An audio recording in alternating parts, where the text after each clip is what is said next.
Oh, fuck, dude. I'm in rough shape.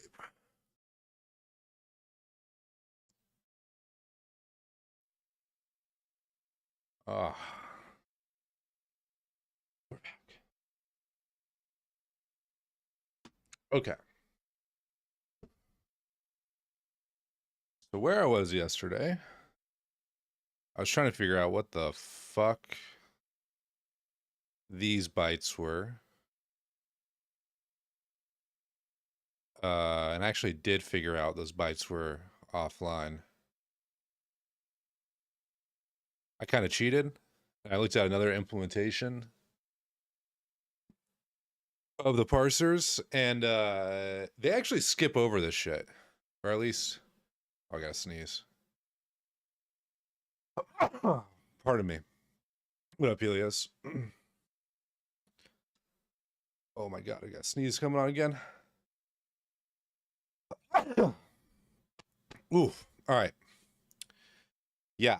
In these other implementations, they skip over. Dude, Arma's good.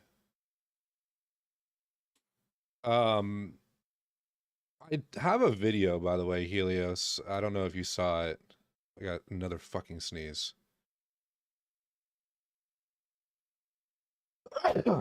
Oh, Jesus Christ. Okay, you watched it. Good.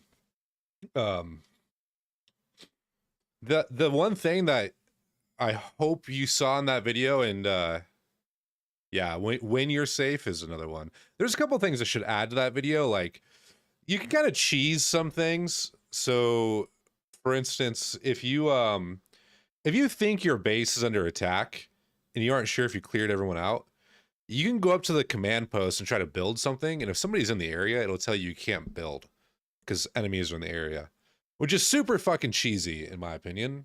But it's a thing that you can do. And yeah, might as well use it. The other thing is, in the video, I talked about the fast supply loading method. It drastically cuts down the time on loading supplies. So I highly recommend learning that so you can advance ranks quickly. Oh, also, in the current patch, they bugged. I don't know if you've been. Oh, you're on EU servers? Why are you on EU servers? Are they decent ping for you or something? Some of the servers are labeled as WA, and people believe that to be Washington. What? It's not Washington State. It's actually Washington D.C., which is really fucking dumb. I don't know why they labeled it like that. So those would probably be the best for you. What was I gonna say? Or New York, I guess. But what I like to do, dude, is I filter by player count, and I go to like the teens range of players. I said that fucking weird. I go to like it's got like a dozen players or so, you know, or maybe 20 players. The game right now has a bug in it where the server has to like fully restart or some shit in order for people to join. And so they lose players and they come back online like 30 minutes later or something like that. It's kind of weird.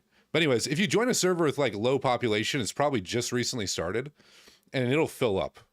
Like, it may take like 30 minutes to an hour, but they will fill up. But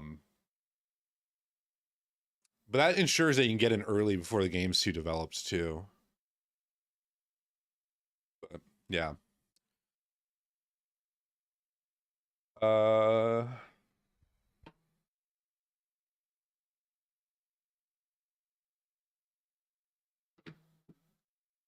right. I need to figure out why there's a bunch of data in between these guys. And I think I know, but I don't know. I think I know. So, yeah, I was saying I was looking at like another implementation of the file parser. And they actually, so what they do is they like, I'll just pull it up real quick actually. Fuck, did I just close out of the entire browser? I did. Uh-oh. hack. I think it's this guy.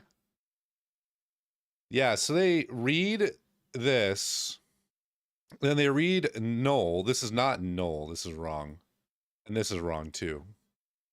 In fact, I think this might be wrong even. What I found is, if I show the disassembly, I gotta move my monitor.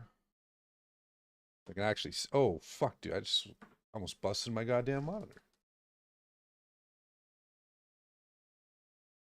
This function I was looking at yesterday, I was trying to figure out what the fuck I was looking at. Like, a lot of the shit was kind of busted. I realized that I didn't have this variable properly annotated with the correct type, so it cleaned up a bunch of the shit. So like this right here, it reads 2 bytes. So this is after reading after reading this bit right here. It reads 2 bytes. Okay, cool. And then that's this right here. And then it does some shit with that. So I labeled this as unknown because I don't know what this does yet. But that's labeled as unknown. And then this is actually bytes, the number of bytes read. Or no, sorry, this is not the number of bytes read. They take the first byte from that unknown data. This would be second byte. I don't fucking know. Anyways, they take the second byte or whatever. And then they read that count of data. So it's kind of weird to track because of the endianness. But I think what they do is they read this and they cast it in memory to a byte array. And because it's little endian, I guess they read this byte here. And they read that number. So that could be anywhere up to 256 or 255, I guess. This is 0, so there's 0 bytes here. But I think in this one, this is a little bit different. Yeah, it's a little bit different. So this has 1. So am I looking at this right? Yeah, this. No, I'm not looking at this right. This again has, fuck, byte should not be included. This is 0 again. Interesting. A lot of these files may actually just have a 0 there, and this may be like a, I shouldn't say misnomer, but it's like a, it doesn't really matter type deal, you know? Let's see here. If I go search for file, does this file have it? Yeah, it doesn't. So yeah, this shit that I'm looking at right here, this could be like, I don't know, a different version or something. I really don't know. But the public implementations don't care about this data. I kind of care about this data because I want this to be correct. So anyways, it reads this number of bytes into this right here. Why is this void? Huh? Wait, how does that work? Is there an allocation here I'm missing? Wait, so it reads 2, and then it calls this again. There must have been an allocation in here that's not being annotated or something. How the fuck does that work? Again, I'm hungover today, so this is a little minimum brain cell stream. Anyways. That's R15. Wait, what is this fucking syntax?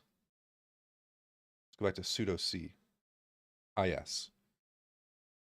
So they read that number of bytes, and then they set the last one to 0? Last byte in this data? Odd. Anyways, and then they compare it. And this looks like to me, just from reading this shit, like they do some more reads in here. This byte's read. Where does this come from? R14. arg5. I want to say, I'm going to label this as a, this may not be accurate.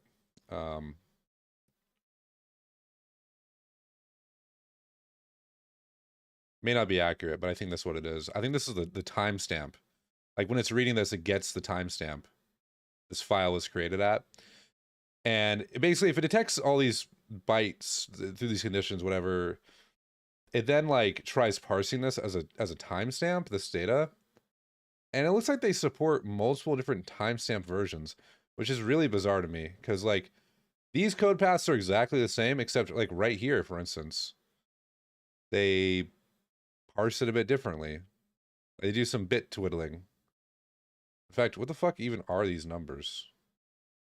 Can I do screen capture now? That's so weird. Why can I not do screen capture? Oh shit, I just got a new match on Hinge. What's this girl look like?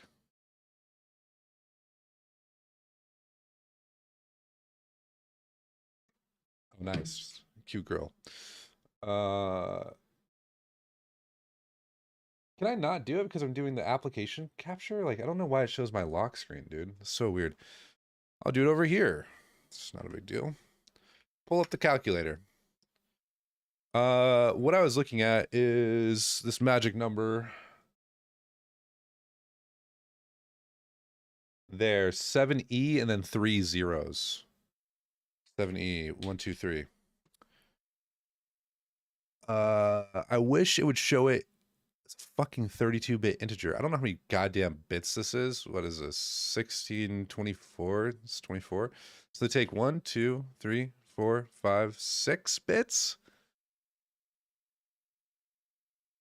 They're saving these bits in here. I don't know what would be 6 bits, truthfully.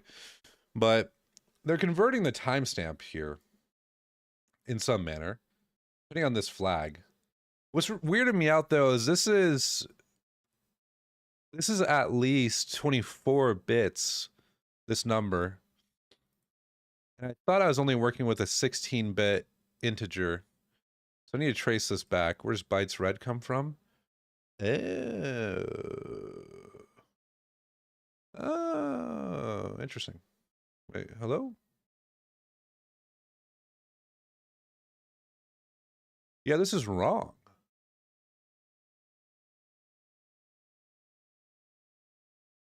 Wait, this comes from the input timestamp. Can I create a new variable here? Hold on. Merge variables. Enter comment, change type. Does renaming wouldn't do dick here. Transform. I might be missing it. Can I merge and like unmerge it? Lame, dude. I want to create a new variable here. What up, Joe Fish? What's up, Sneaky Pete? As the title says, by the way, I am pretty fucking hungover today, so we'll see how well the stream goes. I'm gonna grab some more water real quick on that note, actually.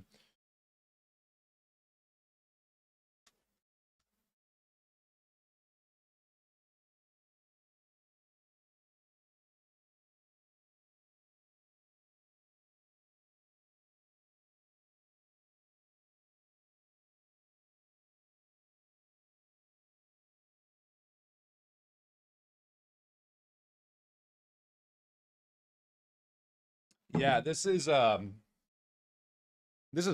ninja. I'm looking at the pseudo C output of the game like workbench thing. Do I have the workbench up?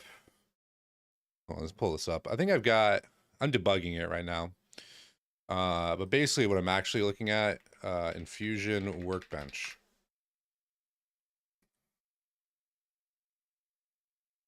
It's this tool for Arma Reforger for mods. This tool, it's kind of interesting, dude. The game devs, they have a pretty, like, this tool is actually pretty good for interfacing the game and modding it and whatnot. Problem I have is, so it doesn't actually have all the scripts and everything on disk. They're all packed in like the game's like pack format, the PAK format. And that's fine. Like using this is pretty a usable tool and allows you to explore all of the game scripts and mod them at your leisure. But honestly, the search functionality just sucks. Like I want to be able to search for like entities that have some component, which is not very easy to do. Or even searching configs would be awesome. But like, oh Jesus, that looks bad. But like, yeah, this is like, you can search for files here. You can search for scripts in the script editor, and that's basically it. It's really difficult to find what you're looking for.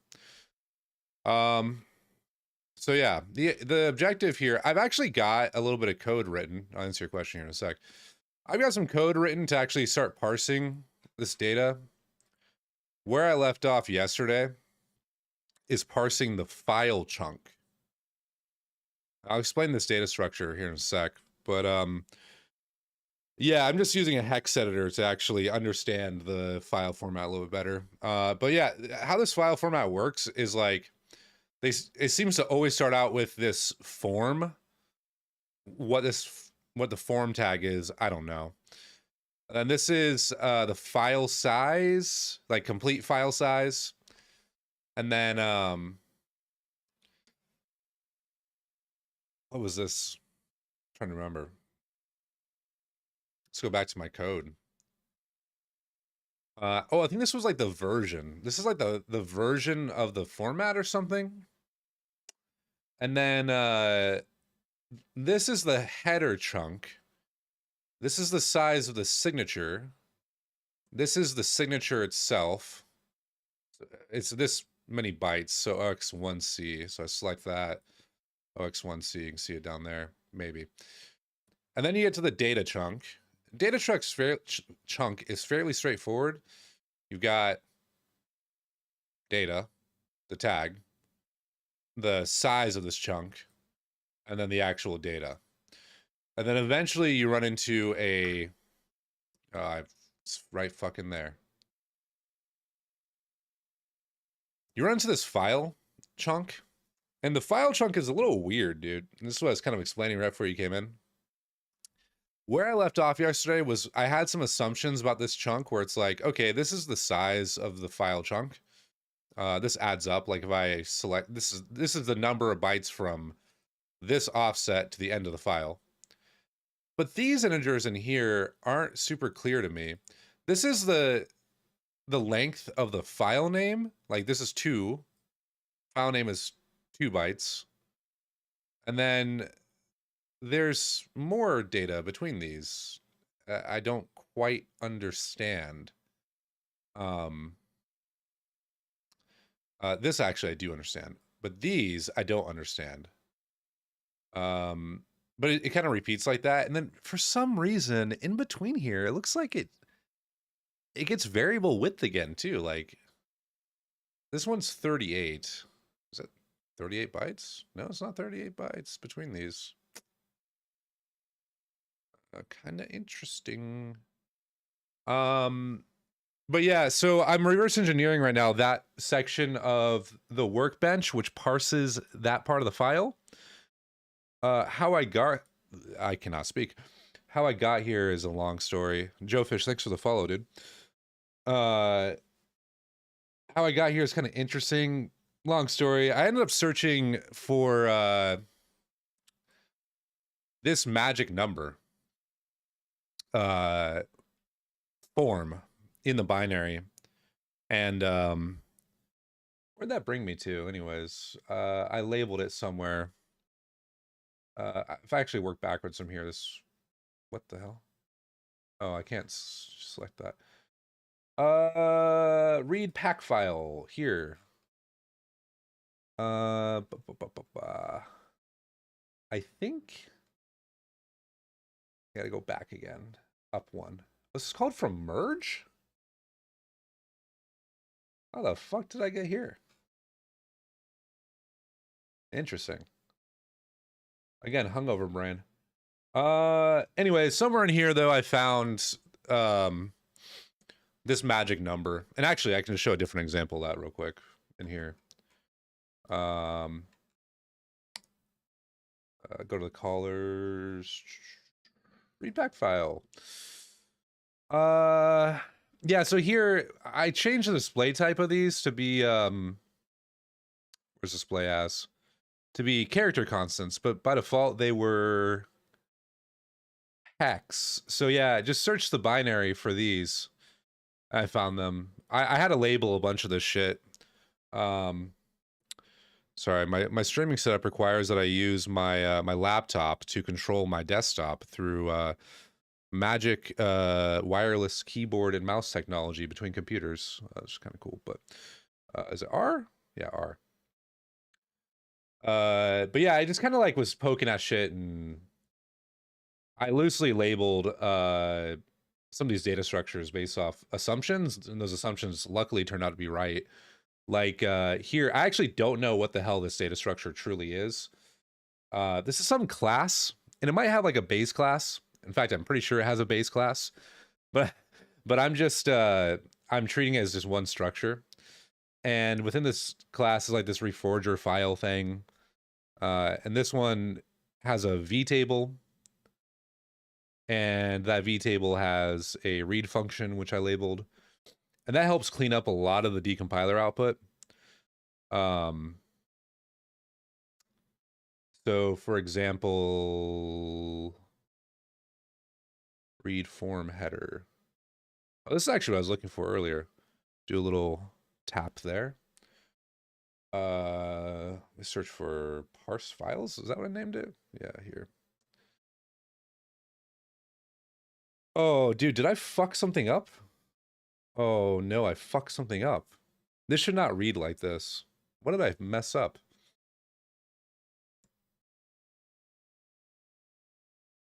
Uh-oh. It actually could have been a result of me changing this type. Let's undo a couple things.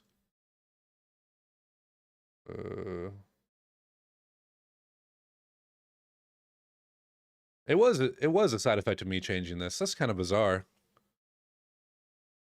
But yeah, if you appropriately like label structures, so to start with, this was like a int64 pointer or something like that, really bad. But if you actually like use proper data structures and label things, it turns out to be a little bit better decompilation. So before actually, this was not even showing as like a proper function call with like 3 arguments.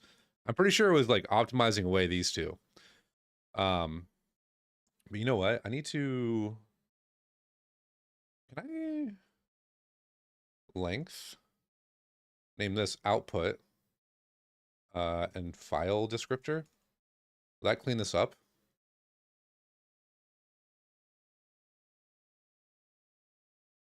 Oh, it did clean it up a little bit. Cool. So yeah, basically when this function is called, I don't know what this flag is here, but when this function is called, at least from the code path that I'm concerned with, is it here? I actually may have changed this to be something bad earlier. That maybe shouldn't be a Boolean. Wait, 1, 2, third argument. 1, 2, 3. Okay, well, it's fine. Yeah. So here they call this with true as the argument. And this is actually the part of the code that I care about that calls this parse files function. I guess right here, this is just recursive. So yeah, if that flag is not 0, then it actually starts parsing the data, I guess. Wait, hold on. If this is 0, what does this do? I should probably figure that out. If this is 0, then it just kind of does nothing. And this is actually a status. This flag probably indicates whether or not you should do the actual parsing stuff. Oh shoot. Do parsing. Great. What is I here? How is this used? While RSI is less than I. The ultimate goal here, I want to create a virtual file system that so this is all of the files within this file. So I want to create a virtual file system that lets me actually view the file hierarchy, or the file system itself, I guess, and just search this data. I can also do some other cool stuff. These are longer term projects, but if I really wanted to, I could create like a language server protocol specific for this domain. So basically that'd be like a lexer, parser, like an entire fucking language grammar, basically, that understands the scripting language, the config language, all that stuff, and maybe make a better IDE than they made. Who knows? I don't really like using their script editor. The script editor has like some real basic IDE like functionality, but it could be better, in my opinion. But yeah, the end goal, honestly, I'm only doing this so I can search the data better, which just seems absolutely ridiculous to go through all these steps to do it. But I like reverse engineering stuff. I like doing shit like this. Those seem kind of fun. Nice little challenge.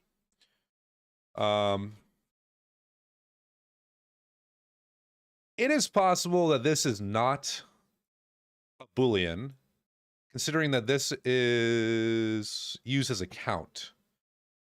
So, yeah, I'm going to rename this actually int, maybe like some count. I don't know. Well, we'll bring it back. All right.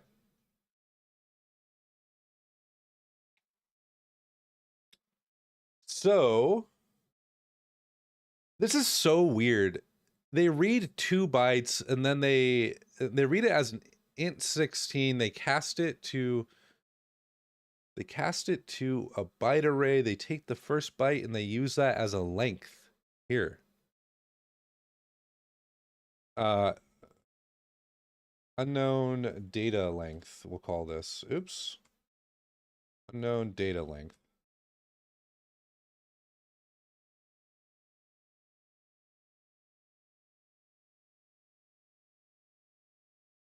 And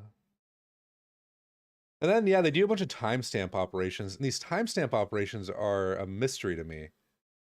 A complete mystery. R14D.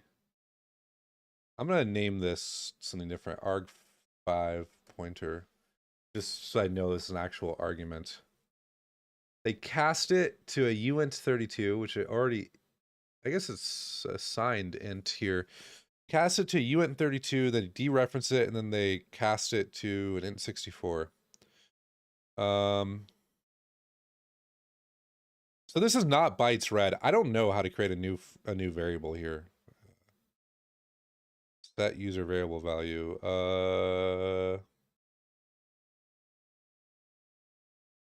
Let's look this up. Binary Ninja split variables. Oh, geez.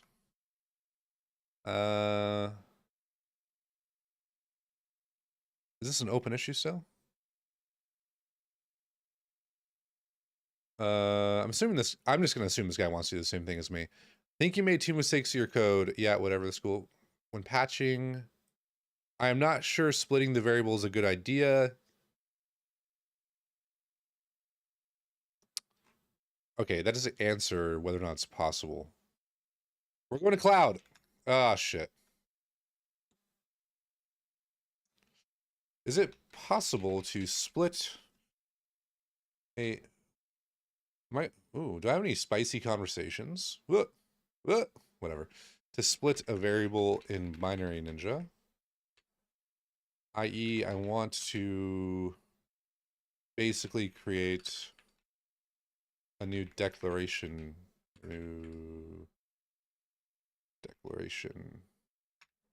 I don't fucking know how to phrase this.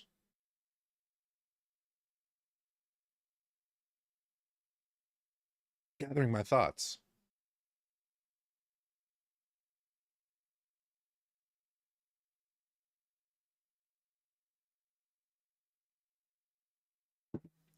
Cloud, I probably would be using ChatGPT right now, but I'm not logged in.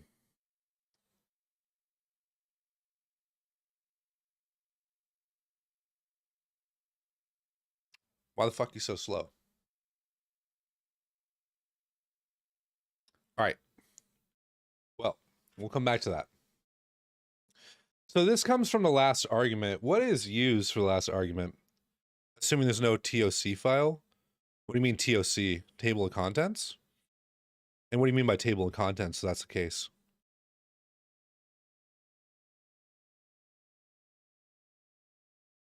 Oh, shit. Wow, Cloud finally responded, and when it responded, it like, oh, I'm happy to help you with this, but I need to search the internet.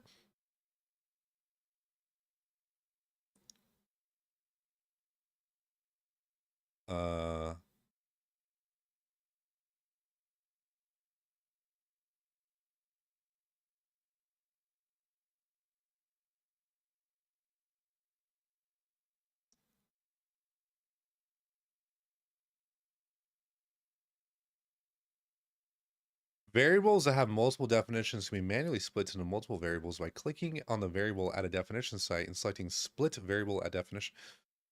What? Isn't that what I tried to do?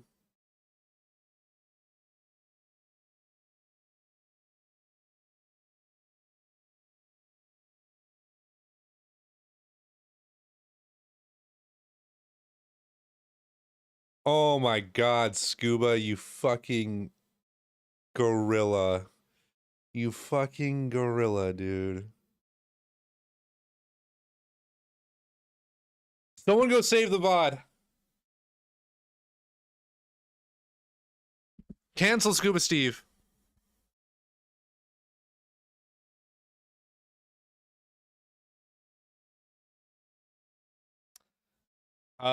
Is there a reference for how the pack files are bundled in the pack file to save having to search for hex for file extension strings in the hex on the start and end? I mean, this is I'm looking at the literal source of truth for how it parses the files, right? So it's not like some other magic that I'm unaware of.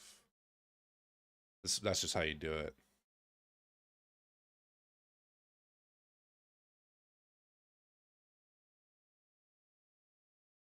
Where the fuck does this variable 5 come from? Argument 5. Where are you? Mr. S OX1C. Wait, this is like wait. If this fits in a hold up. I'm going to create a new data structure for this and we're going to watch some magic happen. Type.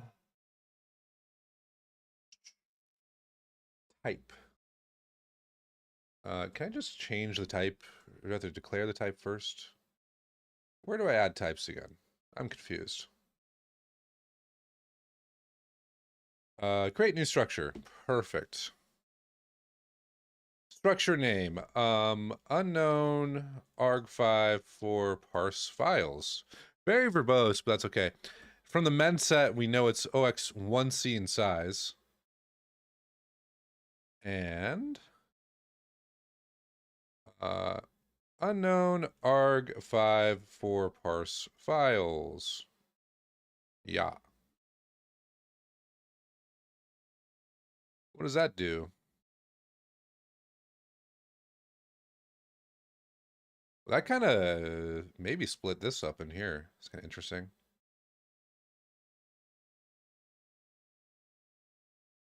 Wait. Hold up. arg5 pointer. I swear to God that changed something, but this kind of became messy.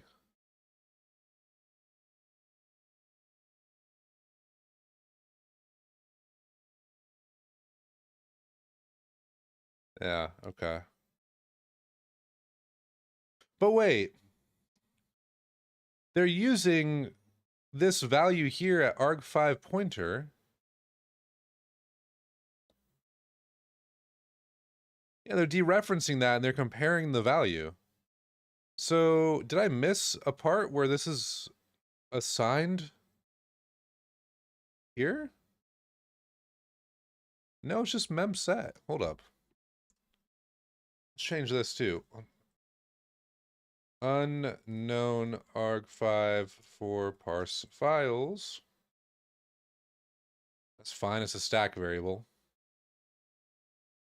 God bless. Although this is kind of weird. I think I'm a little dumb right now. OX1C divided by, wait, sorry. 128 divided by 8 is 16 bytes. So this is a 16 byte data structure. OX1C 28 bytes. Okay, this makes sense. Cool. Why did it ever think this would fit into a 128-bit register?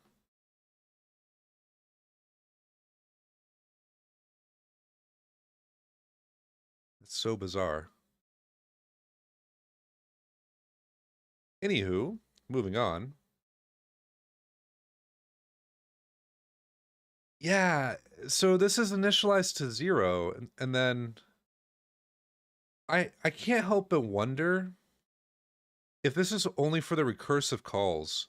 So I'm looking at this through the lens of the first time this function's ever called, but I have to remember this is actually called recursively. And so if I go to the recursive point, what is this? arg5. Yeah. So if I go back up here and I think to myself, okay, arg5 pointer, this is going to be 0, right? And then, yeah, this would be 0. None of this shit will be read. This is fine. Blah, blah, blah. Right here. Right here, it gets initialized. Interesting. What does this get initialized to? Oh. Oh, Jesus. Oh, God. It's a function pointer. So this is runtime data. We're going deep in the weeds now, boys. What's this? Sometimes you just click around and look at the strings and you get a good idea of what the hell is going on.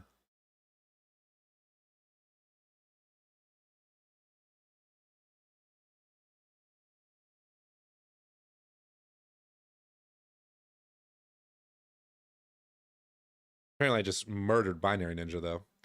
Yesterday I was looking at my memory usage, and I had DaVinci Resolve open, and DaVinci Resolve was using like 60 gigs of memory. As crazy as it sounds. And it was causing Binary Ninja to hang up. Right now, Binary Ninja is using 20 gigs of memory. Crazy. So this is like, wait, what the hell is heap validate? Let's look this up. I left Resolve open for like 4 days and it had some weird ass memory leak. It was like a 0-second clip too. I was just fucking around. Validates the specified heap. The function scans all the memory blocks in the heap and verifies that the heap control structures maintained by the heap manager are in a consistent state. You can also use the heap validate function to validate a single memory block without checking the validity of the entire heap. So what? This is looking for heap corruption eventually? Bro, please. I don't know if I've saved this recently and it might die.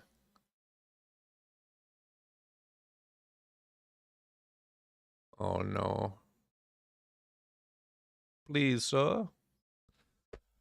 Alright, well, while Binary Ninja's doing its thing, I don't know what the fuck it's doing, personally. While Binary Ninja's doing its thing, we'll go back here and take a look at the data structure. So, I should have created a template for this, truthfully. like a 0 and 0 editor template. Those are pretty nice. Let me show you what those looks like if you haven't seen them. Basically just annotates the data structure so you can quickly take a look at things. It's like a parser within a hex editor. It's really cool. Data.pack. So this is going to be 0. So we actually don't read any bytes and nothing ever happens. Fantastic. What is this? Nobody knows yet. I'm assuming the file length is a 16-bit integer, which is great. Do we then repeat that for all of these? So what? You go here and then you're like, oh, you got to read 2 bytes. You read 2 bytes. Fuck, dude. Since Binary Ninja is fucking up, let's go look at the what these people do. Yeah, entry type is the preceding byte. Really? I guess it kind of makes sense. This, I don't think, would work as is, though. Read entries from directory.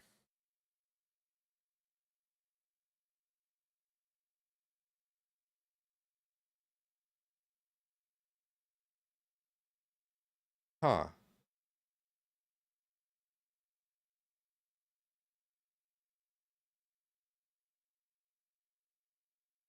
I'm trying not to look at other people's implementations in order to, like, taint my own perspective, and it kind of ruins some of the fun. But might as well save a little bit of time on this specific problem. So this is actually the type, this is, I mean, that adds up, I guess. So there's that, and then, dude, I should have never clicked into this function. Please, Binary Ninja, I don't want to have to kill you.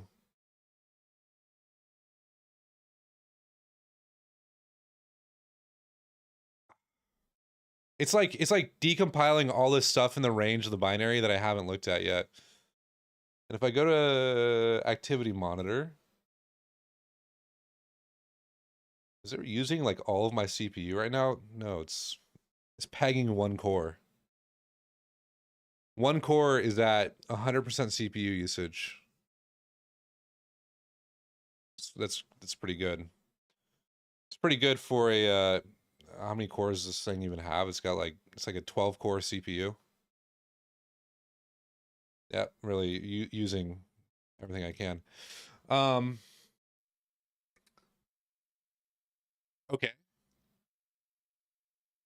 So this does make sense, though, that if it's a directory, it repeats the process until...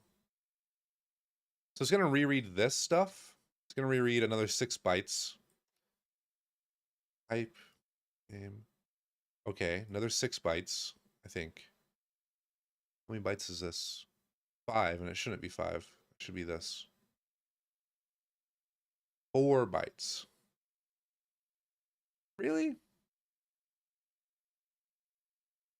No, I'm dumb. Another 6 bytes. Okay. Well, hey, that's actually all right.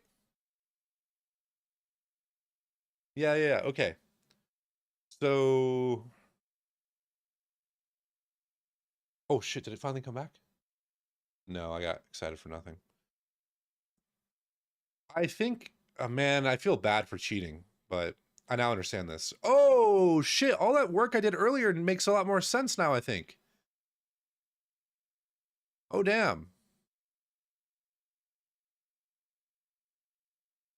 What are we reversing? You can read this blurb, but while you're reading, I'll explain. But yeah, reversing file formats. Basically just trying to make a better search tool for Arma Reforger's modding programs.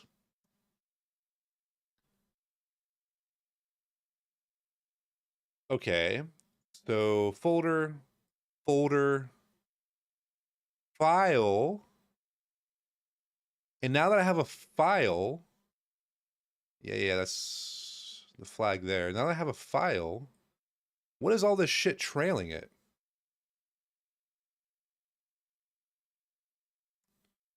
Oh, I do have the game binary pulled up.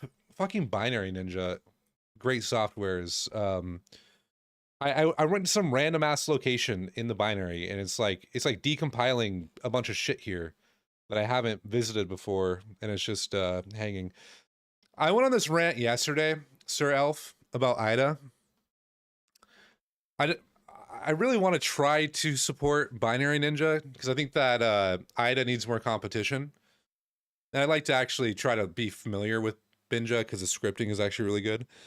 Ida Pro is undoubtedly the best static analysis tool, but their business model is so fucking garbage. Uh, this is a safe space, Sir Elfman. Do you pay for Ida Pro, or do you ride the seas for Yeah, okay, good. I do as well. I just don't have the copy for Windows. I actually do have it for Mac, but not on this Mac that I'm using right now. Uh, but I don't even want to use their fucking pirated copy unless I have to, because I was going on this rant yesterday. I bought Ida Home. Yeah, there's a Mac version. In fact, the Ida Pro 9 beta leak included Mac and Linux. Won't working Hexrays. Oh, it comes with Hexrays decompiler, but only for x86 or ARM. So it's a little jank. I mean, I only need to work with x86 or ARM, so it's fine. But yeah, I bought Ida Home, and these motherfuckers, dude, I literally went on the same rant yesterday, so I'll make this fast. But let's look at how Ida Home is advertised. Almost as powerful as Pro, designed for all hobbyists. Great, cool. So I go to buy it, and I get an email from their support, their customer service person, and she's like, "Hey, can you send us an email from your company email?" I'm like, "Why the fuck do I need to send you an email from my company email? This is dumb." But I'll do it anyways. So I forward the email to my company email, and I reply saying, "Here you go. I'm emailing you from my company email." And she goes, "Thanks. Can you reply again?" Okay. And mind you, they're like what, in Belarus or some shit? Where are they? They're in Belgium. They're in Belgium, so I buy it on like a Wednesday. She emails me Thursday morning. I email her back. I'm in the West Coast, you know. I email her back. She emails me again in the morning on Friday, asking for another email. Email her back, and then Monday rolls around, and she's like, "Cool, thanks. We've sent you your license." So it took me like 4 or 5 days get get the static analysis tool for hobbyists. I'm like, fuck, dude, this sucks. Their business model blows. They're backed by VC now, and it kind of shows. I think Ilfac is less involved than he used to be. But anyways, that's my tangent about Ida and why I'm loosely looking at this stuff with Binja. But I did a fair amount of like reverse engineering of the data structures already. And just while Binja's hanging, I figured I'd actually do this manually. Um I'll have to figure out what this shit in here is, but I can make some assumptions. 6 bytes here. Is this a file size? Did I also do live analysis? Yes. I actually have. Where the fuck am I broken right now? I legitimately do not recall where I set this breakpoint.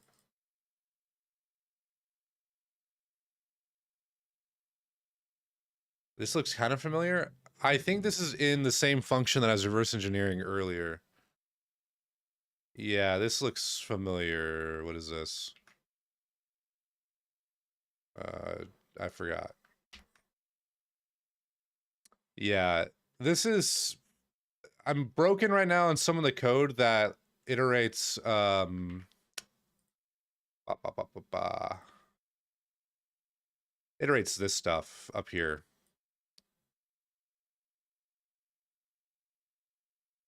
Are you talking about Ollie debug or the Hexrays debugger? I'm honestly just used to WinDebug at this point though. I used to work at Microsoft and I just oh, you're talking about Cheat Engine.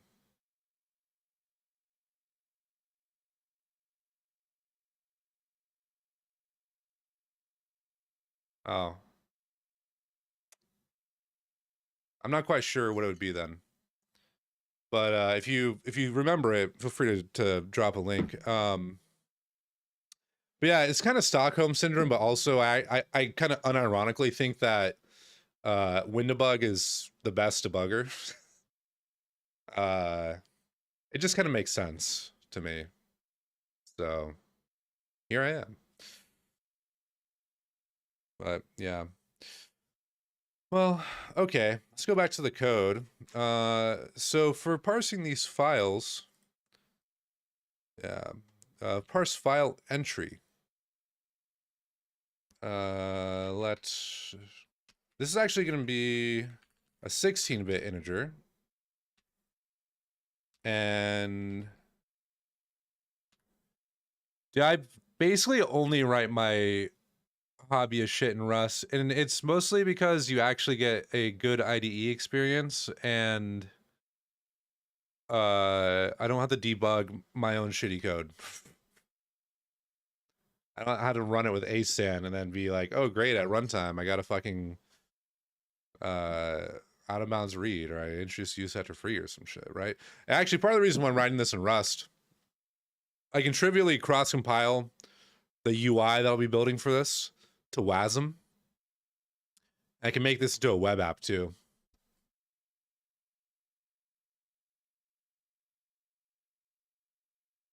Yeah, it'll be eGUI. I was using eGUI for a different project.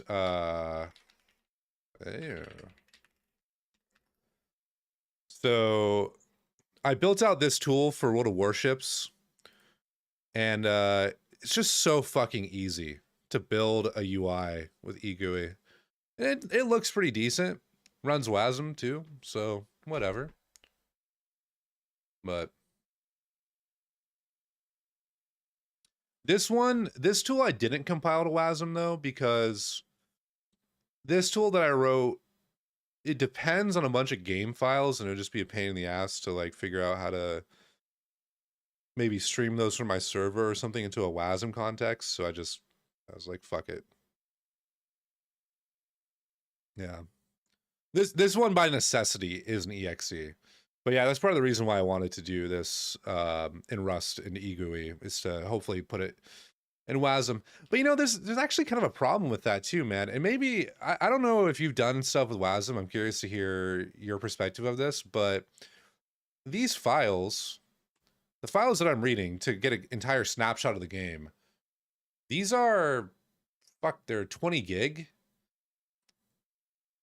And I don't know how good the file system APIs are from WASM. I know you can do it, but is it memory in memory only, or can you actually do like proper file operations like read and whatnot? You can stream the file so you don't need to in memory. Okay, thank God.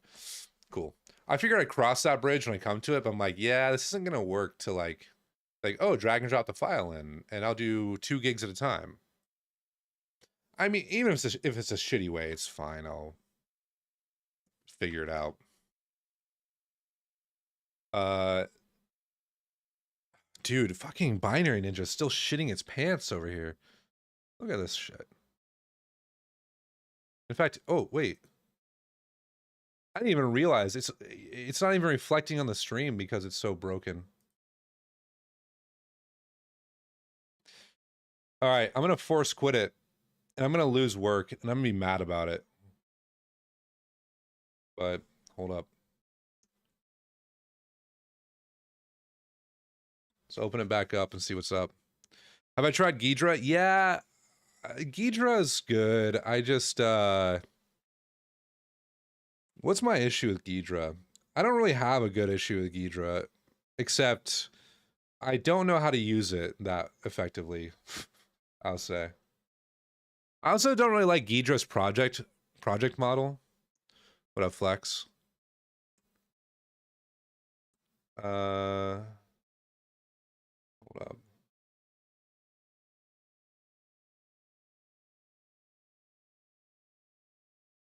Dude, is it just cracked in half? Like,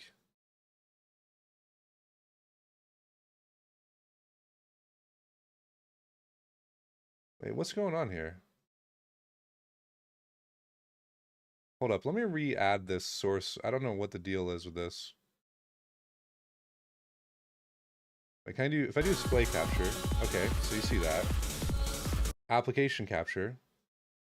That's very bizarre. Thank you, OBS, for the weirdness.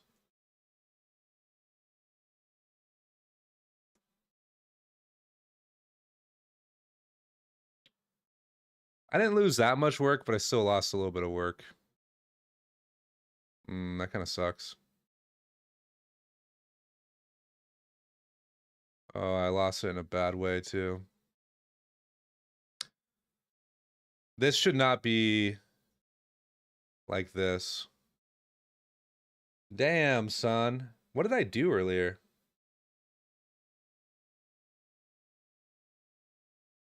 File reader in JS is a thing to read from disk. Use the slice functionality. Okay, I'll keep that in mind. Oh, man. Yeah, what I'm kind of annoyed about right now is this right here should be a function call with multiple arguments.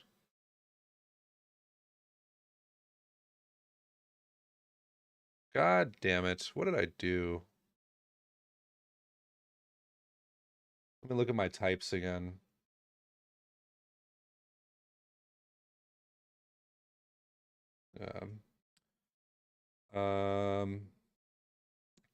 Hold on. I'm gonna be annoying for a sec and just not even read chat while I fucking redo this work. Unknown arg5. Oops. And this is a... Hold on. Change tab. Dude. How do I set the size? Here? No?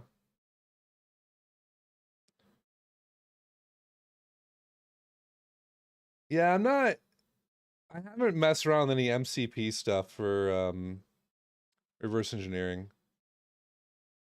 Is there really, what the fuck? Dude, like right click this or something? Change type. Why does it bring this up? Hold up. Yeah, this is nice. Unknown arg5. Ah, set structure size. This is OX1C. And I know that from this. Wait, dude. Binary Ninja updated, and suddenly this disassembly output is actually a lot better. Huh? Wow, the decompiler got so much better. Is this an M series Mac? Yeah, the reason why I'm using the Mac too is because I'm actually using it as my streaming PC, which is pretty cool. It's a Mac Studio, it's an M2 Ultra, and I started using it more recently because I've been streaming Arma Reforger, like just gaming. And while trying to stream on Twitch and YouTube, my GPU only has one video encoder, and it was dropping my frames in game. So I bought a capture card. The Mac Studio has 4 GPU encoders. 2 of them are ProRes. 2 of them are H.264 or H.265. Can be either. So I can do things just fine. So I've been using it a lot more recently, and actually it's quite nice.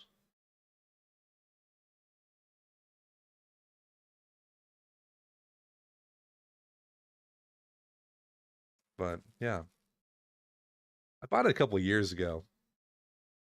I actually kind of bought it as like a fuzzing machine and like reverse engineering. I set the size on this wrong. Should be OX2C. And for a little while, it's kind of collecting dust, but it's getting good use now. So I'm happy. Dude, even the I think I have an M2 Air. The M2 Airs are super nice. The Apple Silicon is just fucking awesome. S variable. Where does this S variable get declared? Here we go. You know, sometimes I think I'm cognizant of the fact it has no fan, and then I'll hear something like a low humming from my computer. I'm like, does this have a fan I don't know about? And then I'll like have some tab open in the background that's doing like really, really, really quiet audio. It's just like noise. But it really throws me off from time to time. But yeah, having no fan is pretty sweet. I've hit thermal throttling a couple of times though.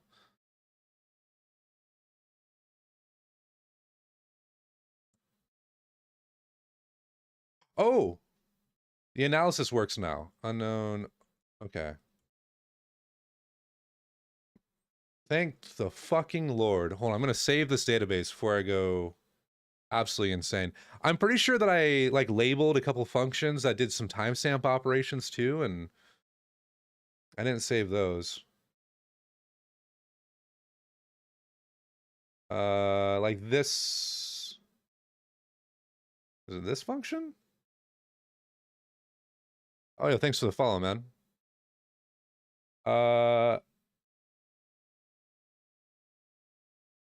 glad you like it.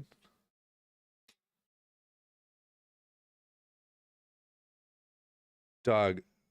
Oh, please don't tell me it's gonna explode again. This is my worst fear now. What did I click on? This function. I don't know what this does. Somewhere in the weeds here is a function that...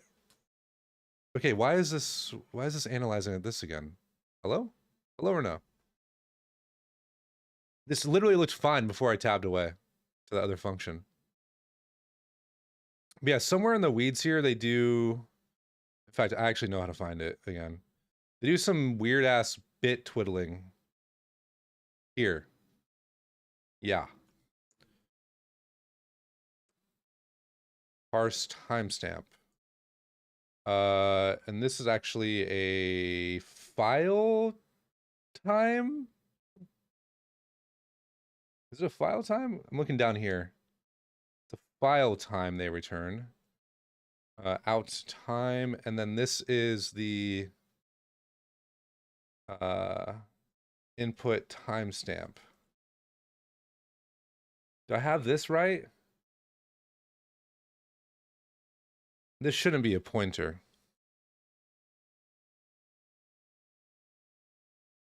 Oh, but it actually does need to be a pointer because of dereferences. GG. All right. Oh, this does return. It returns the input for some reason. These C++ devs, man. I'm saving like every 2 seconds now.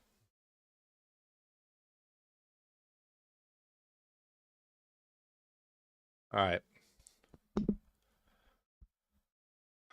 Okay. Am I going fucking crazy? Every time I come back to this function, it changes how it wants to disassemble this. This is bizarre. But this is fine. Okay, unknown one. You get the parent file. What is this? X20 buffer? I want to say this is probably a timestamp buffer. Maybe this is like some metadata buffer. Oh wait, hey, I've seen this. I think.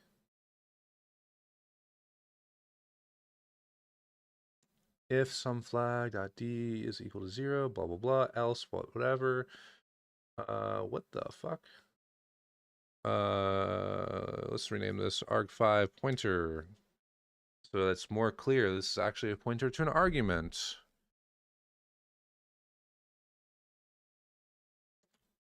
Wow, it actually, dude, it cleaned up this output so nice. I should have known as an old version of Binja. Damn. They actually do pseudo Rust now, which is kind of crazy. But trying to read C or C++ as Rust breaks my brain. I'll stick with the pseudo C or the high level IL. Okay, nice. Dude, this is so much better. All right. Try to read 2 bytes. Going back to the file format. What are we reading? I've gone full circle like 10 times. I apologize. We're reading these 2 bytes. Perfect. Read 2 bytes. And then they read like the low byte for some reason.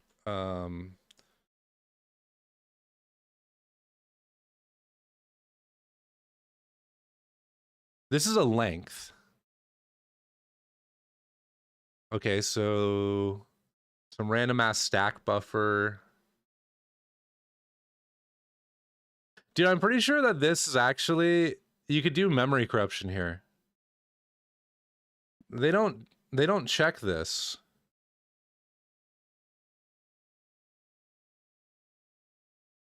Should I POC this real quick?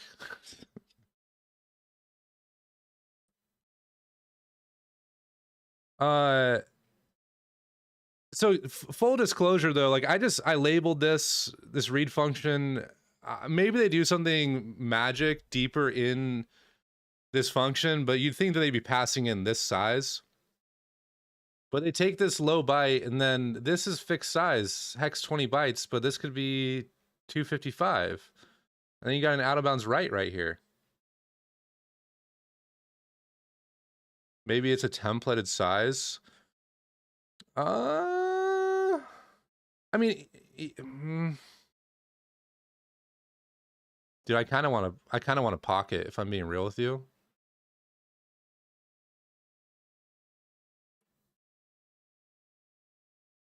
Where am I at? Hold on.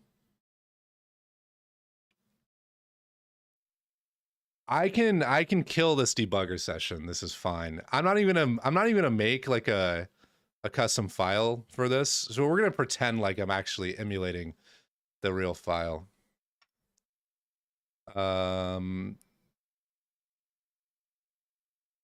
This load address plus where am I at in this? Let's go to the disassembly.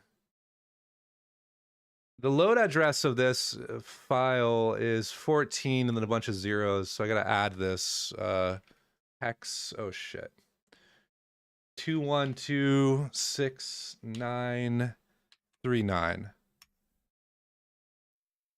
Perfect. I'm pretty sure this is what I'm looking at.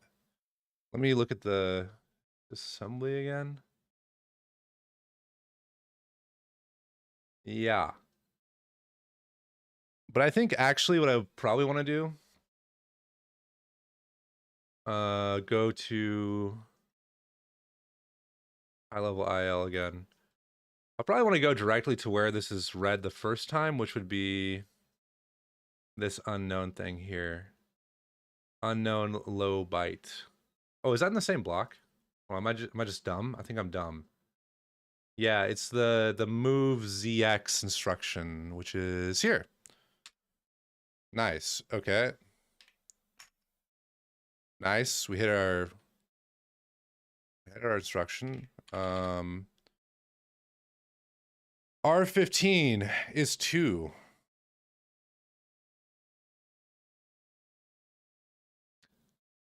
I don't know how to say your name, PLGR. So I'm gonna say it like that. Thanks for the follow, dude. You know, I say that I really like Windebug. And here I am I am hungover. Keep this in mind. I forgot how to set registers. So let's see. Viewing and editing wet registers in Windebug. Oh, there's like a better register view, I think. Hello? Hello? Wait. Can I just change it? Is that a thing? No, it's not a thing. I feel like there should be a command here. You can view and edit registers with the, yeah, okay, that's what I was actually looking for. Display. You must not precede this. Okay. The number. In user mode, this says, okay. The following command sets the EAX register for the current thread to this. Perfect. I want to set R15D. Yeah, R15D. I don't know if it supports the D syntax. We'll just give it a try. OXFF. Hey, magic.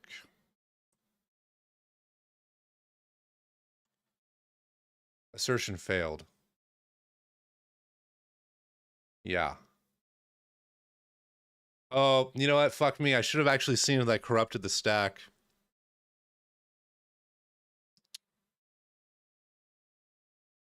Yeah, GG. What did that, am I at the same point again? Like, was that just a random thread that just hit an assertion? I'm gonna restart this. I don't trust this. Okay. Did this address change? ASLR, hello?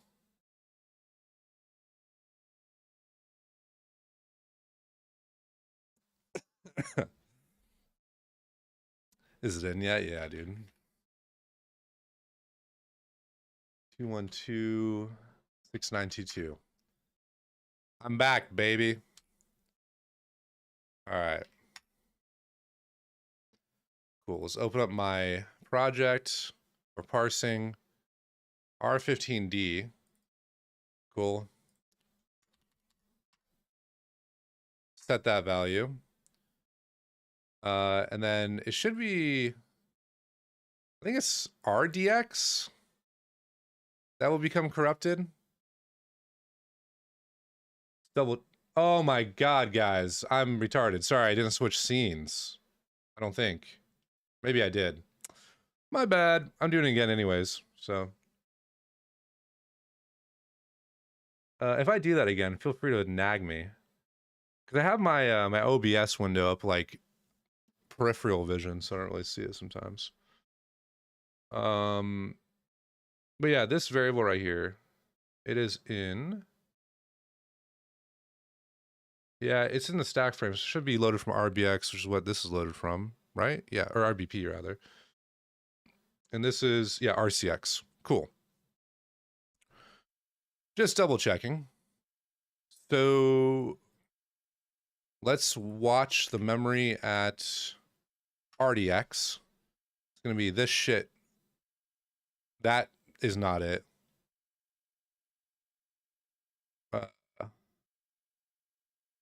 Ends in 5D0 right here.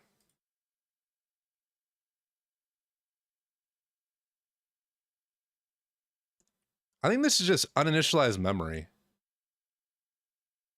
Oh, it'll change though. This using this syntax makes the memory view change with the register, so I don't want to do that. Register value set. Let's let her rip. Yeah.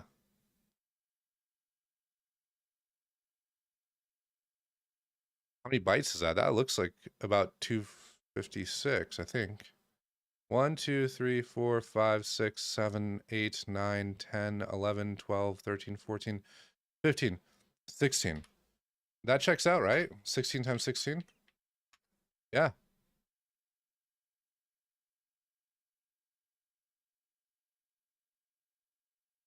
I think we just found a buffer overflow. That's cool. Huh. I might ping one of the devs. Maybe I'll pocket first, but ping one of the devs and see how to actually file a security issue for that. Finding O-Day live on stream. GG. Oops. All right, going back to the reverse engineering.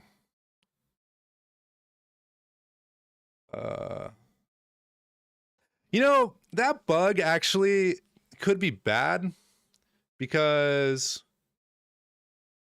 I'm not sure if this is like a win debug quirk, but like, why is this being loaded to the same address every time? Actually, I think that is a win debug quirk, specifically for debugging. But like, oh, actually, it's the lower bits that are consistent. I'm pretty sure this has ASLR turned on. Let's check the mitigation flag, shall we? I think I actually have it up here. Sorry for the flashbang. I keep forgetting to switch scenes. I'm sorry. Flags,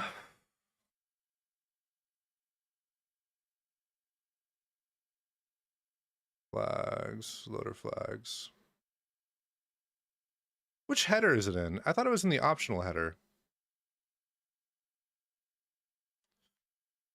Mitigation flags.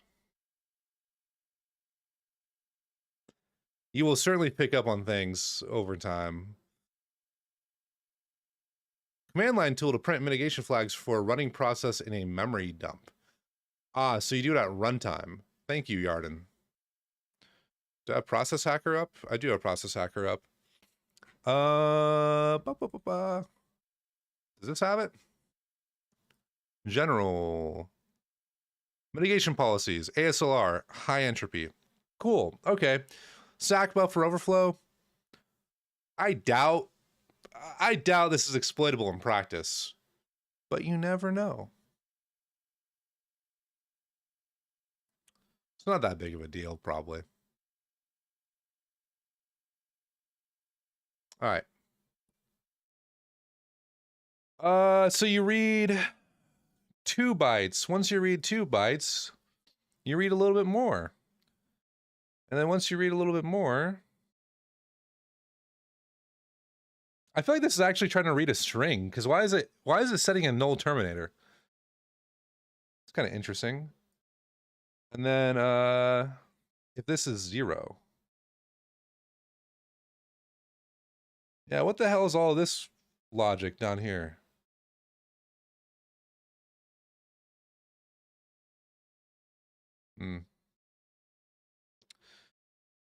All right, tracing along with the files as they're laid out. The first one is 0. So we'd be reading 0 bytes. Great. Going back here.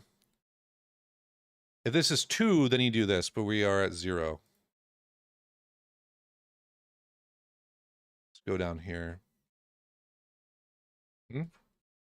Is it this one? Wait.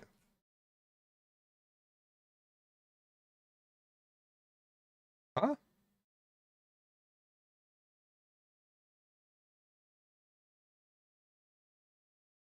Do I have... Why is there no else for this one? This else is for something else. Oh. Bytes read is 0. Then break. Something's a little fucky.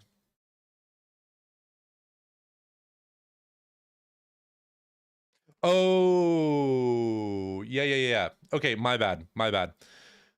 This will actually, sorry, you're reading zeros into this, but this will return 2, so that's fine. This is going to be 0. So, okay, cool. Go to the else here. And then this bytes read thing. args5 pointer.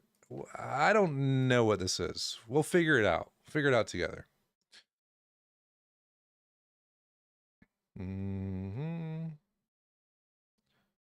So this starts out at 0 just based off of the fact that the first time this is called, the input bytes read, the arg5 input is mem set to 0. Pardon me. This is a recursive function, like I said before, so that will change over time. Else.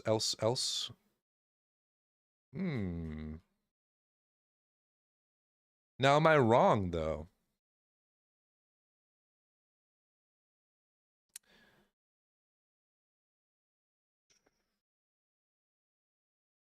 I could be wrong about that, actually. Let's take another look at the caller. Read pack files, this S thing. S... RSI 1. S is allocated. It's allocated on the stack. I think I'm just blind.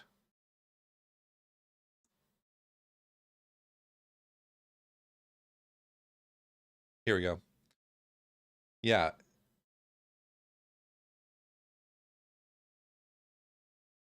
Here you go. Oh, no, it actually is initialized here to something. What does that get initialized to? Oh, dude, I fucking hate C++. Oh, these virtual calls are giving me AIDS, if you ask me. Wait, I got a Bumble match. Let's see what's up.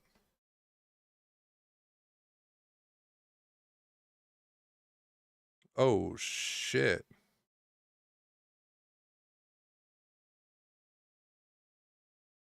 Oh, damn, son. Cool.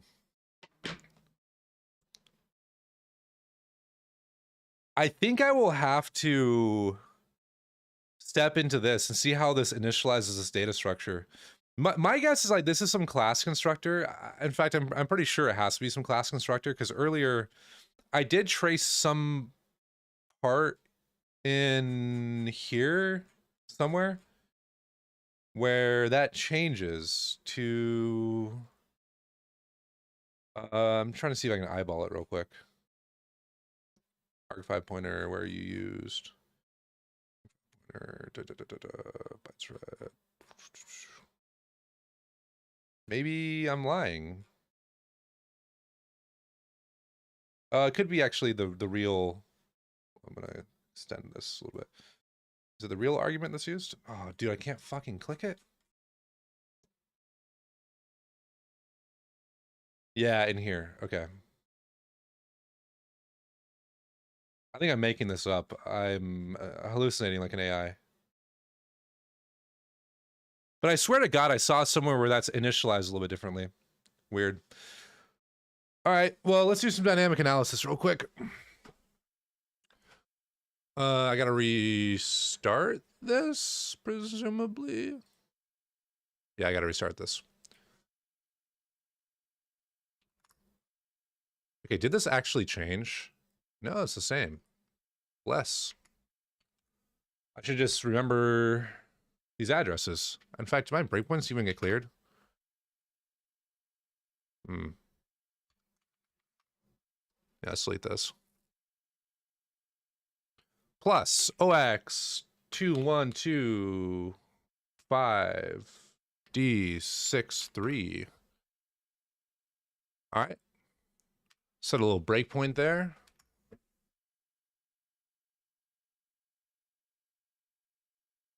Cool.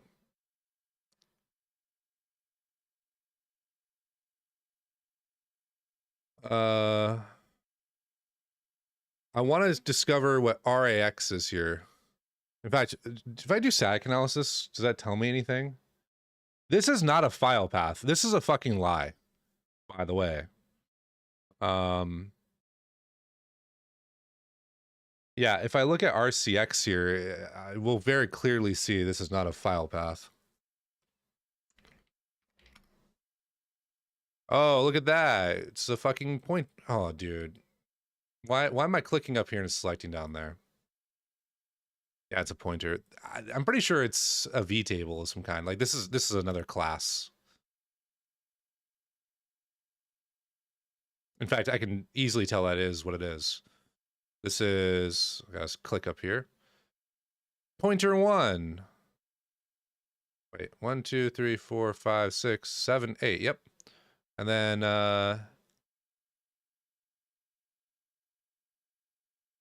yeah, I can't fucking read here. The next pointer. It kind of smells like a V table. It may not be a V table, but it kind of smells like one. So, all right. Let's go down here. And realistically, I don't even care about what is This is like a CFI stub or some shit. What is R8D? 0. Huh? What is this stub?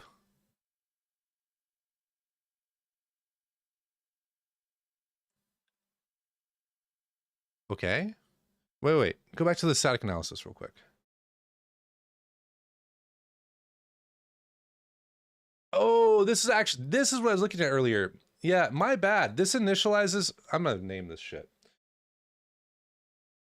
Initialize unknown arg5. And this, my friends, unknown arg5, and this is kind of dumb naming it after arg5. Unknown arg5, and this is, what was the name? Unknown, actually, because the fucking type is unknown arg5. And that's just it's just a regular ass pointer. Yeah, okay. So that is a V table. Look at that. It's a V table.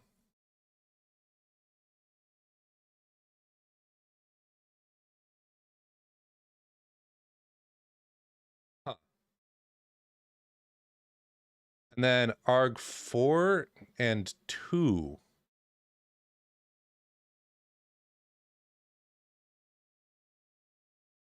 Boy, what? Wait. Are we inventing new arguments now? 0, 1, 2, 3. I guess 4. Are there 4? 1, 2, 3, 4. Oh, they are. Oh shit. Again, hungover brain. Sorry, I can't even count. Arg2. This is some flag. I'm pretty sure this has to be some. These are like booleans, right? Yeah, these are bools.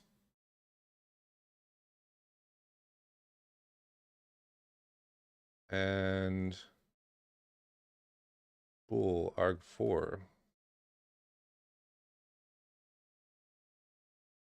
What is the second argument? Maybe file path. Yeah, it's not a fucking file path, I'll tell you that much. Arg2. I'll just name this so this, man, my names are getting really bad. Why can't I offset 8?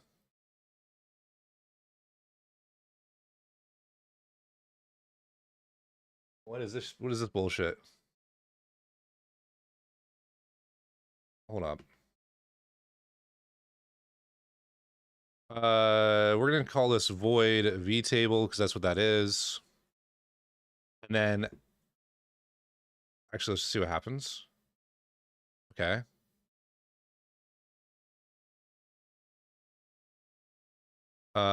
This is gonna be another void unknown labeled as file path. It's not a file path, but we'll, yeah. And then arg4.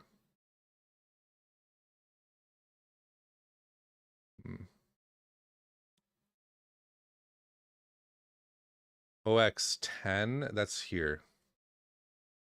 Change type. Bool some flag. Hey, look at that. We're initialized, except what does this do? Does this call some other constructor of some kind?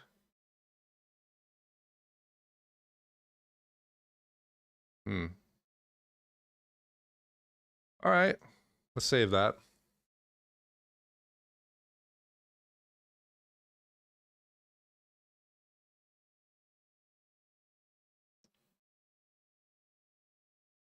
Nice. Okay, so we actually did a little bit of labeling.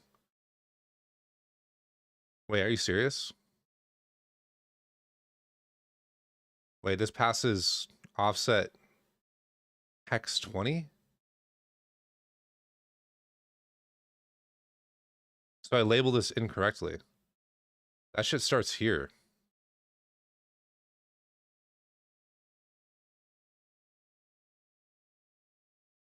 Oh man, I'm gonna say it. Yeah, I think I'm gonna say it. So this memset's a lie, dude. The memset. I mean, it should be zeroing the structure. So wait, what the fuck is this then?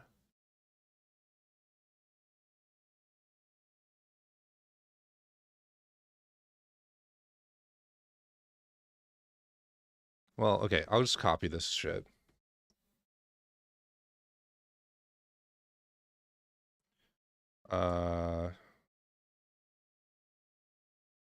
Go up here. My bad. It's actually how it is.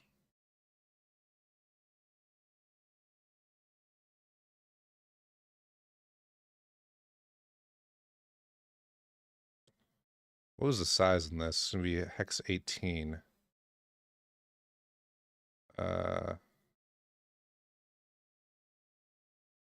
Yeah, okay.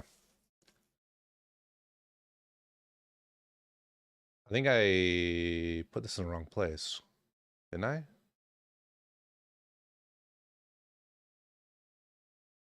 Zero, 8, 20. Why is this 7? Oh, yeah, I should have gotten rid of that.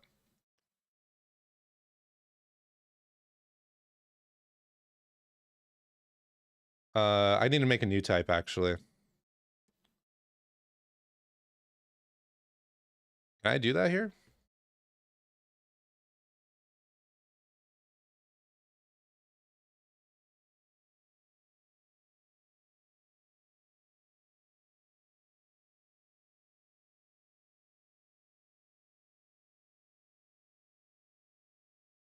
Yeah.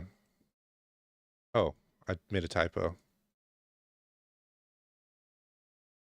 Yeah, it doesn't work.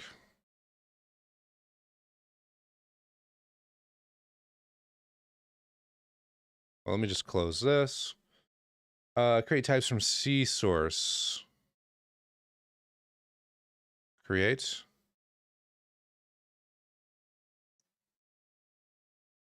Unknown arg5 inner. Cool.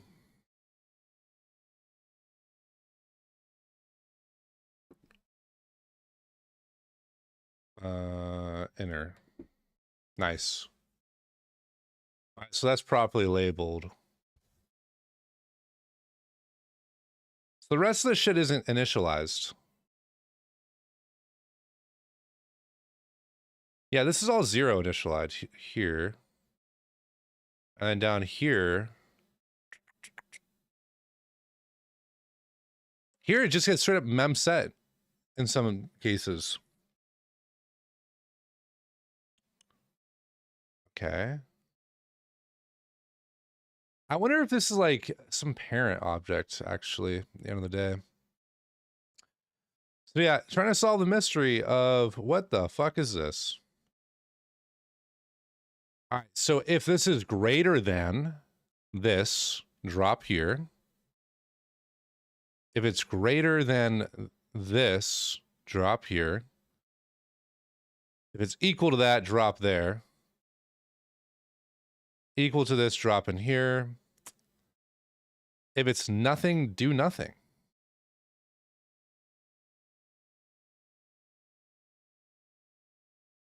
How does that make any sense? We're gonna walk through this. I'm tired of asking too many questions without actually seeing what the fuck is going on. I'm gonna set a breakpoint here. And we're gonna get to work. OX212691C. Yep. What's Josh saying? Sending me a photo. Oh shit, it's a dick pic. Cool. Nice dick, bro.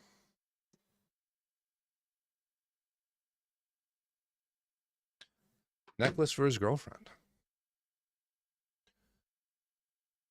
All right.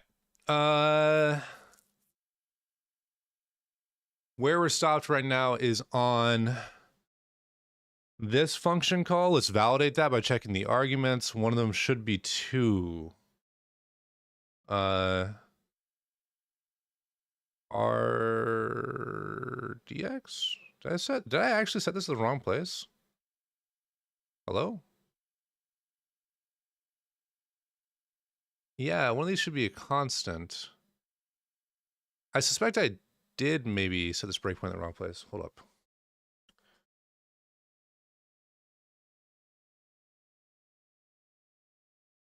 Oh. Let's go to the disassembly. Yeah, I set this at a wildly incorrect place. Well, let's restart. I have no idea where I am. I might have missed it.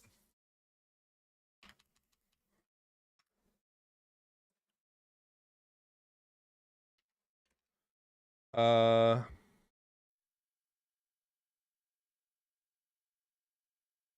plus OX212 6900. Yeah, okay, this is correct. Because now it's hard coded to 2.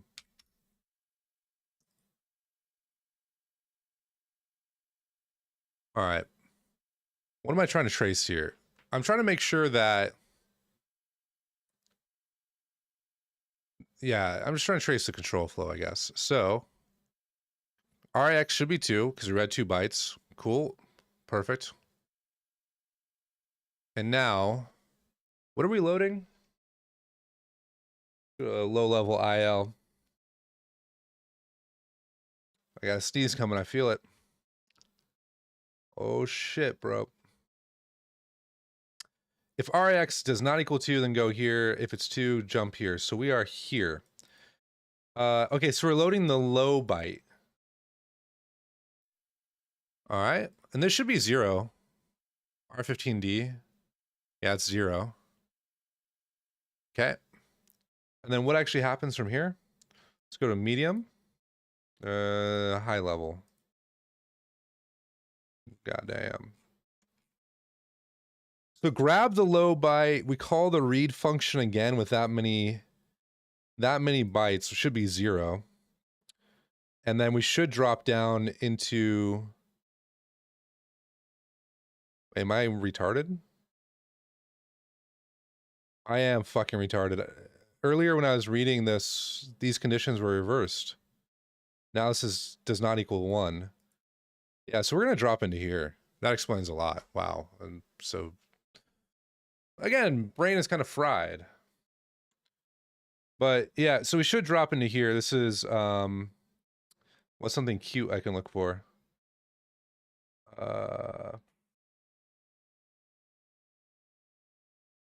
Jump not equal. Actually, I need the disassembly. Jump not equal. Yeah, the test AL. Okay.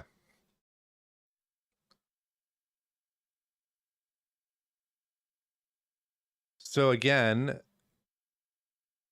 what number? R8D? Yeah, it's 0. So we're gonna read 0 bytes. Cool. Step over that. Compare AL to 1. Yeah. Jump not equal. Cool. Test AL. Cool. We fell in right here. So that should be right here. Perfect. So it reads 4 bytes. And then if it's 0, it's null pointer. Else, what do they do? I think this is actually constructing. This is allocating a file entry. Let's create a new type for this. How many bytes is this? At least hex 18. Create new structure. File entry hex 18. I'm getting that 18 based off of this 10, but it's a store of a pointer sized. So this plus 8, it's gonna be 18.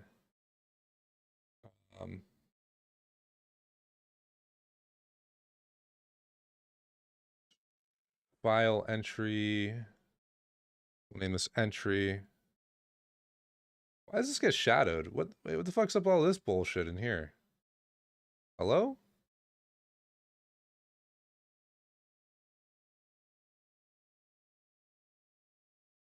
Ah, yes, of course.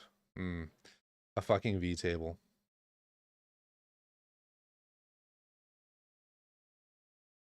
I was playing the Oblivion remaster earlier, actually, with Josh.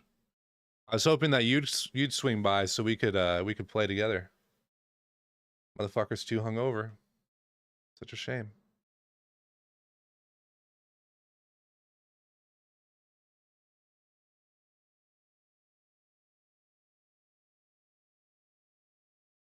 Oh God. No, it's not split screen, but we were just taking we were taking turns with the controller, passing it around. You know. Type. I, there's got to be a way to do this directly from here that I'm not seeing. Um,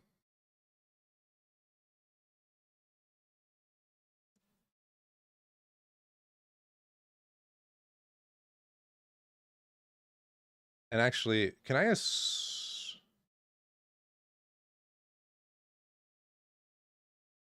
selection function analysis? Function at this address.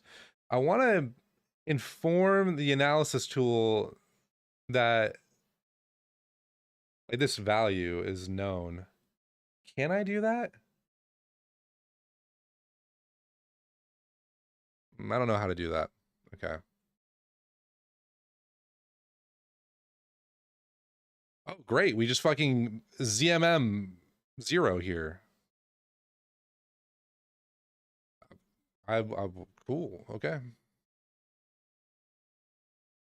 If arg1 2 is 0, this must be the root directory or something? Oh, I don't know.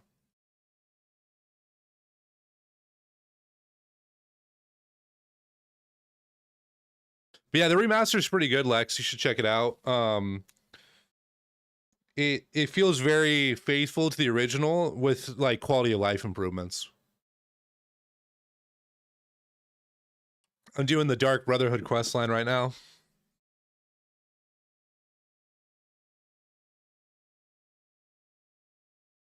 Yeah.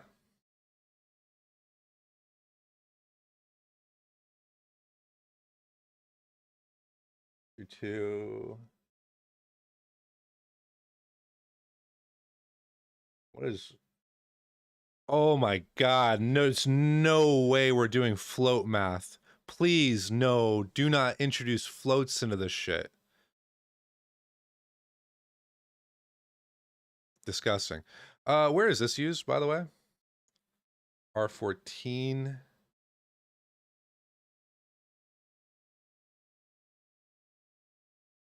Uh.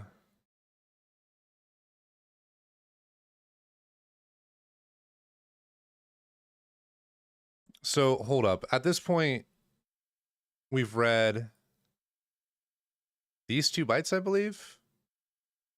So we read 0 bytes, and then we're reading these 4 bytes. Yeah, we're reading these 4 bytes.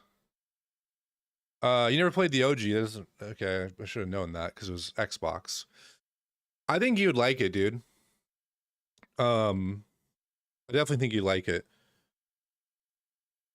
The meta for all these Elder Scroll games are stealth archer all the way.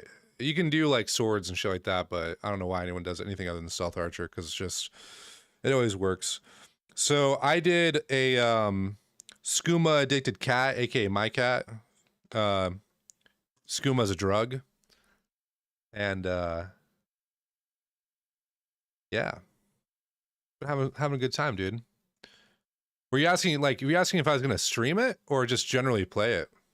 I was actually thinking about streaming it earlier, but I was too hungover to set up my shit.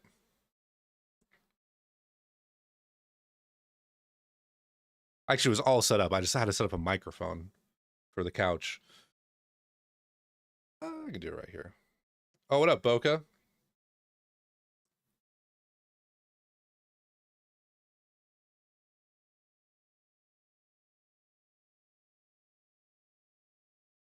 Um,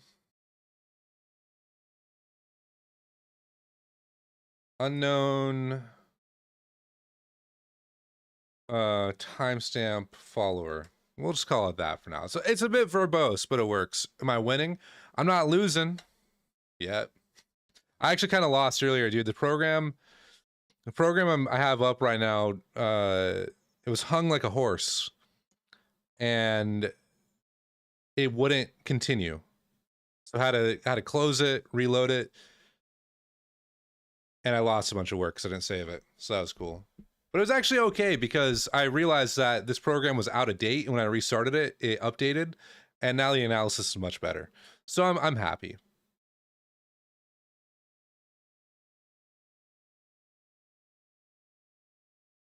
If this is less than this, what the fuck is this value?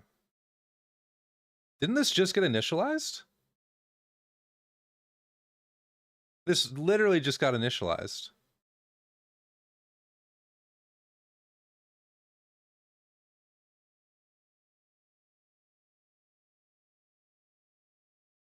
Oh god, bro.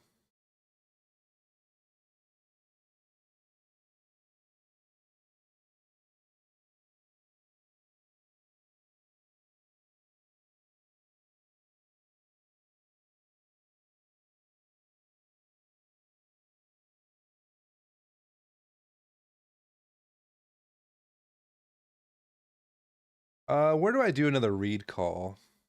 We gotta jump ahead a little bit. In here. All right, let's do some dynamic analysis. I'm tired of this woke bullshit of just reading. I want action. Where the fuck am I? 76C6B. 7. I think I'm in here, right?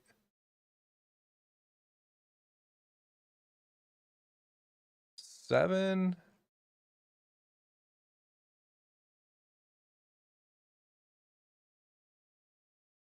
Am I dumb? 7-6C. Where the fuck am I?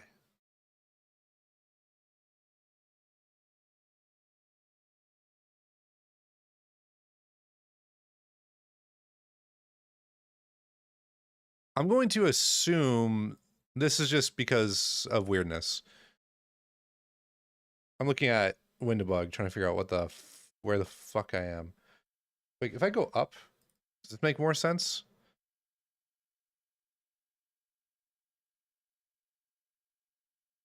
Ooh.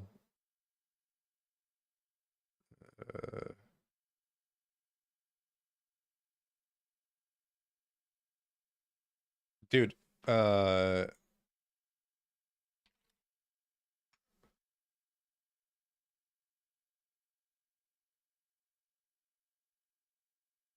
is actually me right now. This is me right now trying to remember what the fuck I did 5 minutes ago before I started yapping about Oblivion. Well, I can tell you that we're about to read 4 bytes. So I'm gonna make the assumption 4 bytes. We're about to read 4 bytes. So we are high level IL.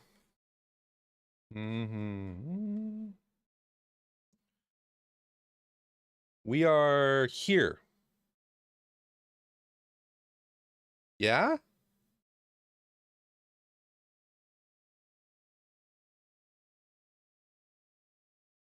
Oh, fuck me, dude.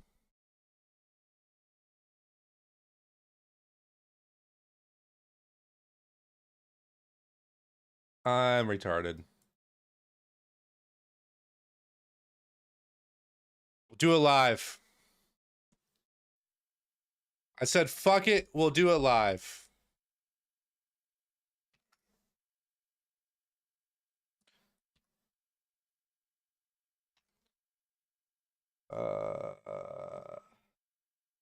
Dude, I'm getting lost in the fucking sauce here.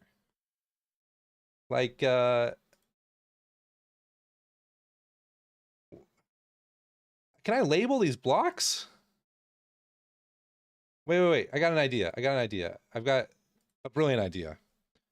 There's this technology that exists. It's relatively new, and it's called commenting. So we can comment and say, wait, if it does not equal 0, go here.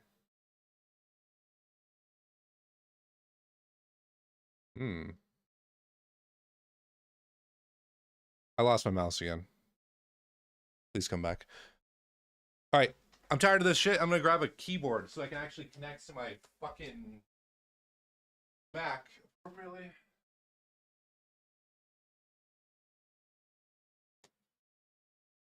New technology too, called USB-C cables and keyboards.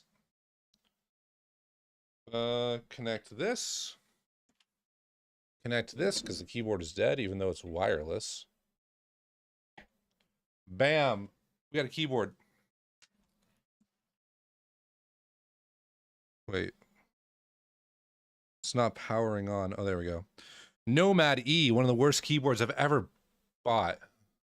Keyboard setup assistant. Let's identify my keyboard. I'm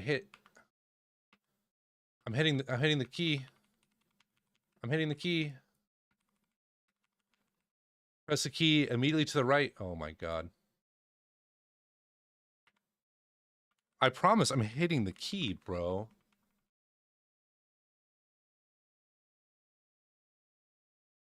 I see the key lighting up.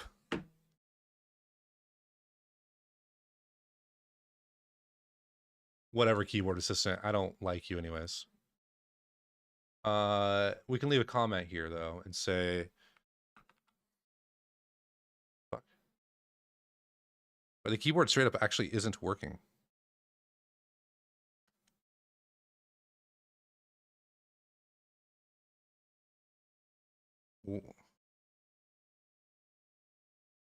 Oh my god, it's not all the way flush. It's like getting power, but nothing else. Oh, dude, it's always something. What kind of cable is this? Is this USB-C? Ah, man, I'm gonna actually say it. We are struggling. Maybe I should drink a beer. Snap out of this. Drinking beer is a bad idea. But little hair of the dog action, you know?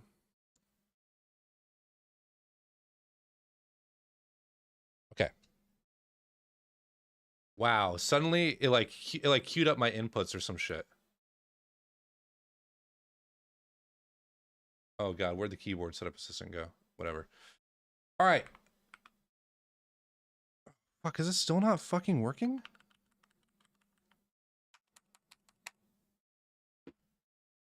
Oh, it's in wireless mode. I am...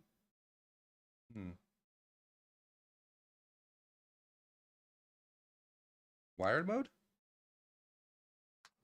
Oh, thank god it works now. ANSI, thank god.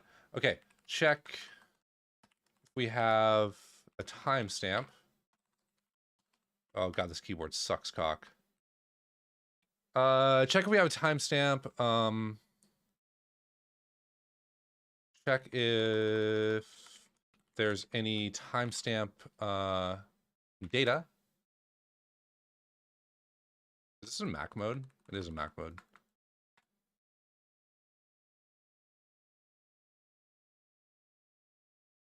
What is this? It's like an air condition? It's not an air condition. Could be an air condition though if you really pretend it is. Ooh, Jesus. Wait, did that make it really small? Cool. And then read the timestamp follower. All right, we're going back to low-level IL, and I think the comments should be there. Thank God. All right, so we're setting the breakpoint here at offset OX2126 C87. Fan-fucking-tastic. Real G's move in silence to go in Ida, or Windowbug rather. Okay. REX is 4. Cool. So we should fall through. We fall through, as we thought we would. I wish I actually would have recorded RDX, though, to see what that data is. Because I think that's 3. Do we reload that somewhere? Okay, let's go back to the disassembly. High-level IL. Read the timestamp follower. If it's 4, then we drop in here. And it should be like an allocation. Oh, this is actually where it was earlier. Cool. So yeah, it allocates this. And what are the arguments to this? So it loads RAX, RCX. REX is the function pointer I'm calling. So there's 2 arguments, RCX and EDX. EDX is the size. RCX is presumably like some vtable, actually. Because it's loading it from static data. So, yeah. Loading it from static data. All right, so we can skip over this. This returns the new object, bless. Oh, sorry. I wasn't showing this. I didn't do anything interesting, though. I just skipped over that function call. Go back.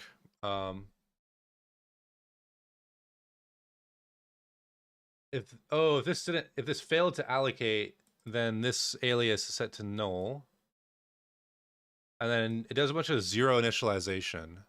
So we should have a test. Yep. RDI. Let's verify this shit's actually null. Null. vtable. Cool. Set the vtable. 0, 0, 0, 0. And then we got to jump. All right. Compare keyword pointer R12 plus 10 to 0.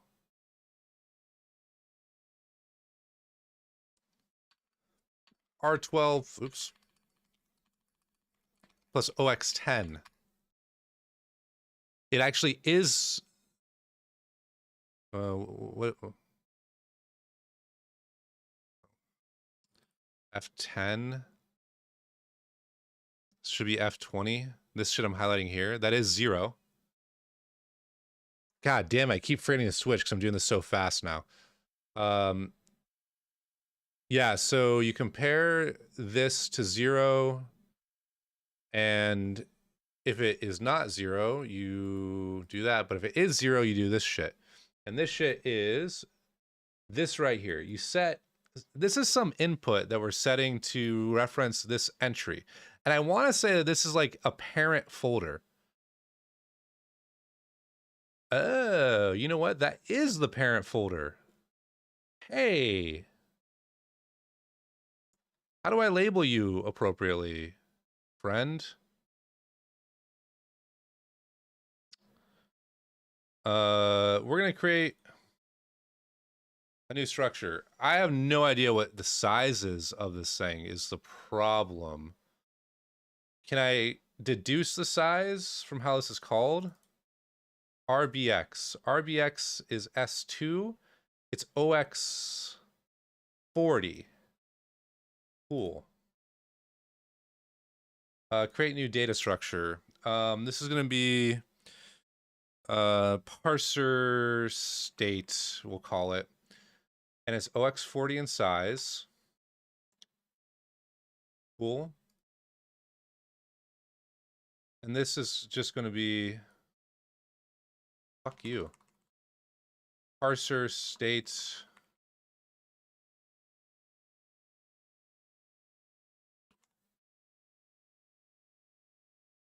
Nice.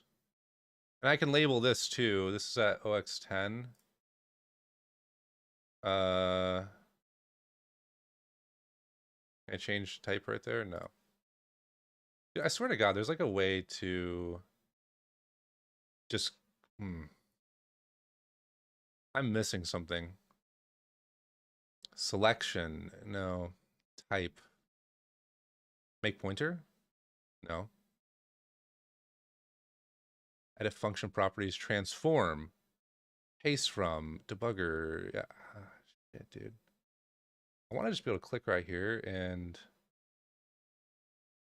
oh, add structure field. Okay, that's very misleading. Why would it default to the parent? Interesting. Parent. What did I name this actually? File entry parent. Hey, there we go. Okay. So this is the current parent.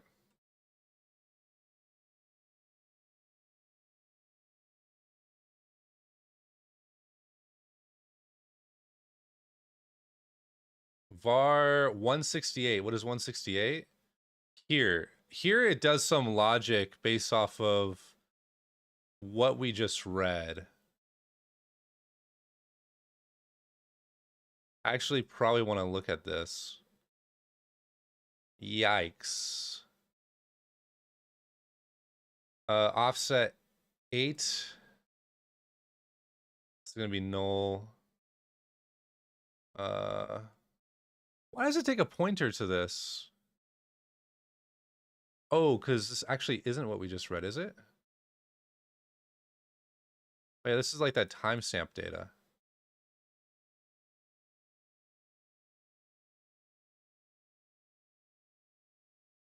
Or is it?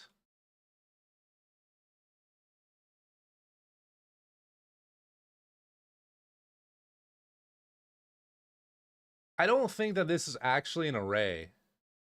In fact, if I go in here, I bet you this is not treated as an array. Here, arg2. Yeah, that's a null pointer check. And I bet you does a bunch of random ass shit. Oh, it just says a fucking mem copy. What do we mem copy here? Let's go back. Unknown low byte.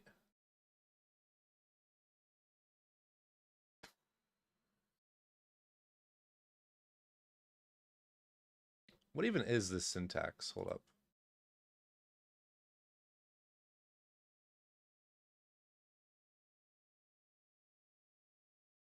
Yeah.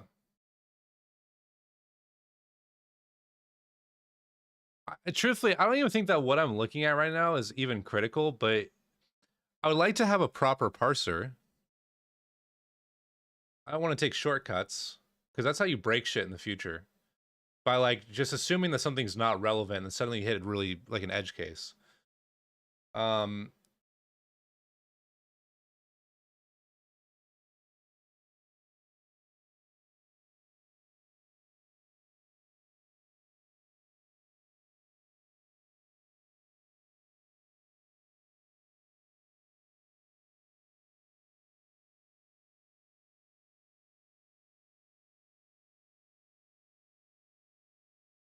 I'm gonna skip over this function call for now, but I want to see what this value is. Well, I know what that value is actually. Why is this returning a ZMM though? Does this get used in a meaningful way? Yeah, it does, kinda. Hmm.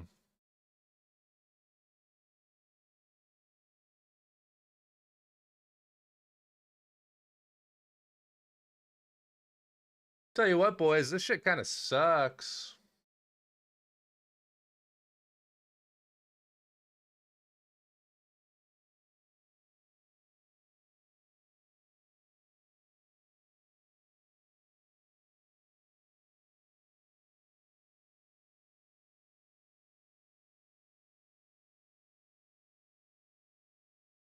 Why did I name this?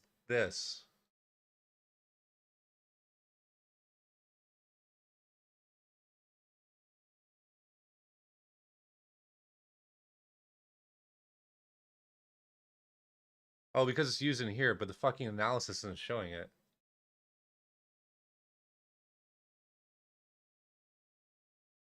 Okay, if I jump out of this and jump back, I bet you it shows. No, the magic didn't work.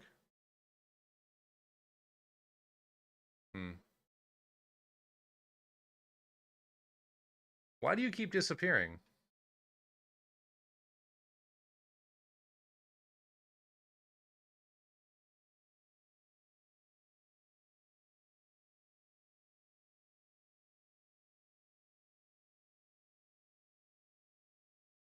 That's really fucking with me. And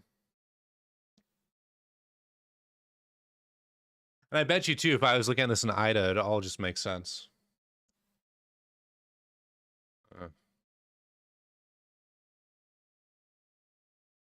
But yeah, that's why I named it that, because right here it's red, but it's not visible.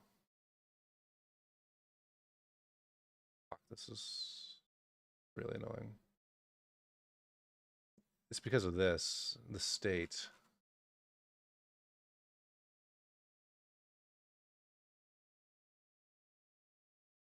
Yeah.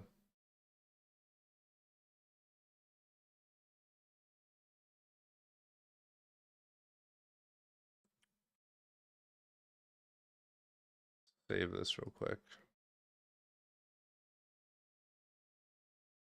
Dude, it suddenly just showed up again. I'm going crazy. Look, it's back.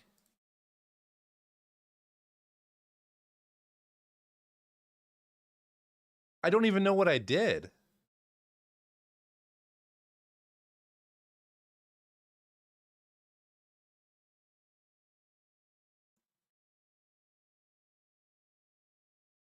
I gotta send that to the Vector 35 guys and get their opinion of what the hell I'm seeing.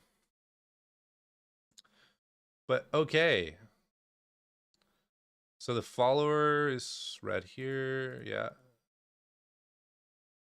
And then you do some shit with it. What is RDI2 here? Fuck, this is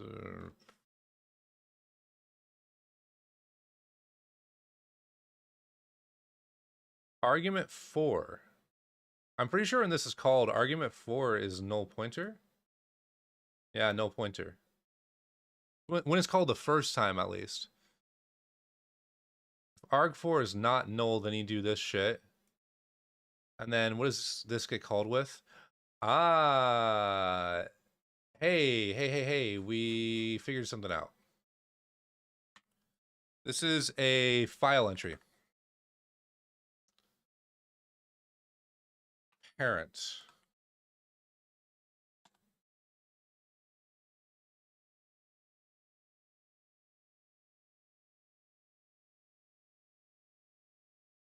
Yeah. Okay. If parent is not 0, then you drop here. Otherwise, it's recursive. Okay, so basically what happens here,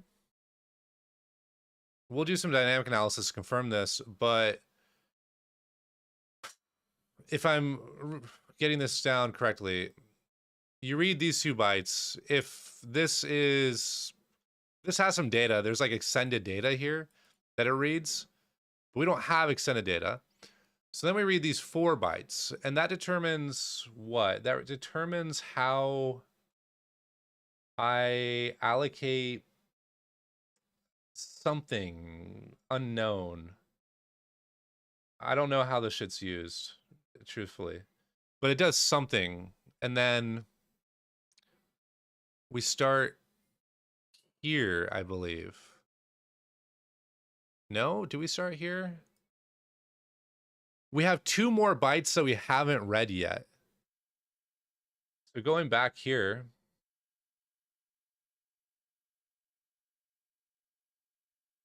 we read the follower, and then is there another read call in here?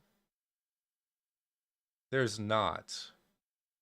But let's just assume for a second that we're calling, you know, this function again here. Okay. So on the next iteration, we're starting from the beginning. And we again on the next new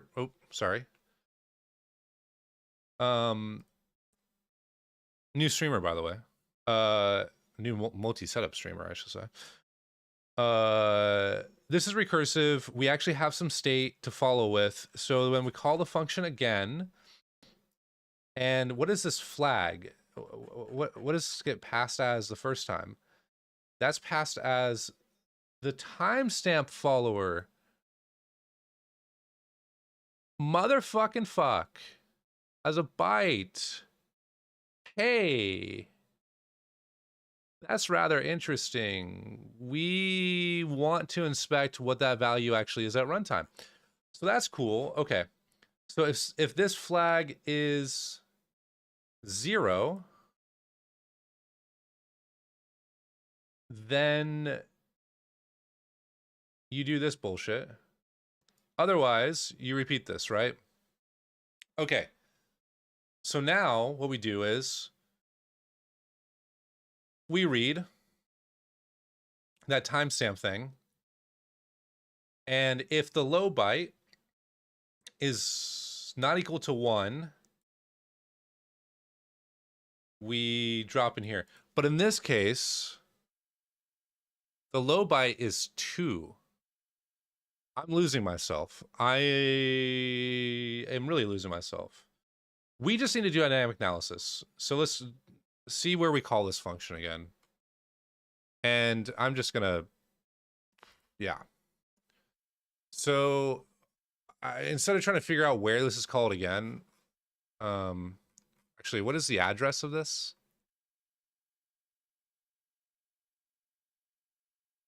The address of this function is here, 68A0. If I jump down here, I want to see a call for 68A0. Well, fuck it, bro. Let's just do a little stepping, a little two-step. Following along at home, where we are, D 15, compare some shit to 0. So we just compared some shit to 0. That's right. We dropped in here, and then we did this, and then we did this. So I think where we're at is right here. Yep, that checks out. And this is called, what are the arguments that I have right now for these? So this should be an RCX, RDX, R80, right? R8D rather. I don't know why I said R80. Okay. What is the state of the world? RCX. Yeah, that's... What was that var thing? That was a stack variable. Cool. That looks like a stack variable. RDX is well,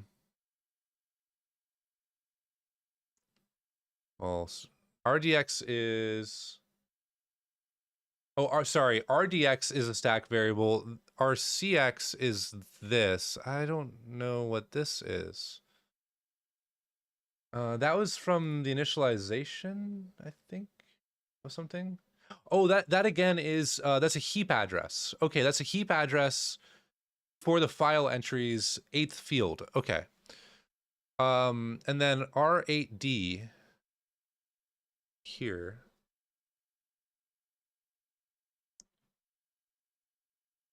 R8D.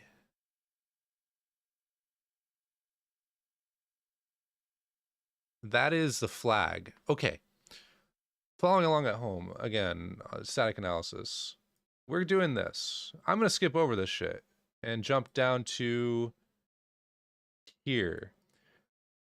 If the timestamp follower I'm actually curious about this. This value should be in little endian.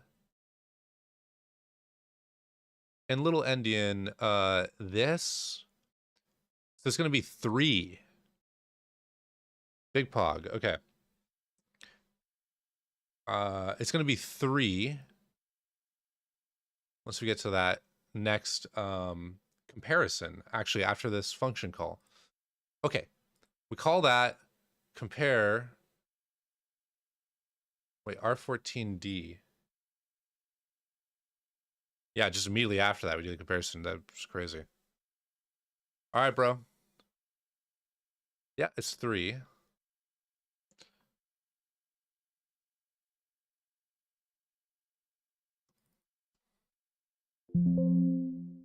RBX plus OX20.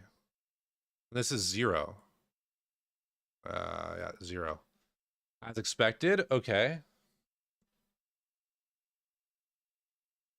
And it's not less than. So then we drop into here. Yep. Okay. That number gets shifted by 3 here, and we do this function call. What actually is that function call, though? Let's look at the static analysis. Oh, requested allocation limit. This is an allocator. Condition pointer. Does this tell me anything about what it's doing? No.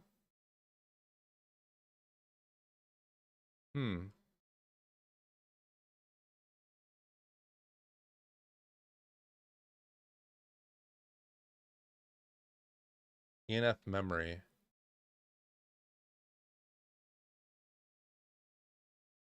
Okay. Well, let me just label that then as an allocation. Oops. Isn't it N? Yeah. Allocate, or ENF alloc. Cool.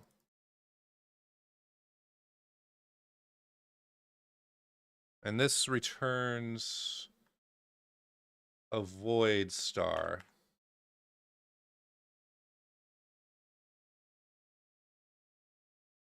I don't know why it thinks it returns 2 things here. It definitely does not return anything in ZMM6.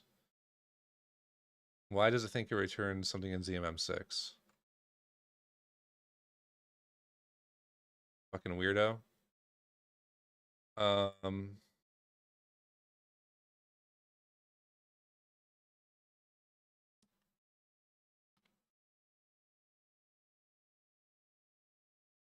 We're gonna change this to a void star alloc for timestamp trailer.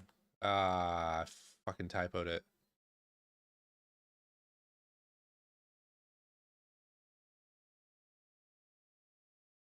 Did it just change from under my nose? I'm pretty sure it just changed from under my nose. Yeah. Fucking low profile keycaps.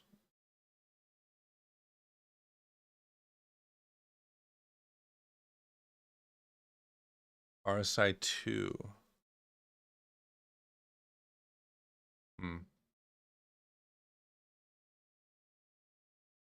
I suspect this is some kind of cache. Like for optimizing the allocations for like number of files or something?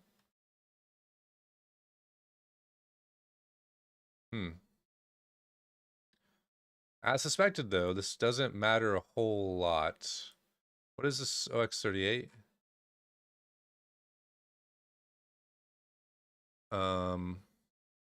Let's go back here to the dynamic analysis. We're gonna step over this. That's the allocation. And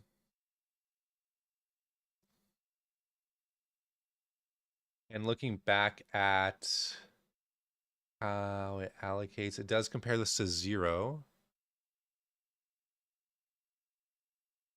Yeah.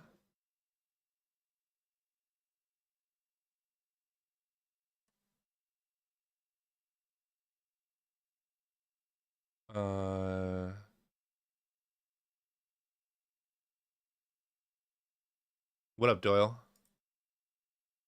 Let's look at the disassembly real quick. I stepped over this, and then what the fuck is it doing now? Oh, it jumped here. These are they distant? Call mem move. What the fuck am I looking at? I'm here. Yeah, I'm here. Well, what even is this? var 214? What uses var 214? Ah, there we go.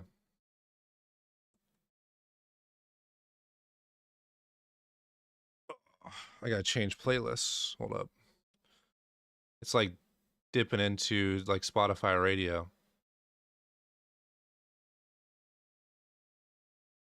Okay.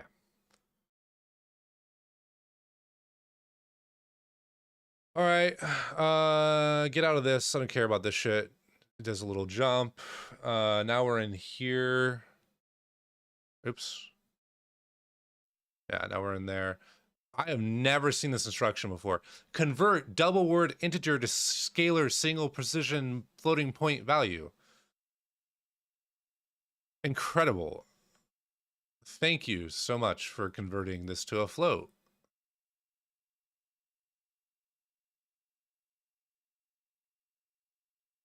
All right. So now it's doing this comparison. And I will probably drop into here. I'm going to keep going until I hit this comparison here.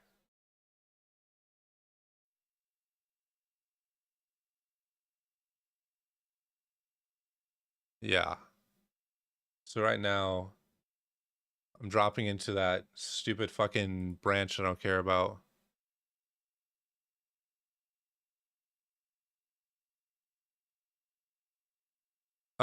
This is reverse engineering, Doyle. I'm looking at the machine code and debugging the program to figure out what it's doing.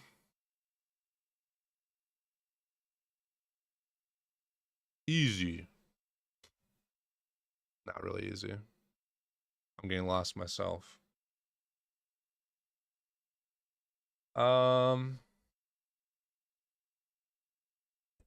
now I think that I'm about to hit what I wanted to earlier, this R15 comparison here. R15, if R15 does not equal 0, oh, fuck, son. Oh, Pog. Okay, I want to skip all of this bullshit.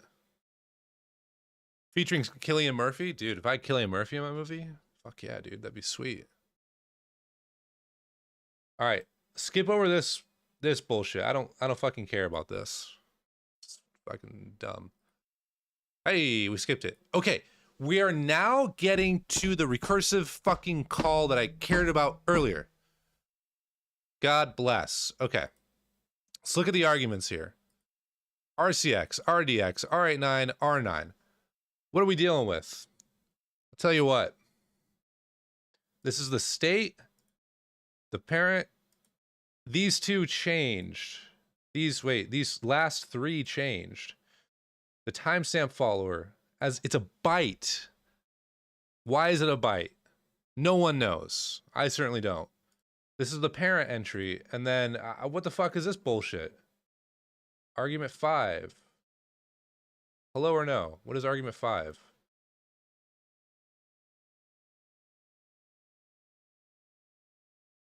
Where did this variable even come from? Oh, it's right here.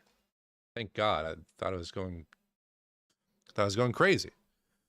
All right. We're about to go recursive. So the last three, we've got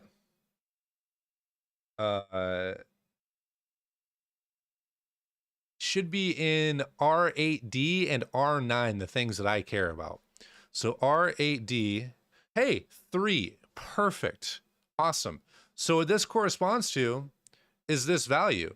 So it's setting up some state to start parsing all of this bullshit. Okay, that's cool. And then what else does it do? R9.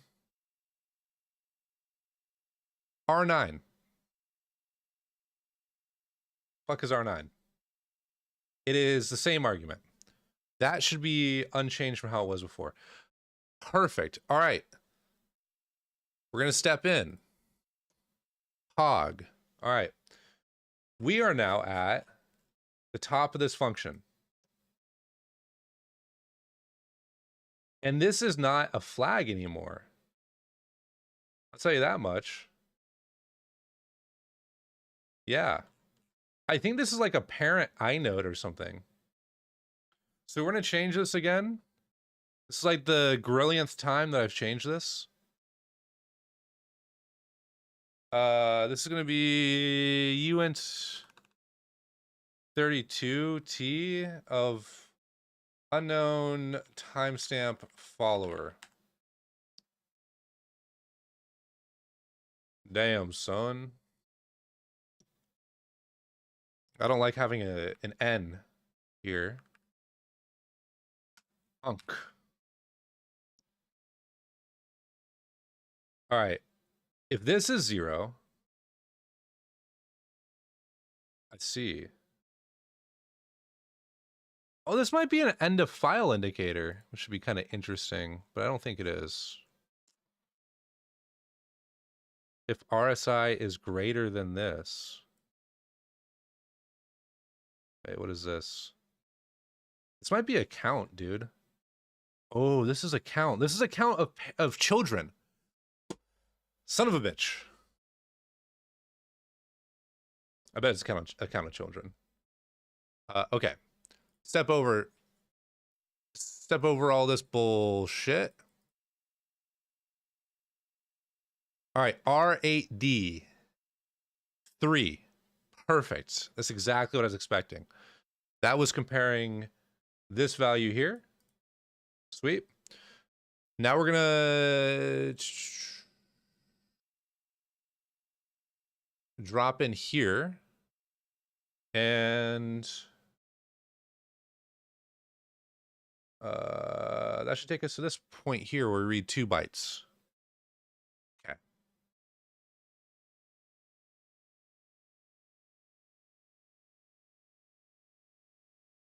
Swag. Got him. Oh, I don't want to listen to this song. I gotta remove this song. Sorry, Suicide.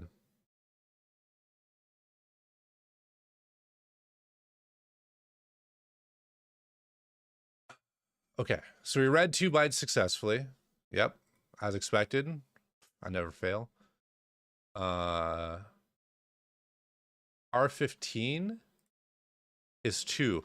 So R15 is this value here. Nice. You know, this is kind of interesting that it endian swapped that. I didn't expect it to endian swap that. Oh, shit, son. That's why it was, yeah, okay. So things are starting to click a little bit about how this project is structured. But yeah, so we read 2.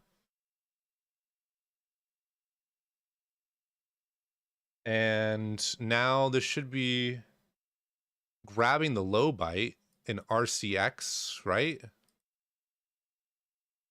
No? Am I getting ahead of myself?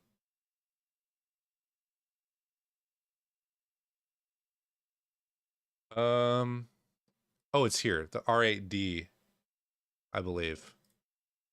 R8D is 2.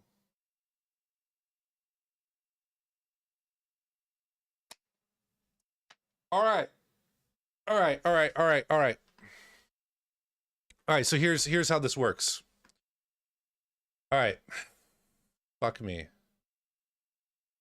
This is actually the file name length. This is null. This is null. This is a special case for like the root or some shit. And then this is the root's entry count or something. I'm assuming. 3. 333. What is significant about 3?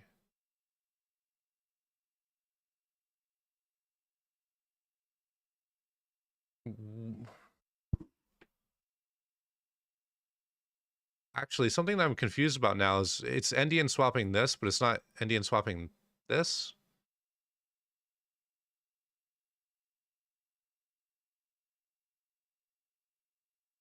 What the fuck is this shit? Play Des Moines with Yves? I don't know if you know this, Dread, but I quit the game. Because I'm a pussy.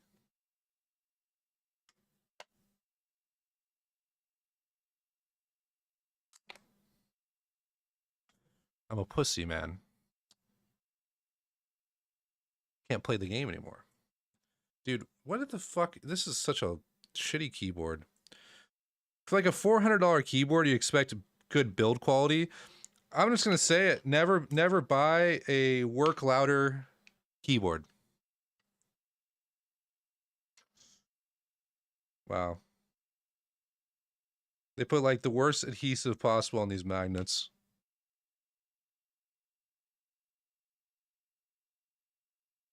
All right. Arma stream when? It could have been today, but I'm still hungover. I might do an Oblivion stream if I'm being real with you. It sounds pretty cozy. Playing out the rest of the night.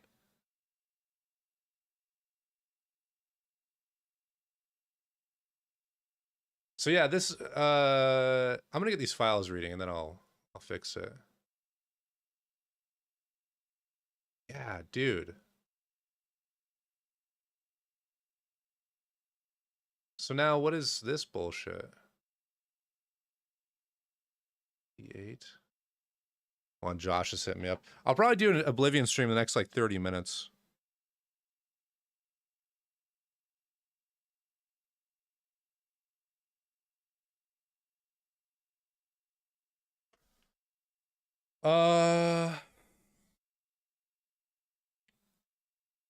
Okay, let's update the code with what I know. So this is gonna be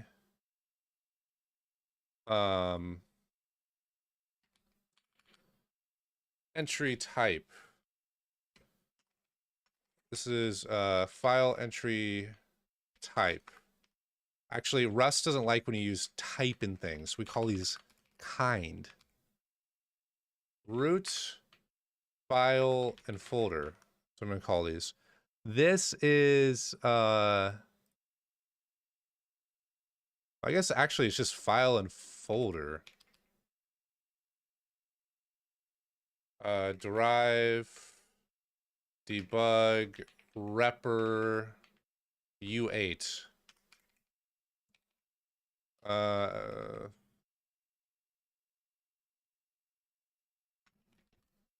Try from u8 for file entry kind. Implement missing shit. We're just gonna panic for now. Unknown file entry kind. Value. Okay. And match values. Why am I generating code? No, thank you. 0. Self folder.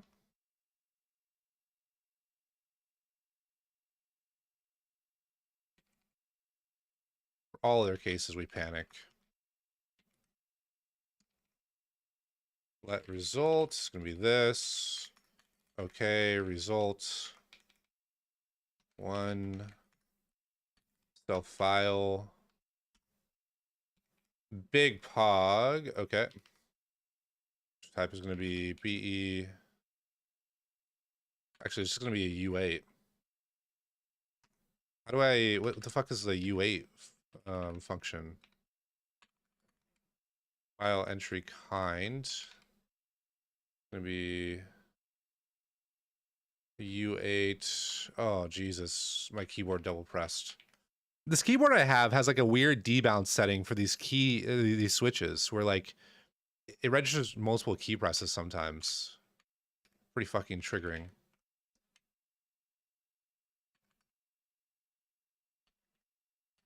Heavy question marks. Okay. Entry kind. Name length. Cool. And then match entry type. Fuck, dude. Entry kind. We call these kinds. Folder. Special case.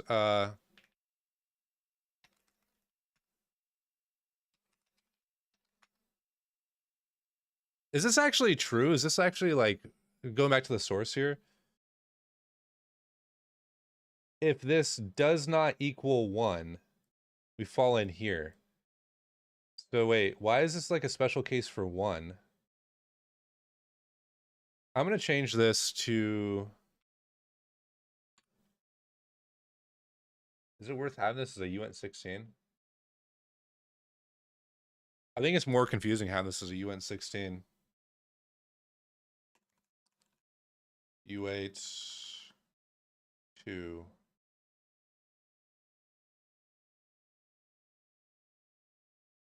What? You know what? I can actually make a type out of this. Hold up. Create types from C source. Struct.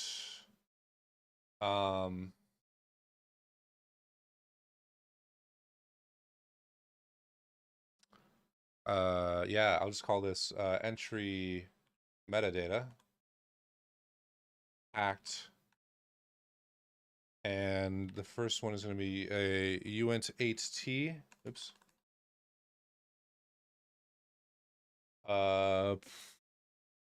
Kind. Name length.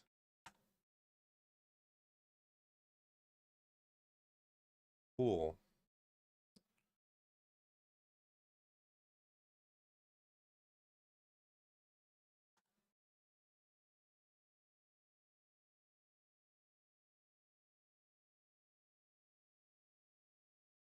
Does it get byte swapped though?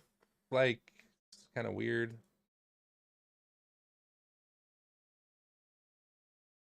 Bytes red dot b. I think this is actually going to be a...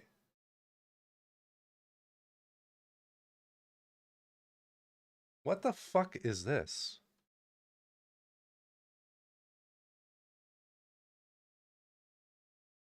Yeah, this is backwards. I can just tell already, because if it's not 1, then we drop in here. Yeah. Okay. So it does do a byte swap. Um,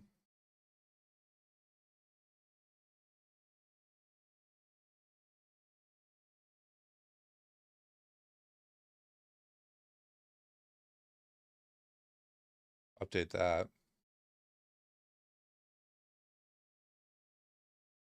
Entry kind. Oops. Let's create an enum.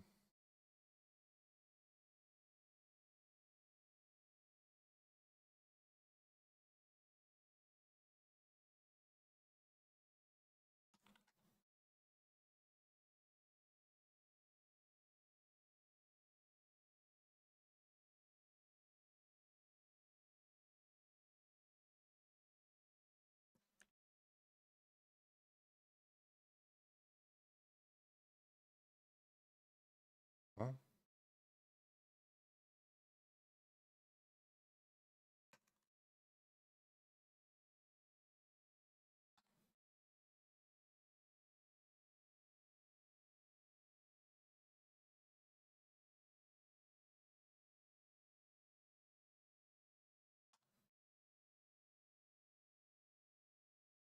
Nice. Okay. It's starting to get cleaned up a little bit. There we go again with this stupid fucking bug.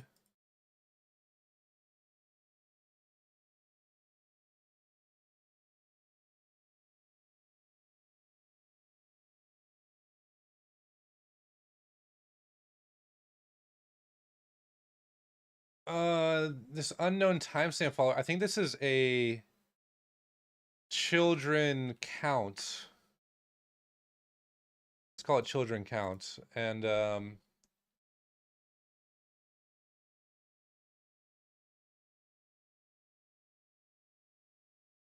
how does this get used? Sorry.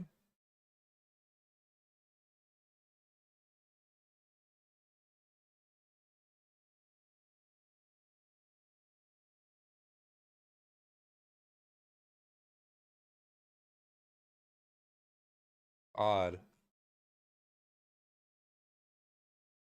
I'm not fully sold that this is the count, but it sounds about right. It sounds more right than what I had before, just unknown. Um, unknown timestamp follower. Change this to a uint.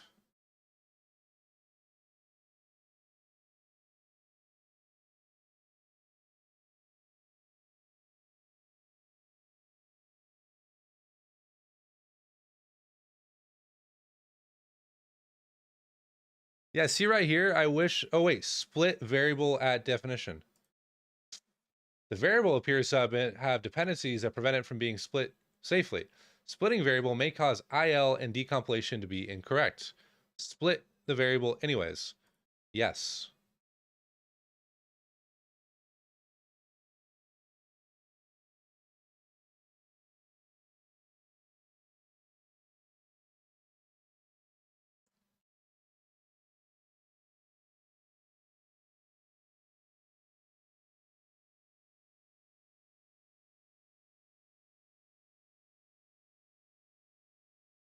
Whoa. Your metadata. Unknown 1.b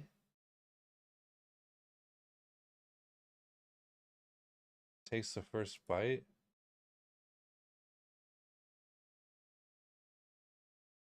We'll have to see what this value is on this next iteration. I'm a little confused because I expected it to be I expected this to be the entry kind, but it could be the file name length. So let's go back to dynamic analysis real quick. Okay. So this is about to read 2 bytes.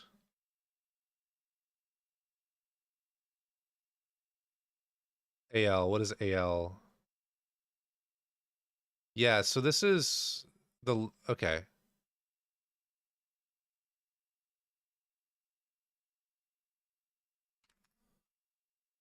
The low byte of RAX. So it is comparing.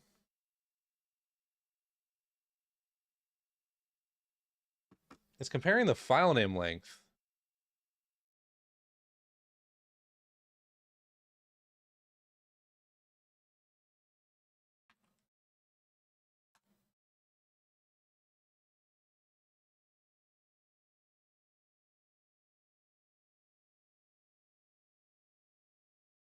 And what's this label?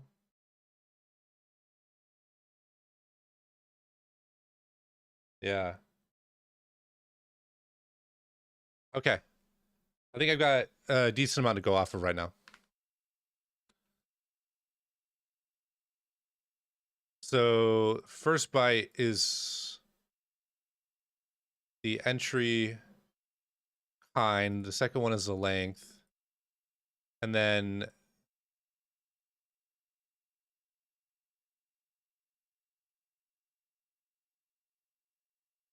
you know what they do in the source though? They don't match on this.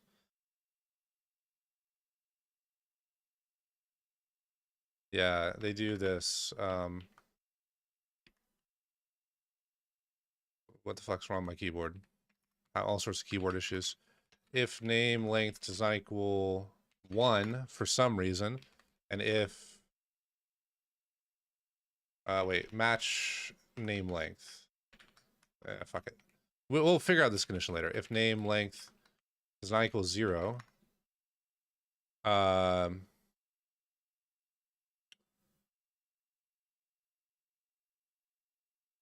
yeah.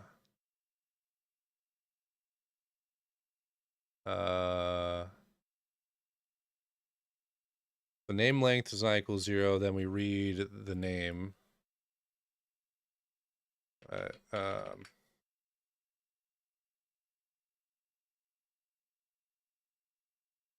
Hello. 164.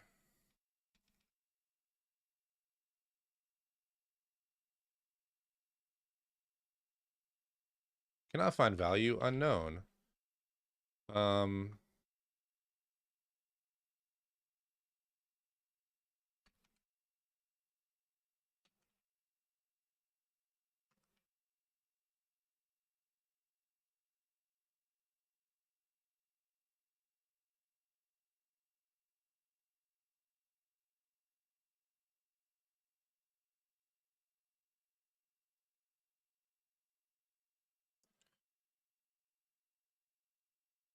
There's like some way we need to be able to tell it that this is the root directory under these special cases, but I will worry about that later. Entry kind. I name it entry kind?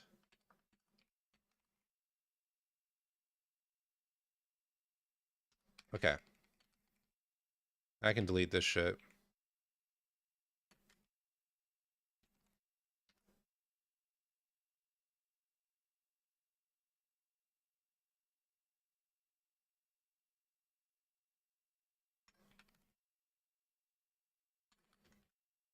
I don't know when we'd ever drop into here. The name length is not equal 0. Otherwise, we're going to inverse these conditions because I don't like that. Special case for root directory.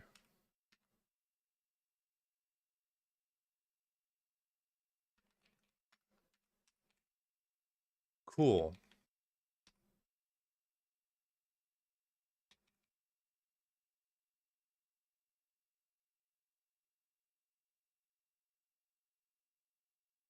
I think I need to pass in some state here.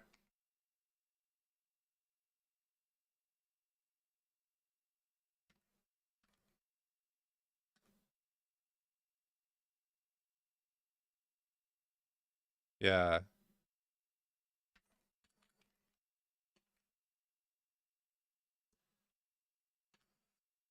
Uh,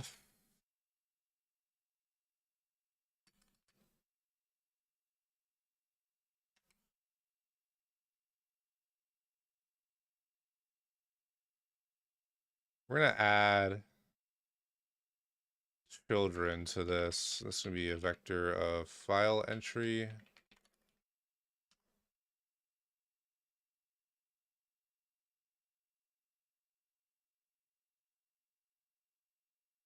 Oops.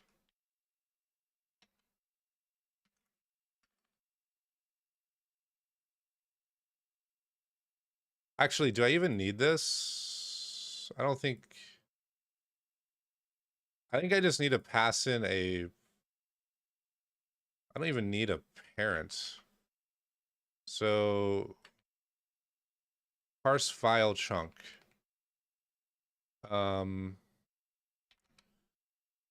Parents. It's gonna be a vec...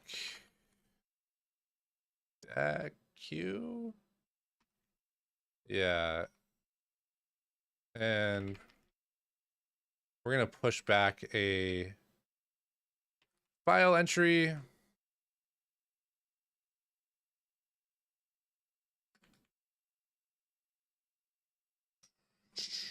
Do I want to use cow? I think I probably should use cow.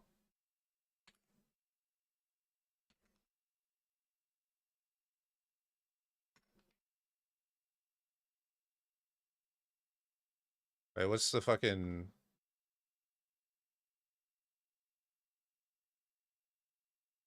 cow? Yeah. Should be like that.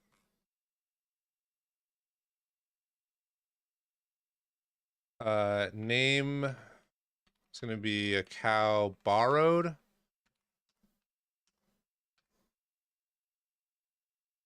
Expecting, oh, surprise.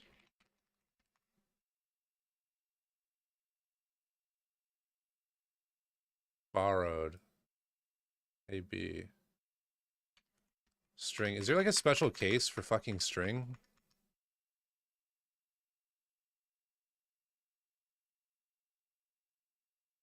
Oh, wait, it actually works on the borrowed variant, not the owned variant. That's why. Um, basically, not all this data is going to have, it's not going to, all the names are not going to be derived from the input. So I need to be able to, I need to be able to make sure I can have either owned or borrowed data here.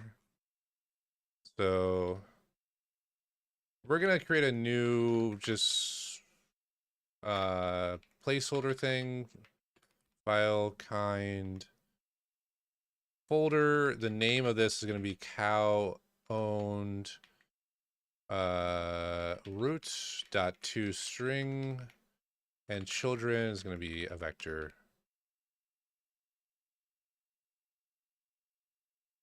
Let's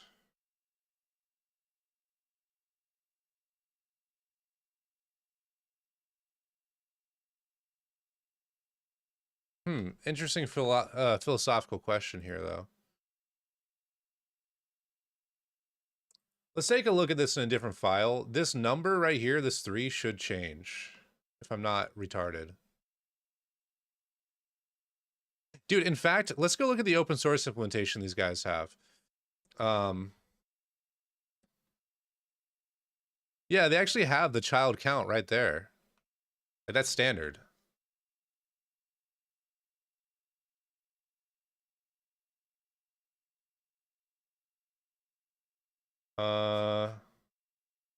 The way that I'm making these structures is kind of weird, but just bear with me.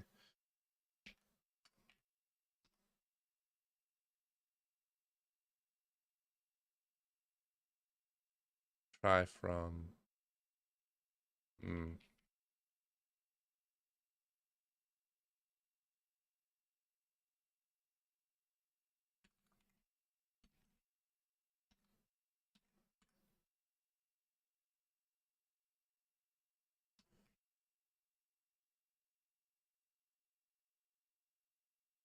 Oh, you know what? I don't need to, I shouldn't start with this actually.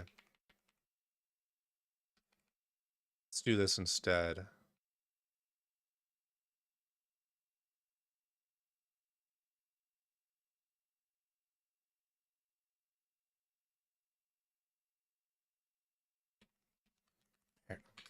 Parent?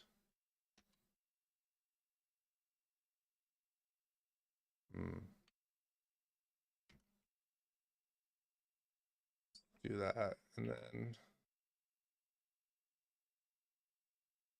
the special case here.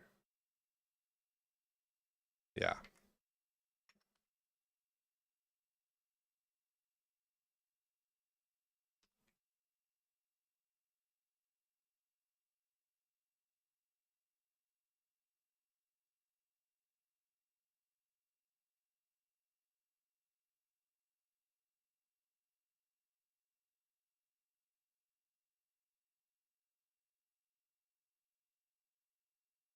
So after this file name, it should be a uint32.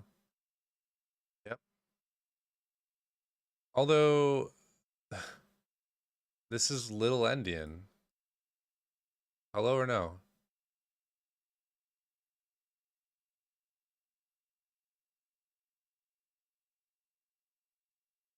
Yeah, that is actually a little endian. Do they use little endian?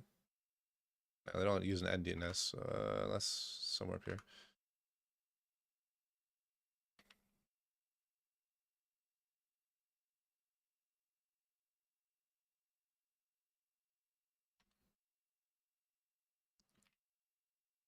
Um,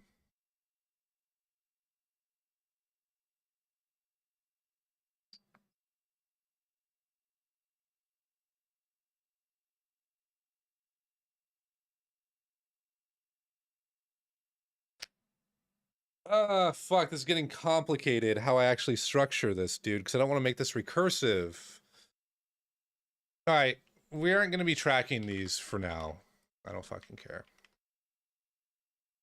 Um,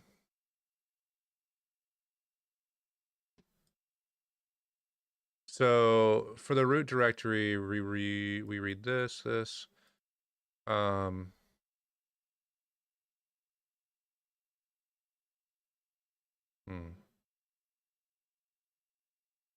Maybe I actually do just need a similar function, parse file entries. No, this should be a single fucking unit. This should be a single fucking unit. Yeah, this needs to be a single unit.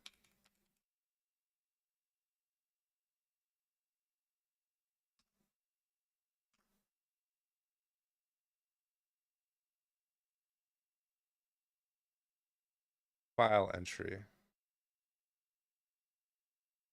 File entry kind. Folder. Children.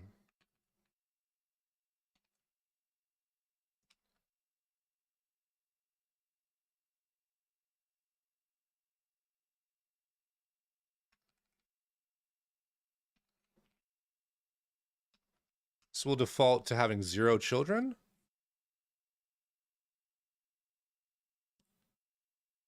Wait, this is wrong. This is wrong. This is wrong.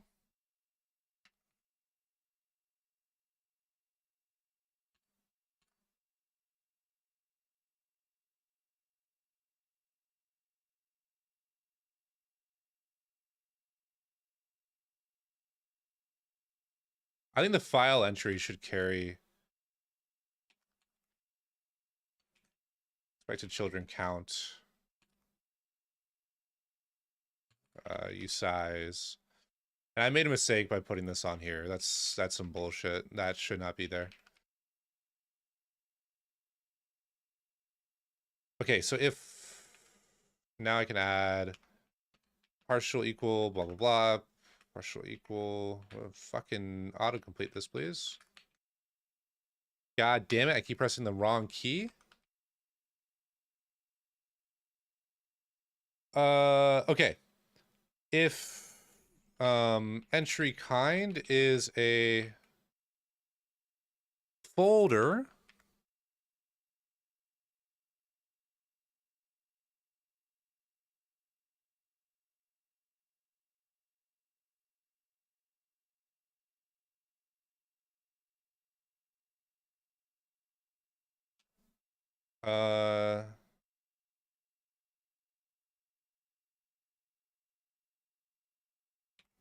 you know, this is kind of funny. I'm reading this wrong. In wrong order. So how this should go is you read the entry kind, the length, and the name bytes, and then you read, if it's a folder, it's going to be a little endian U32.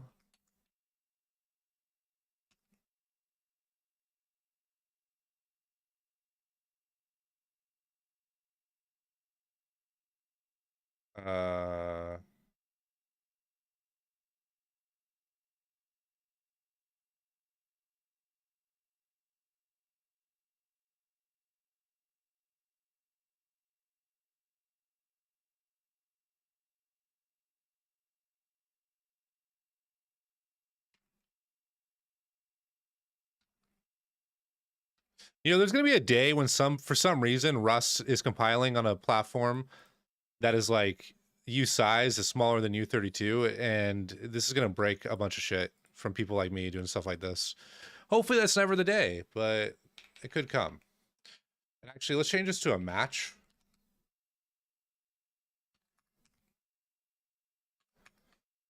File entry kind folder. And let's delete inside of these brackets. Do that. File entry kind file. So now I'm really curious. So we read 1, 2, and if it's a file, let's go back to the disassembly here. So if it's a file,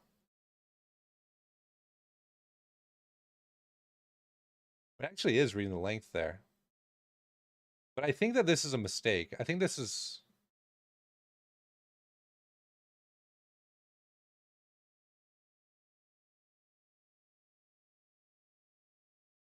This actually is the fucking kind.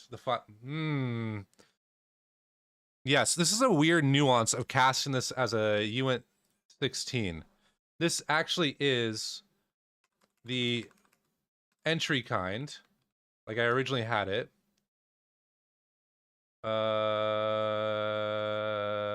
Yeah, whatever. I believe you.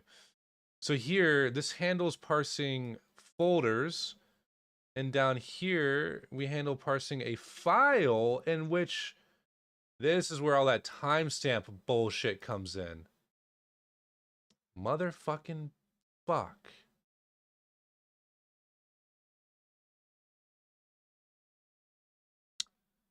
Quite interesting. I think this is like a platform flag or something.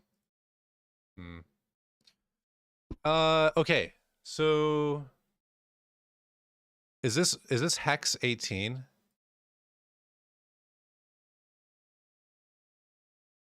Holy shit, it is.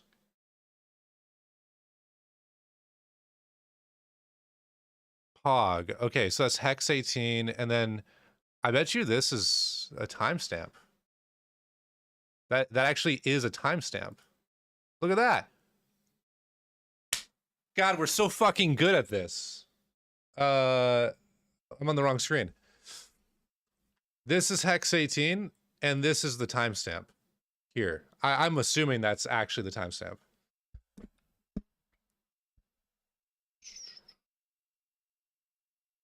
That's the Unix epoch time.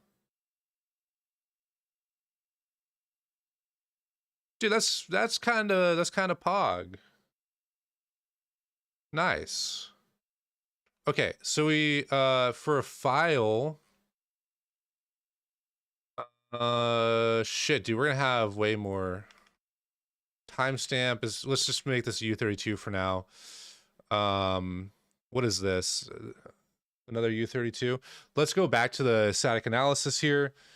We read hex 18 bytes, and then this goes into this. Let's change this to a data structure. Create new structure, file metadata, because it actually is a file. And down here, we need to set the structure size.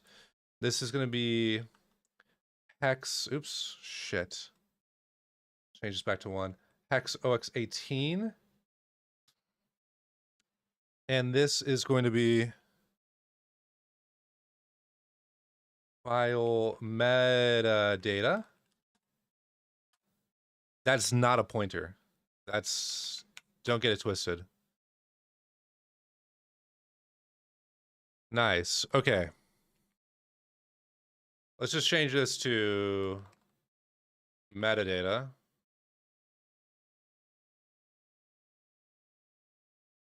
What are you? What are you doing? What do you think you're doing here, friend? Hex 14. Hex 14.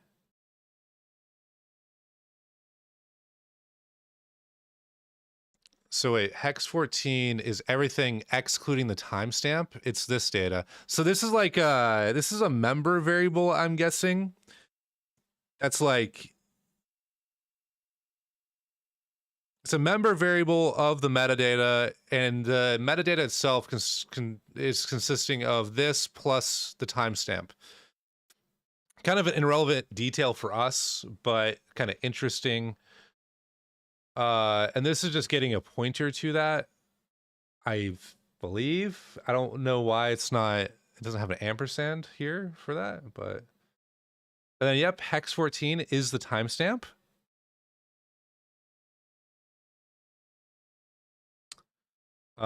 Is S used anywhere else? S is actually a copy of everything down there.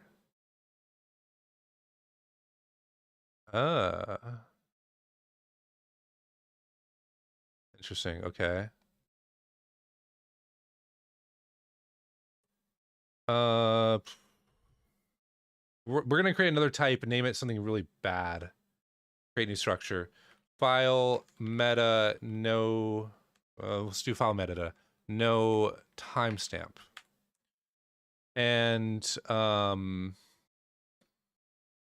oops. Where am I? File metadata. No timestamp. The type you entered is 0 width. Cancel that shit. Set structure size. OX14. Da, da, da, da, da.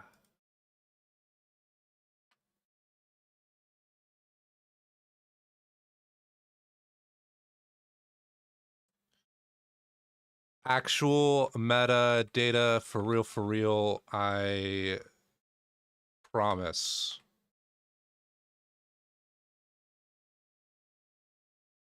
Nice. Okay, and then this is bow.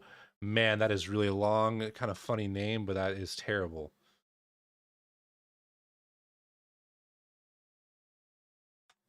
We'll just keep it like that for now.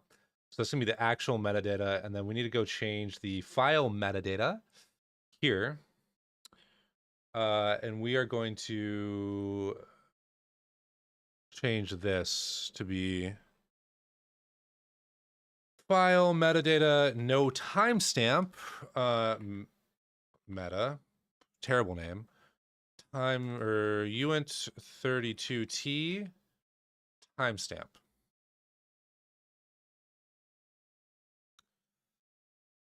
And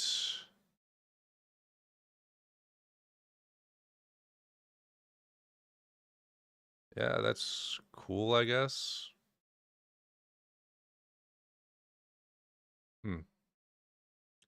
I'm concerned about what this is. This is probably allocating. Yeah, this is probably allocating the actual like object that stores the file info. Yeah.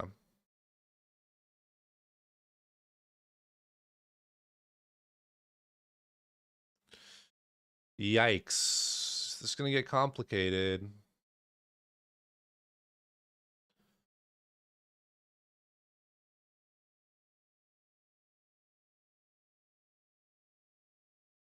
Yeah, you allocate based off entry kind here. All right, well, let's focus on how this stuff's actually read so I can just wrap this up for now. This is some bullshit. Offset 4 is some other bullshit. Offset 8, whatever. My guess is actually this is an offset into the data section. This is maybe an offset into the data section length, compress length, decompress length, compression type. Yeah, sounds plausible to me. So if we go back up here, ooh, this is at 3.8. 3.8, 3.8, 3.8. Wow, this is actually just a straight up offset into the file. Okay.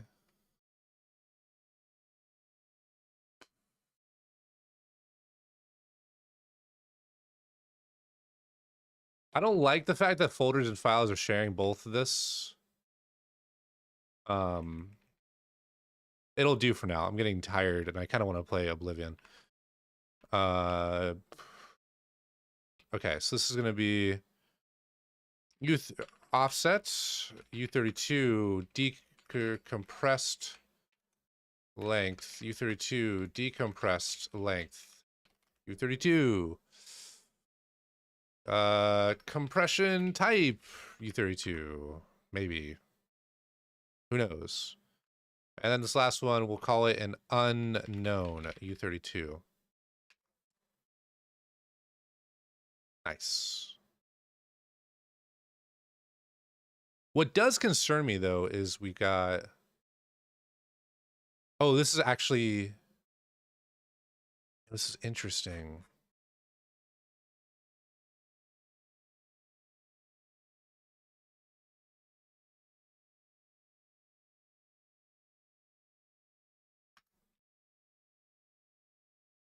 offset 0, 0, 0, 0, 0, 0.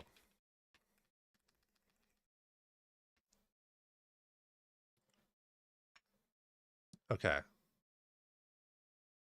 For a file, this is going to be a little bit different. So let offset is going to be 32, little endian u32, input, compressed length, a little endian.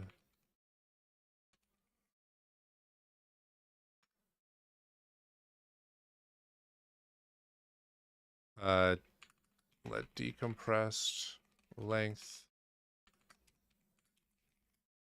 input,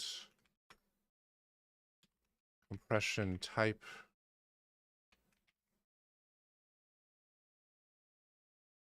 My Twitter's popping off today, bro. Kind of weird. Someone like randomly retweeted one of my blog posts from a while ago that was already kind of popular, and now it's getting popular again. Oh, is the window frozen? Dude, I'm sorry. I forgot to change the scene. I was modifying just this stuff, just some structs. It wasn't really anything super interesting, but I was saying is like, I'm adding a bunch of this shit here.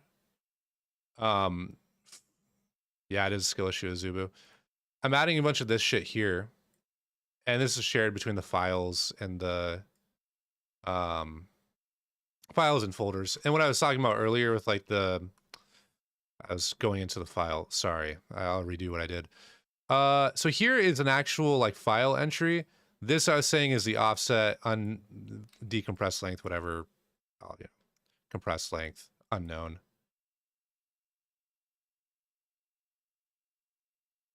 We'll figure it out later. Right now, it doesn't look like this stuff is probably used. Although I am kind of curious about what this magic number here is. This, I need to change this. Let's split this. Split variable at definition, yes. This is, let's rename this to, I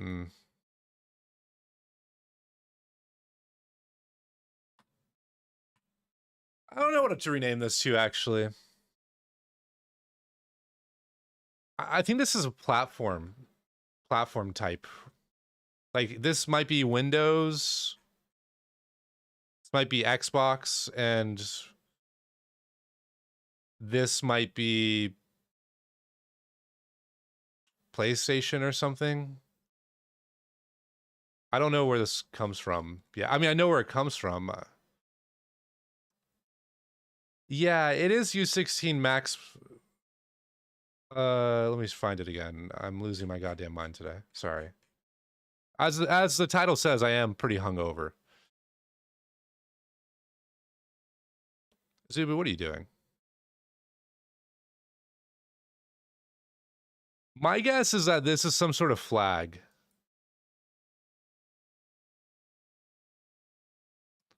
Like the I mean, actually, it's a static value. Is this? Hold up.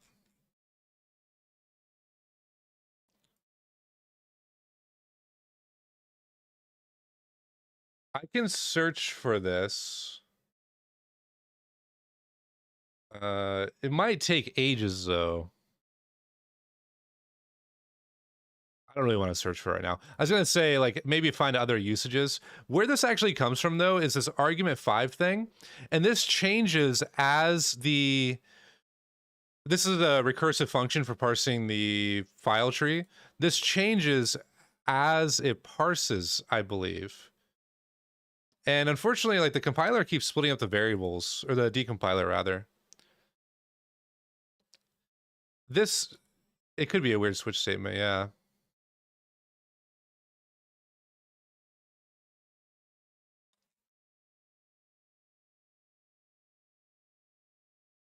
What's interesting is this magic value isn't used to set anything anywhere.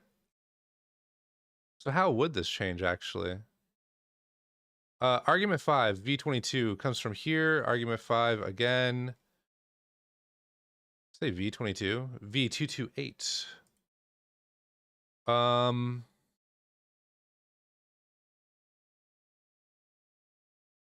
Yeah, this actually doesn't change for the lifetime of the function. So when would this ever change? It'd have to be the caller, I guess.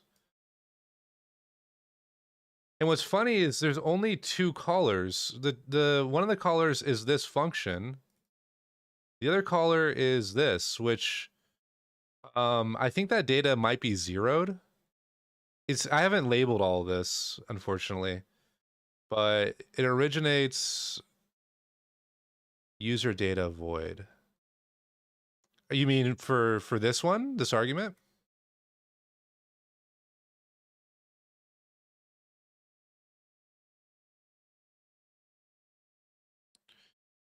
Yeah. What have I actually labeled on here? Unknown arg5 and then the inner. Yeah, very useful. Unknown labeled as file path. Very useful name here. That's I for some reason thought when I was first looking at this that this argument is a file path. It's not a file path. This is a C++ object. This is a C++ object, and this fifth argument here, fuck dude, I lost it again. The fifth argument here has that as data. So I think you're right. It's like some sort of user data, quote unquote. It's like internal data, not necessarily user data, but it's like for this specific caller, user data, which I guess probably is actually what you meant.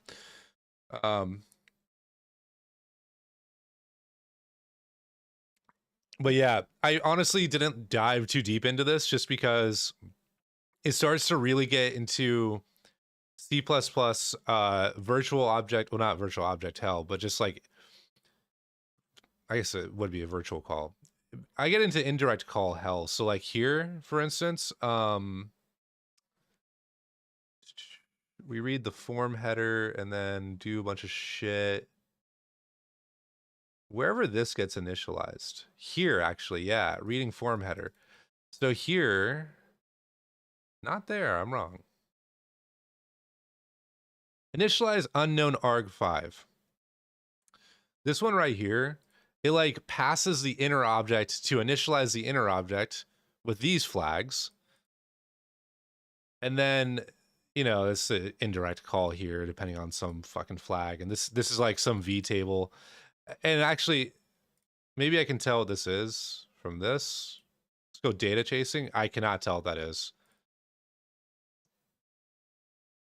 Yeah, we're in hell. I don't know if this is part of that V table too.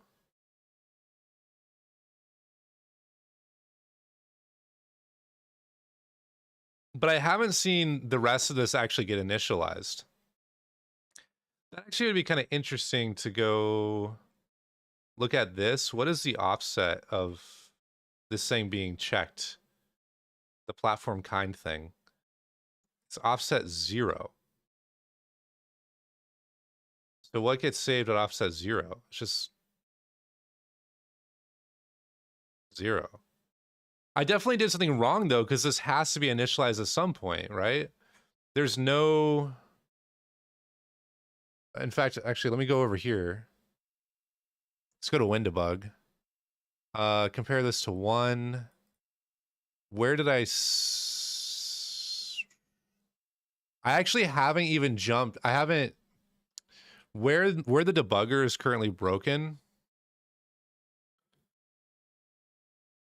Where the debugger is broken is here, I believe. Yeah, here. So if I go forward, I'll go here. Let's chase this. Let's see what the fuck this is. Step over. Step over. Step over. Is there a call?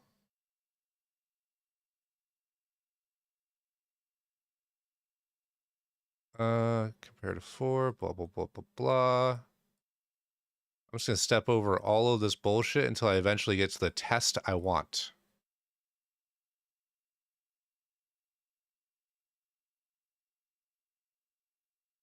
I think this jump is the one I'm looking for. Or maybe not. Oh, you know what? It's actually not, because I'm parsing another directory. So that this is the file that it's reading. Directory, and then this guy. So let me just scroll down in here. Yeah.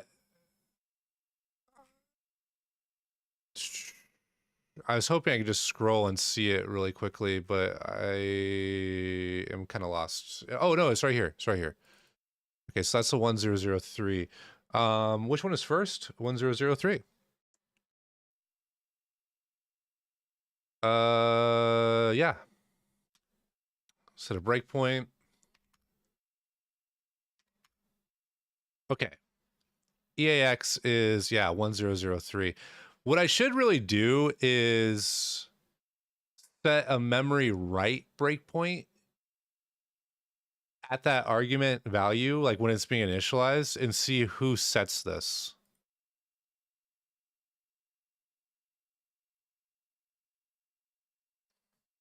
Because it's really not clear to me at all.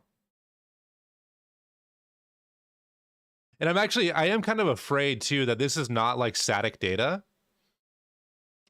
I am kind of afraid this might be runtime data that changes somewhere that I'm not aware of. Like in one of these function calls or something. Oh, dude, you know what this might be? I bet you that this is game version. Dollars to donuts. It's probably fucking game version or something.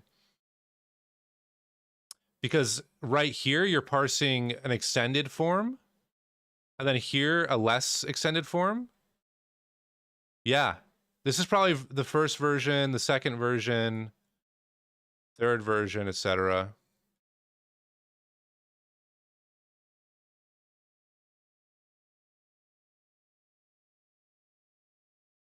And this actually kind of lines up with the current game version itself. I think the current version is one. I don't want to even guess this. Hold up. Pull up Steam. Oh, my cat is hungry. What's up, dude? Can you see version in here? Oh, hey, buddy. I'll feed you in just a minute. Rename to save file version. Yeah, I'll rename it in a sec. I am just kind of curious if it checks out nicely. 130. I mean, it's not the full version, but it loosely aligns. Like the last version was 1.2. So maybe it's like major. It's like U16 components.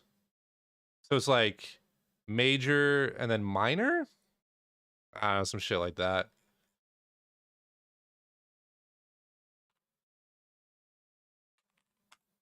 Yeah. Yeah, you were right. And in fact, it is a D word.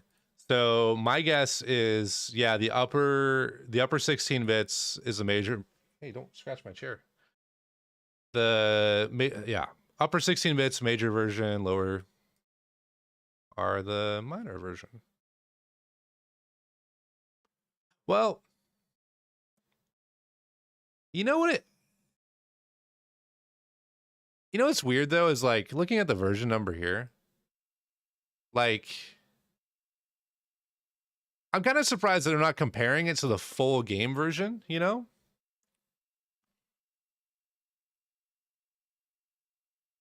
I guess that it does make sense that like, oh, in like version 1.3 in general is like their incremental updates, like the releases. The last release was 1.2.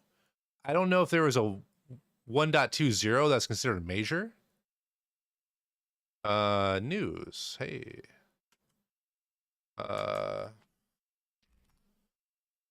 Wait, are there categories? Development. Yeah.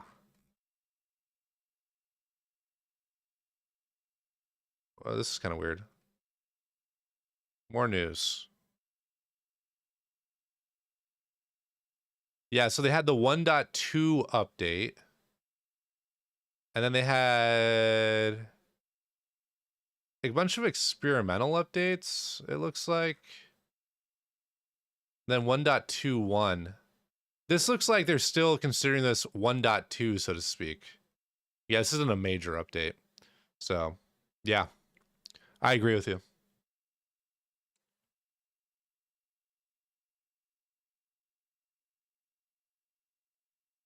Huh. That'll be interesting to see if I can handle that some way. That data, by the way, is definitely not like in the header or anything like that. As far as, oh, it's right there. It actually is in the fucking header. Ah, dude. Okay, I promise. I don't think this might be a big fucking slip up on my part. I don't think that's initialized. I'm so happy. I'm so happy we had this conversation because I must have missed that. What's funny is like, okay, I don't know if how long you've been here for, Gray Hatter, but like, there are open source tools that already do what I'm doing, and I'm trying not to reference them that much because I've said this before. I don't want them to like influence how I'm reading this. Like in this tool, for instance, they read. This is like the outer envelope descriptor, so to speak. And this is like the full file size. This is like, I thought this was like file version. Obviously, that's wrong. And then head. What's kind of funny is like these dudes when they read head, there's like, yeah, constant unknown. So they just skip it. And I don't know how recent this one is. 3 years ago. There was a different one I saw too. There was Pack Explorer. What's this? Pack Parser? I don't know. Pack Explorer. Are these all the same one? I'm pretty sure that I saw a different one. Hold up. Pack Unpacker. Oh, Jesus. I just opened that like 3 times. Okay, so this one was updated recently. Let's take a look at this. Read header. Yeah, dude, they just skip it. Everyone just skips it. And that's, dude, that's exactly why I'm not paying attention to what these guys are doing and instead just reverse engineering it myself. So, okay, when you read the pack file, this kind of makes sense now. You read the form header. Wait, you pass the inner though. This isn't where you do the magic. You read head. You read head here. And if this is less than OX1C, you go here. This function right here I skipped this because I'm like, oh, there's no arguments to this. What this actually probably is, dude, is it's probably, yeah. Okay. All right, guy. It's binary ninja lying to me. This is why you never trust a decompiler output. This actually does have multiple arguments here, and then it probably, if this function call right here probably parses this structure a little bit more. Can I go back? Yeah. I was looking at this. Or did you mean go back to the other scene?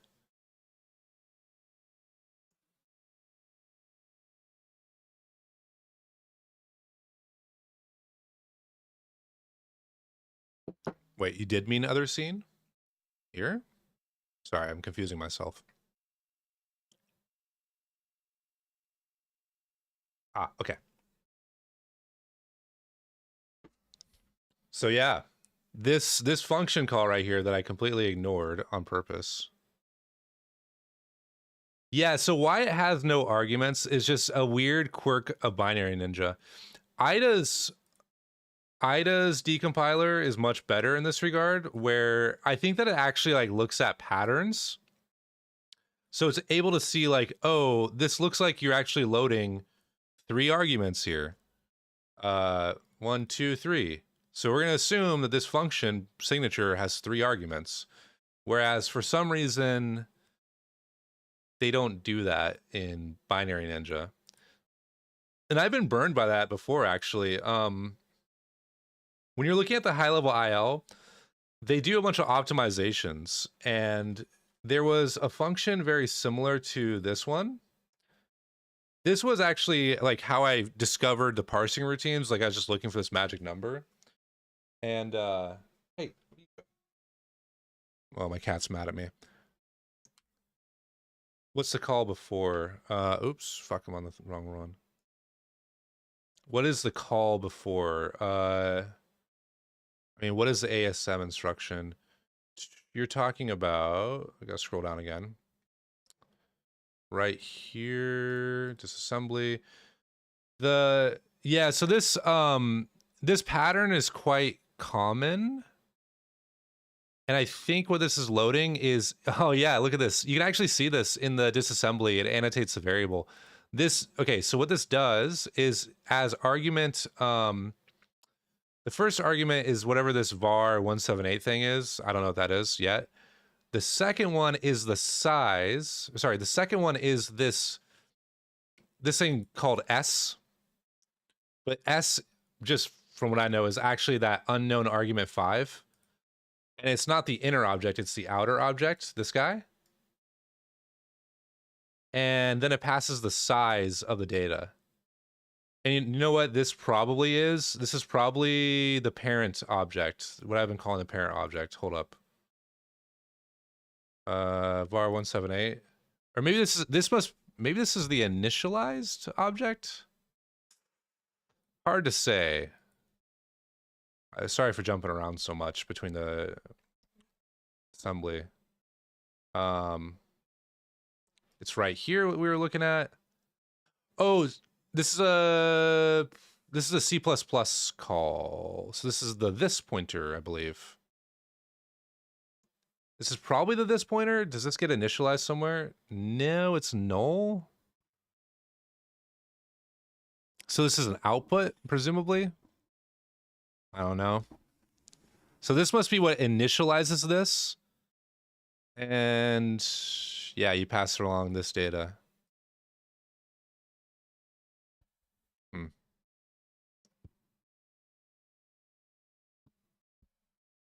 Can I find out where it's jumping? Yeah, give me 1 sec. Come here, cat. I have to... What did I just do? What the hell? I have to feed my cat real quick. Hold up. My cat just paused my music too. He is getting kind of annoying. So give me like two minutes.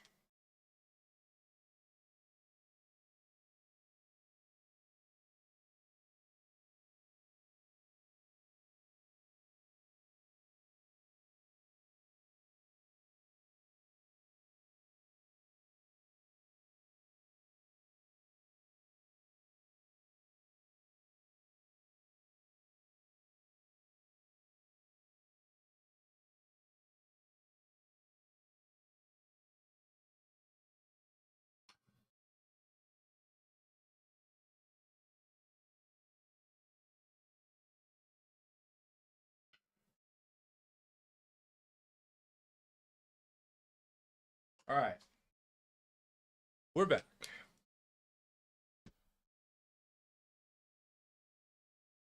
All right. Let's go back to the debugger. Let's get the load address. And the address of that call, or the offset rather, 2125 E2D. That looks about right. Did that set a breakpoint? I don't know if that set a breakpoint. There we go. Oh, wait. I don't think I restarted. I'm gonna, yeah, restart now.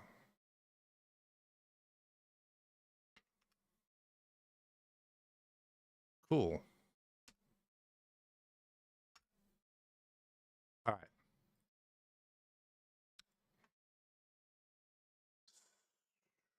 Where are we jumping?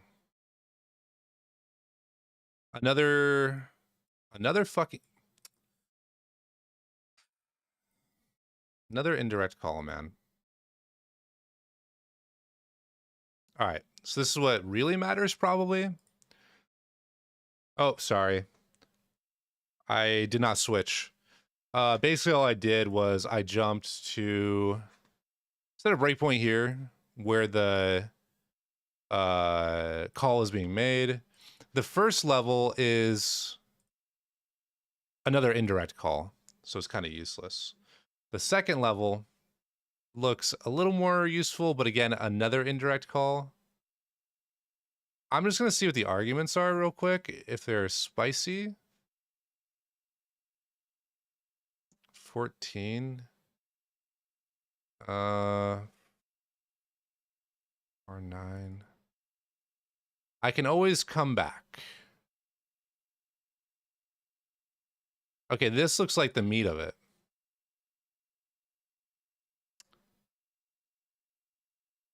Yeah. All right. Go to...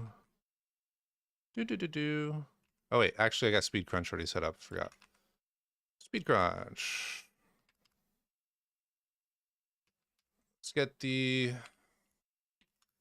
offset. All right. I'm going to punch that into Binary Ninja. Oh, shit.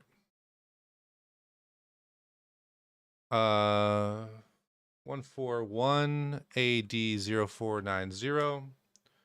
This looks about right.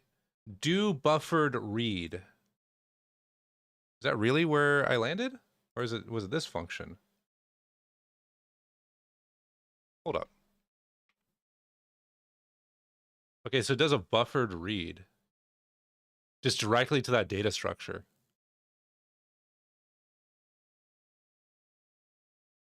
Huh. And then I'm going to switch real quick. And what is this function? The caller of the buffered read.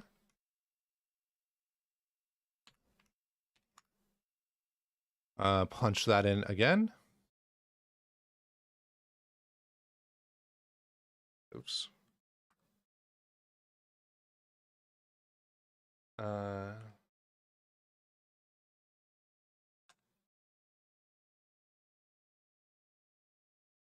Yeah. So my guess at what they're doing here is they're creating that data structure and they are directly reading this. And that kind of has me worried that this data right here is meaningful. But my assumption has been that, and my assumptions so far have been kind of wrong. My assumption was that this might be like a SHA or something. I don't think there's enough entropy for that. So these probably have some significance that I'm not aware of. And you know, in fact, this kind of looks like an offset into this file.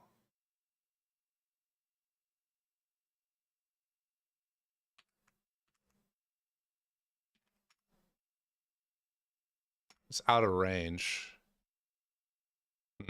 So it's not an offset.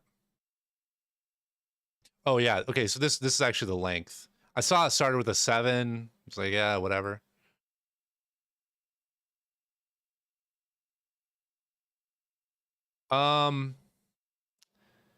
You would think it's little endian, but it's kind of weird, dude. They do like a weird mix of big and little. So like this number right here, check this out. if I select range from here and I do, shit, that's not right.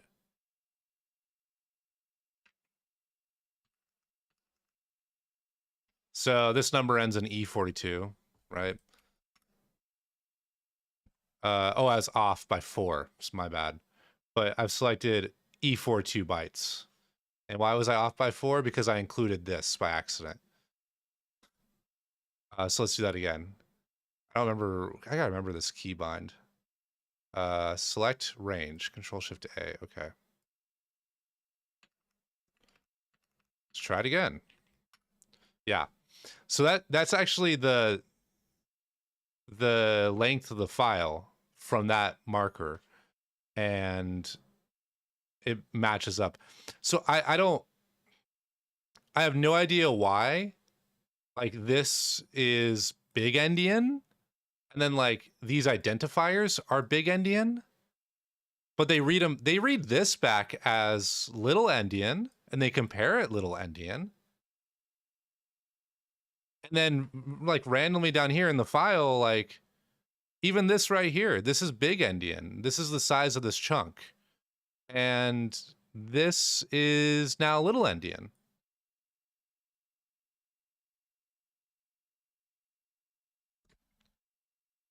It's weird. Well, I can update the header now, so that's kind of cool. Header.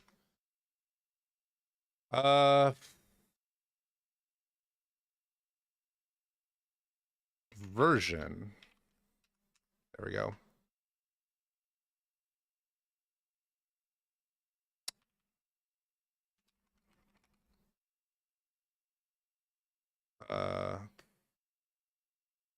How big is the file? It's about 2 gig. I think it clocks in about 1.9 or something, or 1.7. 1.8.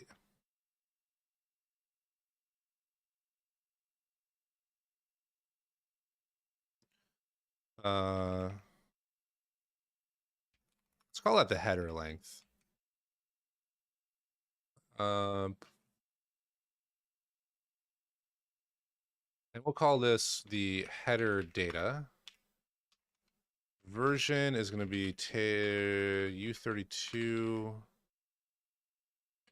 Sorry, this is going to be a little endian U32.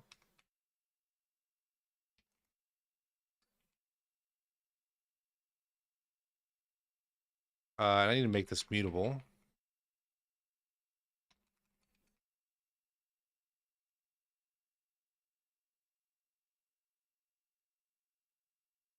Yeah, I'll show that again. So if I go here, Control Shift A, this is the previous size that I typed in. I know what you're saying too. You're thinking that it's like, if it goes past the end of the file, it just likes the whole thing anyways. So this ends in 2, I'm changing that to a 1. And yeah, we got 1 less byte. So, you know, it's kind of weird, dude. I think that they must like have some standard, this must be like some internal standard format where like the outer container describing these chunks is something that's just legacy. But then the internal data is okay, great. Are you familiar with MP4 structure? Like the concept of MP4 boxes? Because MP4 boxes are kind of like this. It's kind of interesting. Pull up an MP4 here. So MP4s have a box, and the box has a length of 4 cc. You've written file format decompiler. Okay, so you're familiar with oh, not MP4. Okay, so yeah, MP4 has a length of 4 cc is what this is called for like the identifier, and then this is like the box data, and so the box header is very standard, right? But then the actual like data inside that is dependent on the 4 cc type, and some of those are implementation defined, like if they're proprietary. But this box header is standard, and as I was reading this data format, I was kind of like, damn, dude, this kind of reminds me of MP4. You got like the 4cc, you got the length, and then like, you know, the internal data. So 4cc you're familiar with? Yeah. What other contexts have you seen it in? I trying to remember. I saw it in some other, it seemed unrelated to me, but they used the terminology 4cc and like a lot of codec stuff, I think.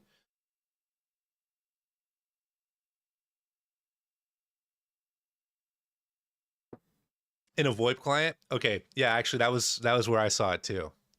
Might have been a WebRTC or maybe it was the one at work. Okay.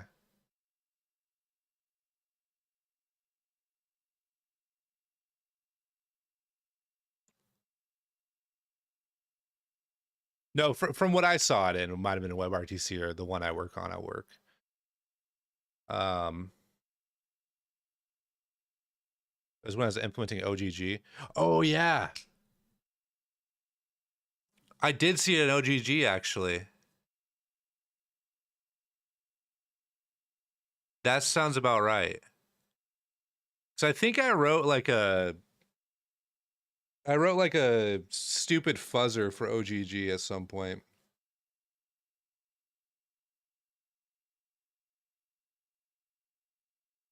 Ah, I see.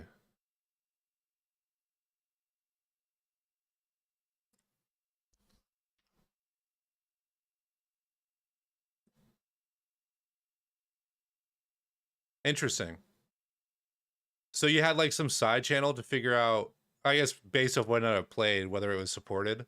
You couldn't actually, and then you use that to deduce, like, based off the matrix of features, basically, which version it was. Sounds time consuming, but cool.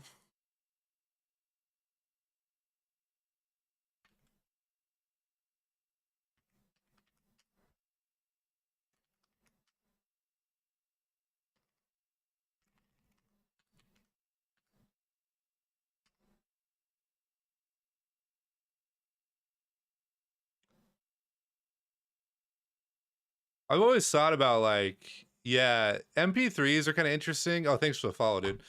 Um, the EXIF attack surface here, not the EXIF data, but like the just in general metadata, like ID3 tags and stuff like that. They're pretty feature rich. You can probably find some vulns in how they parse that stuff. I mean, even just like Unicode parsing in ID3 tags probably has some decent attack surface.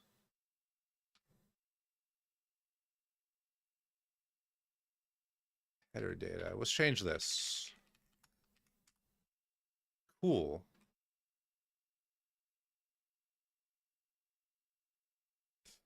I am definitely gonna have to clean up these data structures later. This is really kind of gross.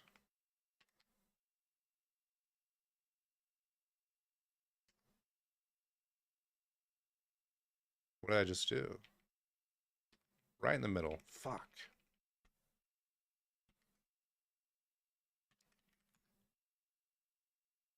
There you go.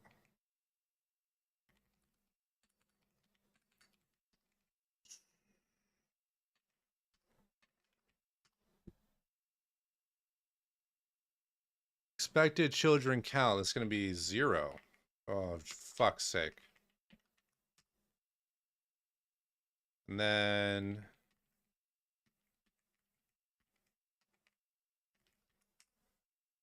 timestamp. I don't have the timestamp.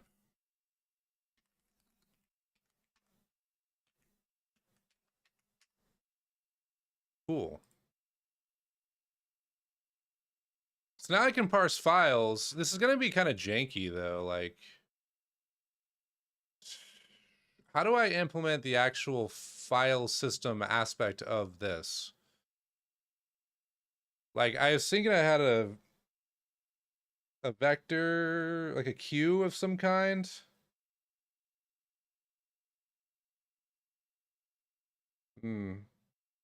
It's going to be really gross.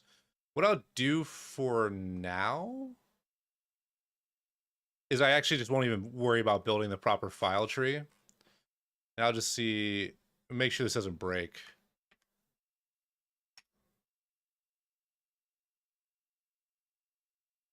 Well, it didn't break.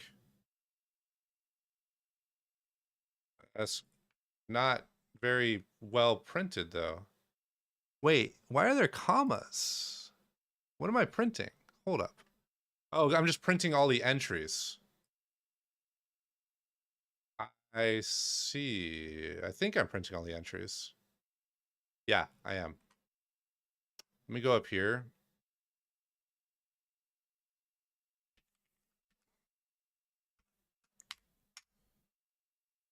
Hey.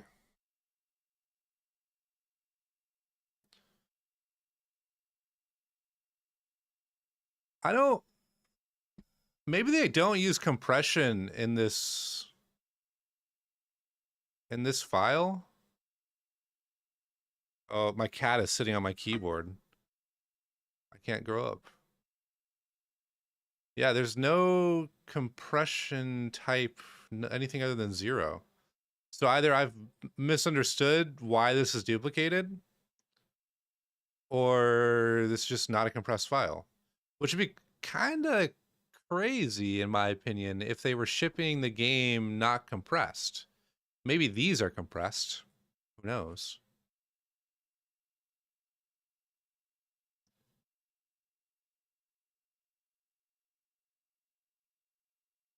But it's nice to actually see, like, you know, names parsing correctly and whatnot.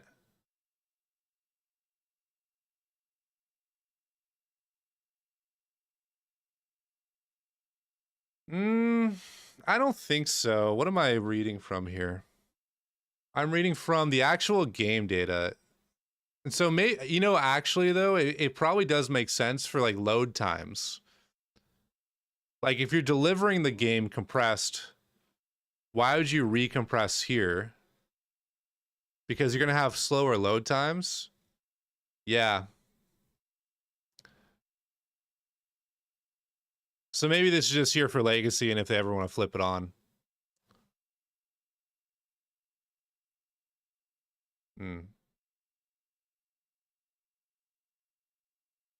Oh, dude, you know what's kind of interesting, actually?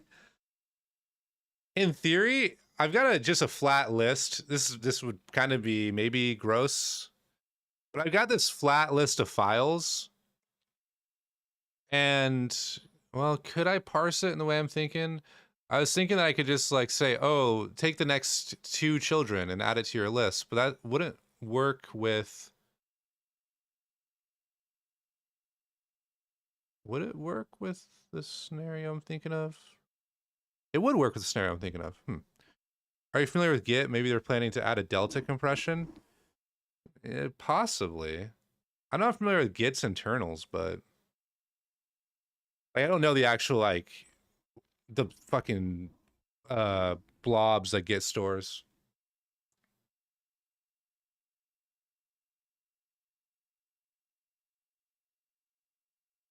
Oh, interesting.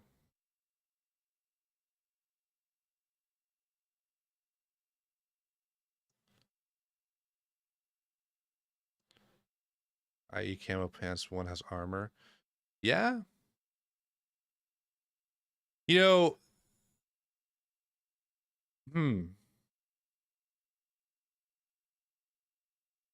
that'd be an interesting idea. So like, I think I get what you're saying.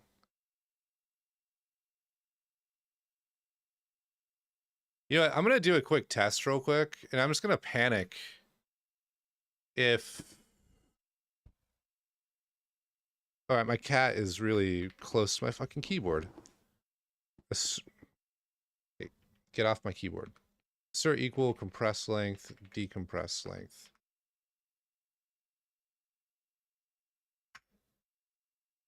Oh, we panicked already. All right, so it's just like near the top. So what is, all right, you are gonna go over here, please. Thank you.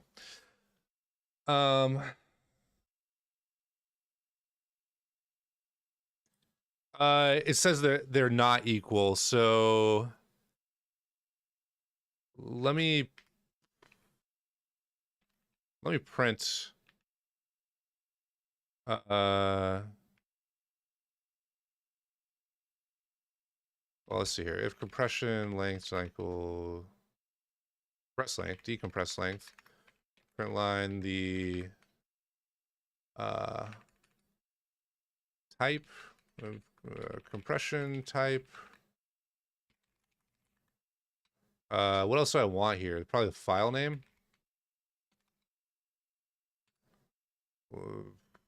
Name.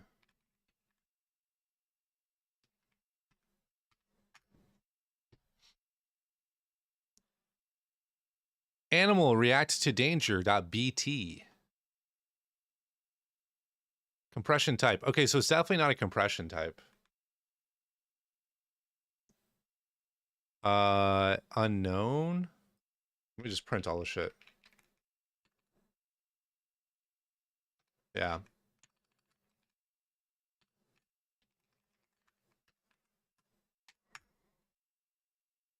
Unknown. The hell is this? Is this like a magic constant somewhere? That's the first time that unknown value has actually had meaning. Hey, that looks interesting.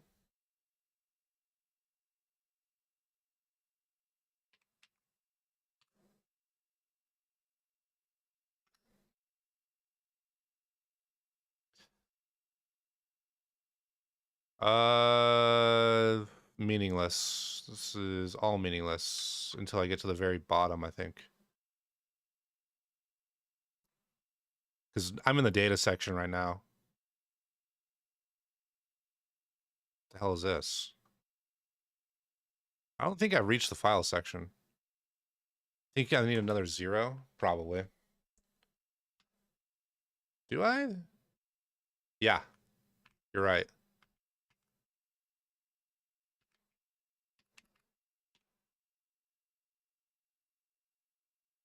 Okay, there we go. Yeah, this... All right. That actually, that could be compression type. So then what the hell?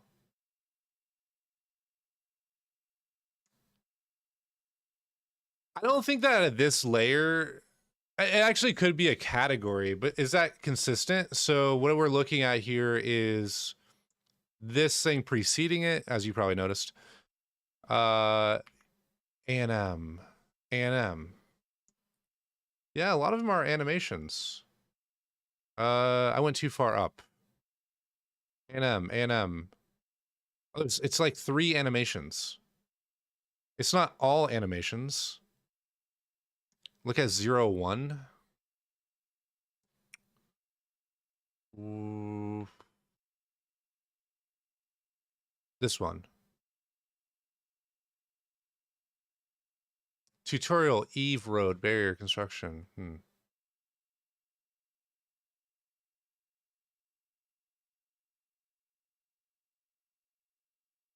I can't help but wonder if I'm actually getting hits that are in the middle of other data. Let me double check something real quick. This one was animal reacts to danger.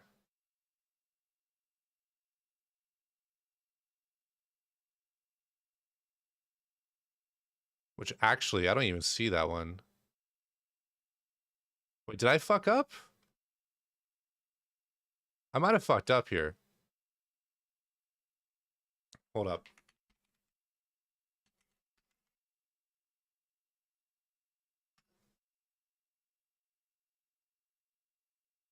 You know what I did fuck up, and the reason why is because maybe you mentioned this and I didn't read it. It's I didn't do an Indian swap. So it's this right here. Right? Go back to the calculator. Yeah.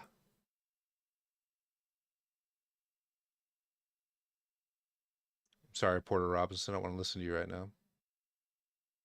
Or you, Avicii. All right.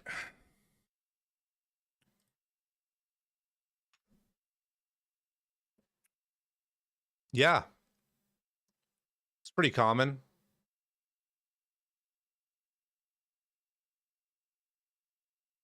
Now, what the hell is this, though?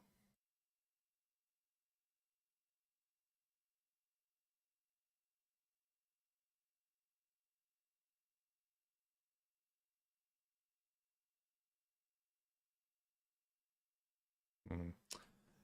I was gonna see something real quick. Zlib compression constants. Uh,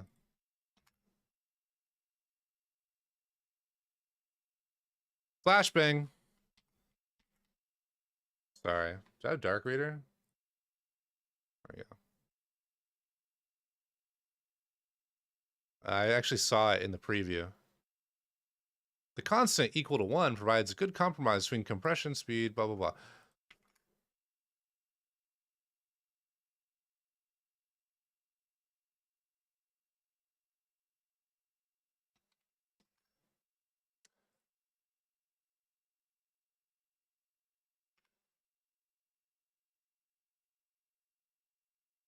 I'm just kind of curious if that's actually just like a zlib um, constant. Because I'm pretty sure they do use zlib. In fact, I know they use zlib. It's, you know, it's kind of weird. I need to look at how Windows binaries get loaded and have like random ass symbols like this. It's almost like they've got in Windows binaries, you can actually have like dwarf debug symbols in the binary itself. I definitely don't have a PDB.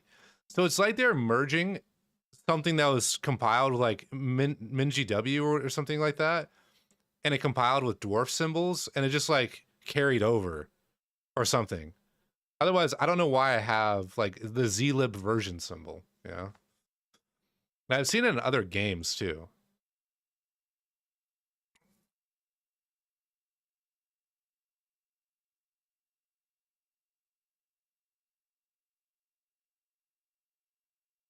Hmm.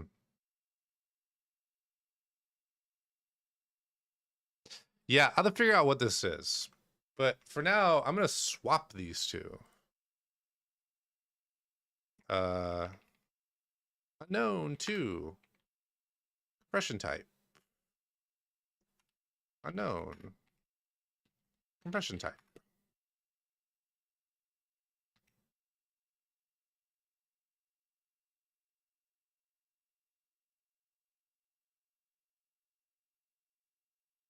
Uh-oh.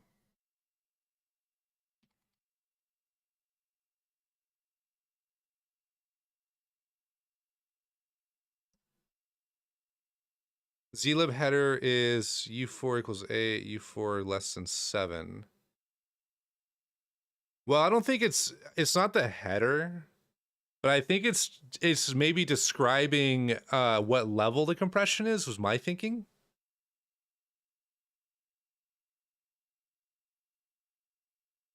What the hell did I name this? Yeah, okay. Unknown.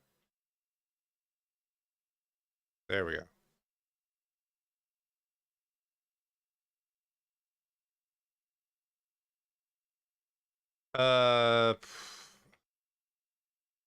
So now I'm kind of curious. Is unknown ever not 0?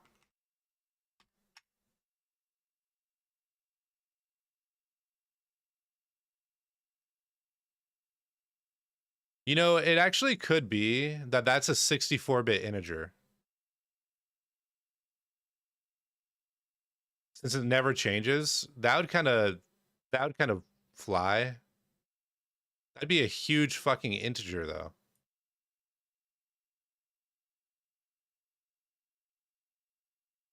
Hold up. I'm not feeling snow strippers either. Um, let me look back at this high level IL parse files. Um, the actual metadata. They don't treat any of this as a quad word. In fact, they actually treat something at offset 10 as a word. Which one is offset 10?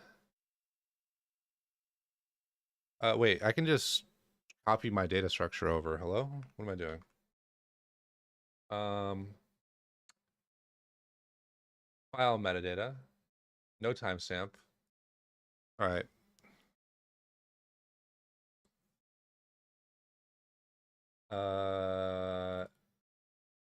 Here we go. I'm looking at my other computer. How did I define this? Okay. Boop. Okay. Offset. Oops. uint 32T offset. uint 32T compressed length. T decompressed length. Unknown. Compression type. Okay. So the compression type is actually 2 words.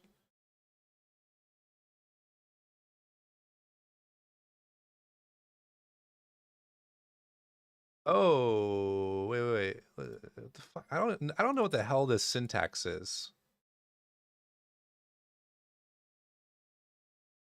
Oh, they're like indexing into bytes. Hold up. Okay, this just got even weirder. So this is not a uint 32. It's actually, well, yeah, it is. It is like it is for defining the number of bits, but in their high level IL, it's like an indexing operation.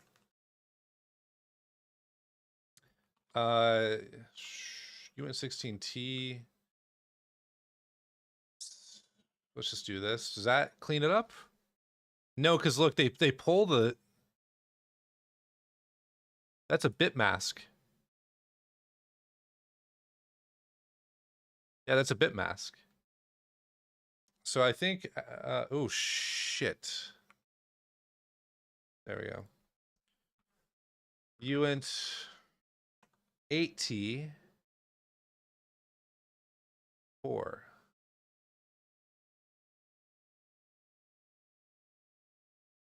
This isn't right either, but let's just pretend like it is. So it's a you know what? Hold up.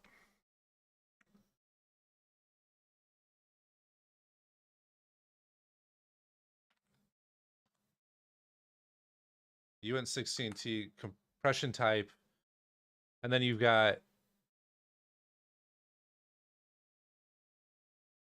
2 bytes that are just unknown.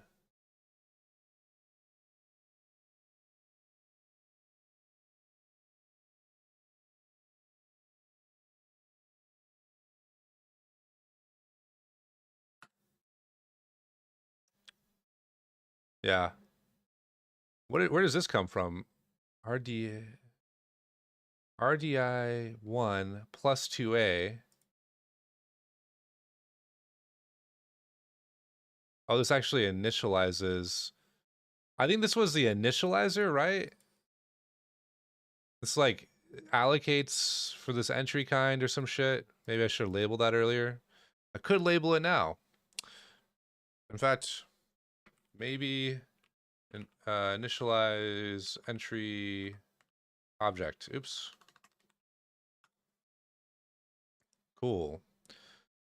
So do I store anything?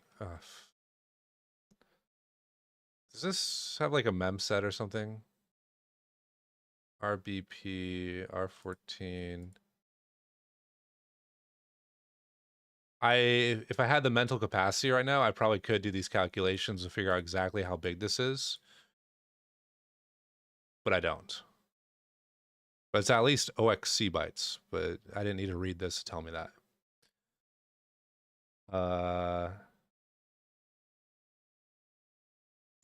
Parent.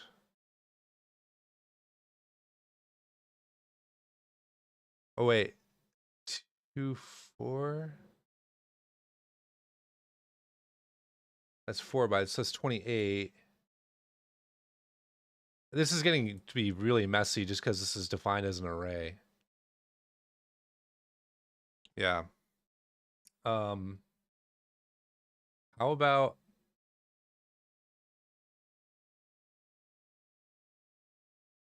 I'll redefine this actually. Just keep the name because I don't know what this is yet. I just named this something dumb, I think. Right? No.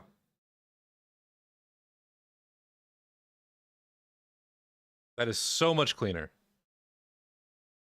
Wow. Oh, this is the allocation. Yeah.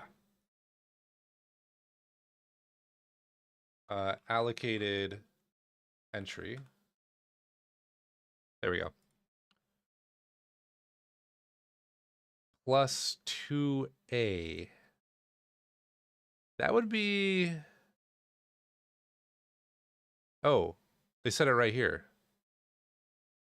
But they read the value back first?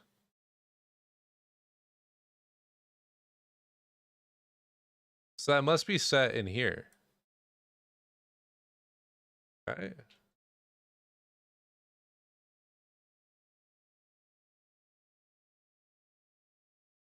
Hmm.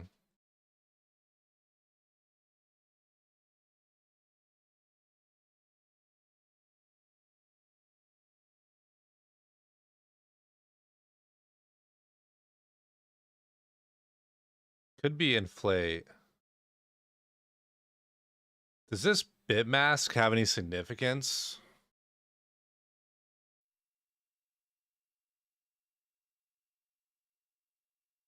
FC.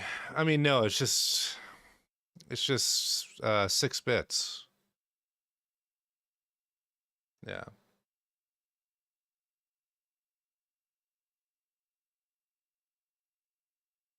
Hmm.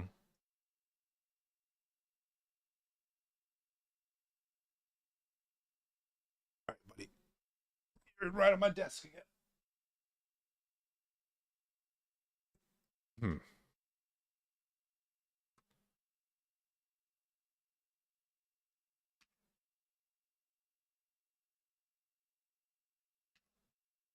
Well, that's enough to go off of for now. Dude, I don't think you were here earlier. It's kind of funny. You might get a kick out of this. I was reading this right here, and I was like, "Oh, this is a Stack Overflow." So in this part of the function, they basically take this right here is a number of bytes to read, and they basically allocate 20 bytes in the stack, and then just like, or sorry, no, this is the file name length, I believe. This is the file name length. This makes no sense how I've defined this. Anyways, they basically taken a fucking value from the file and then just directly like mem copy it here. So I set a breakpoint here earlier. I was like, okay, does this like do any validation that I'm not aware of in this read function for some reason? No, just like smash the stack. Not super useful though. Like, how are you gonna exploit that when the binary actually has ASLR? And I don't know if it has stack cookies. It's got to have stack cookies, but you never know, right?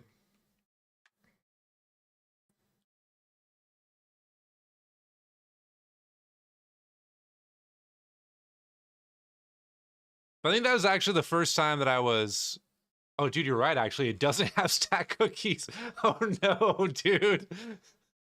That's right. We would definitely be seeing stack cookie checks everywhere. Oh, hmm.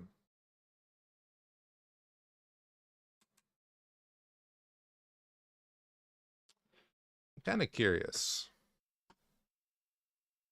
Sorry again for the flashbang. Does this have a dark mode? I'll hide this for now while I try to figure out this has a dark mode. General icon. Hmm. No dark mode. You gotta suffer. Oh, I didn't even hide it. Sorry for the flashbang. The hell is this even called? Modules.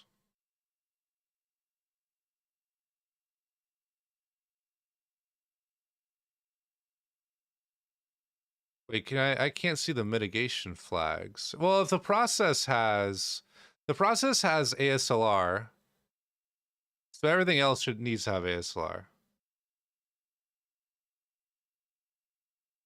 Dude, are the hockey games still going on in Zubu? They're going late.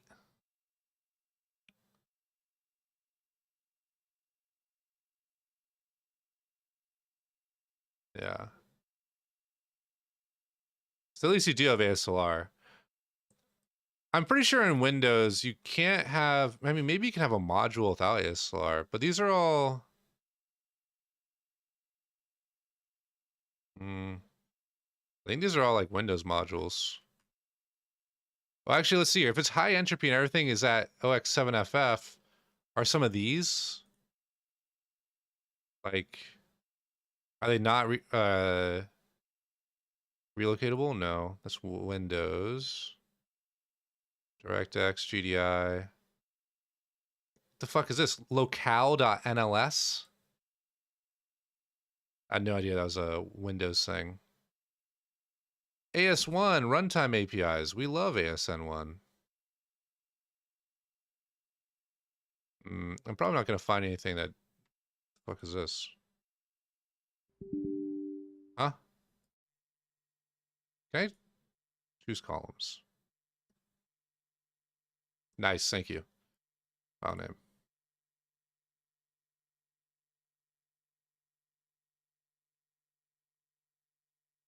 I'm guessing that this is like a... This is data.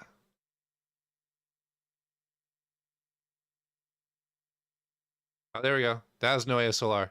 Oh, that clearly has no ASLR. Now, this is the workbench, though, so this actually may not be loaded into the game. That's kind of funny.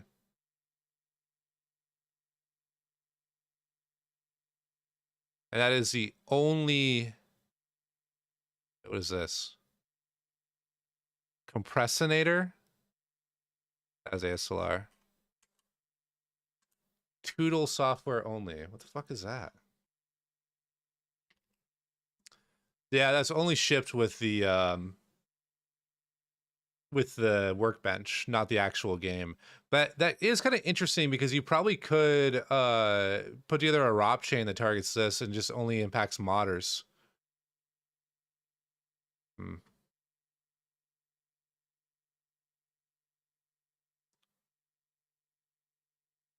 Huh.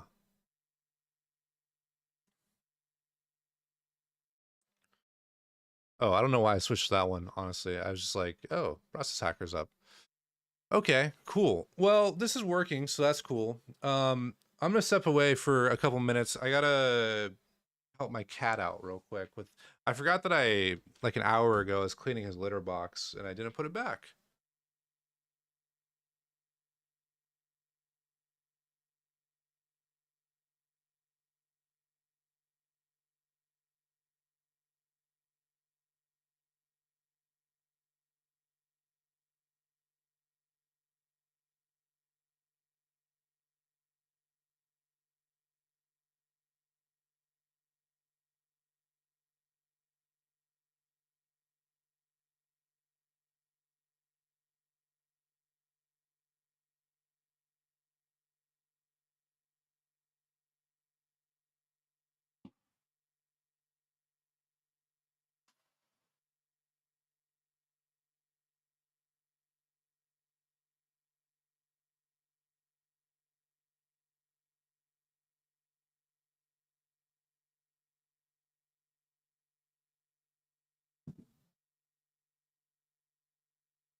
Gonna go back to riding Zig.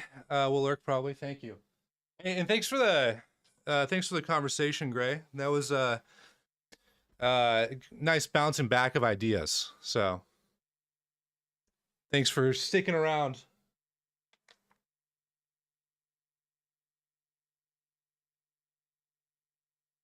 Okay.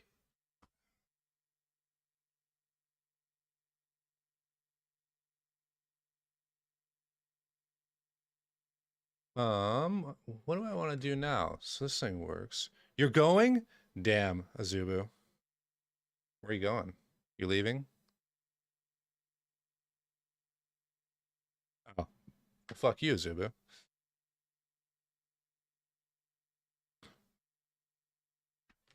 I might try to set up like do Skyrim or not Skyrim, Oblivion for like an hour. Kind of wanted to play it a little bit. I'm gonna charge my wireless microphone. Maybe figure that out a little bit. Okay, give me a couple minutes. I did the litter box, but I need to also do laundry. Actually, I don't need to do laundry right now. I did my sheets earlier, so it's all good. Cool. Dude, I am not feeling snow strippers. There we go.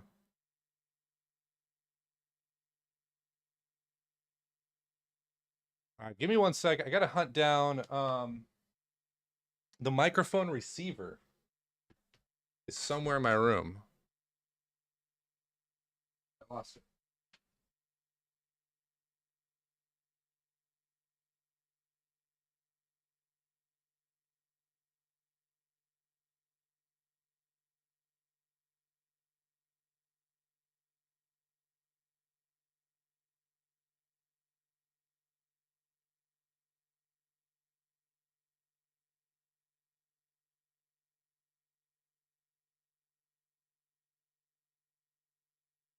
Dude, it's like, oh, it's on the ground here? It's cool. It's gonna be kind of jank. I don't even know if this will work correctly. I want to, honestly, just want to sit on my couch and do this. So this is gonna be a little bit strange. Is this my hard drive? What is this? What are you connected to? My hard drive. Unplug you.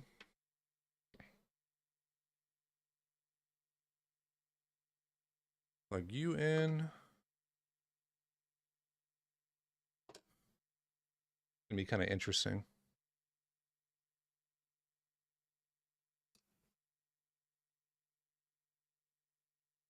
That's the wrong OBS.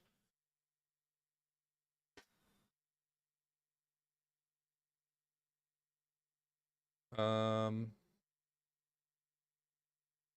hell is this? Let's go to my desktop and dude, it's still broken. Hold up. We're gonna use a little display capture real quick. God, that looks terrible. Need to hide it. Now it's gonna look terrible too. Is this thing on? Let's turn it on. Yeah, fuck it. There's really no point in sharing this part of my screen, actually. Okay.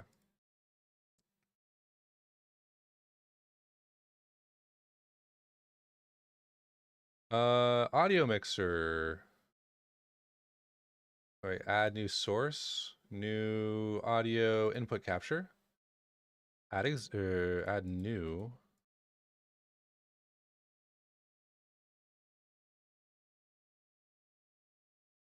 Let's see here. Does this work? Rode mic. Device.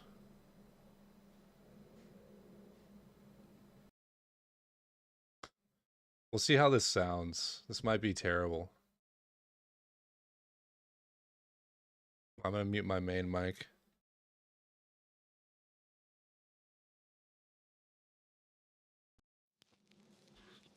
Okay, I think you can hear me. Azubu, how do I sound?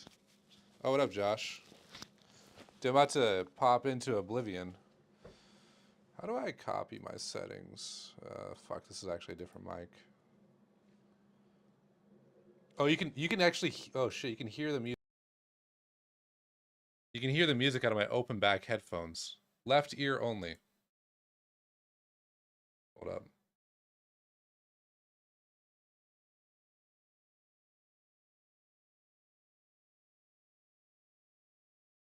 Mono.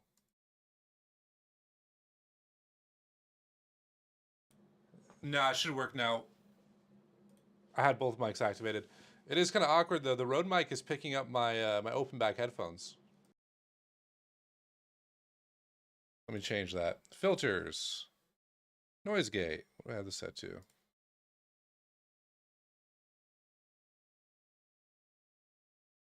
Noise gate.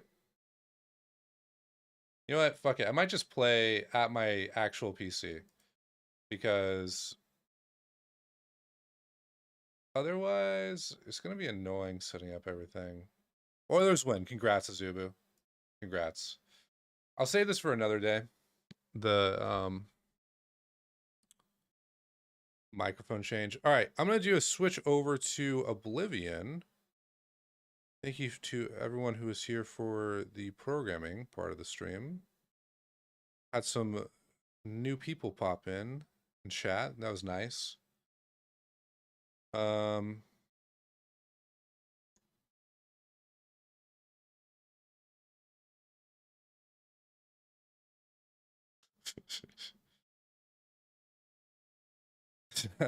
want to name the title Light Skin Brotherhood.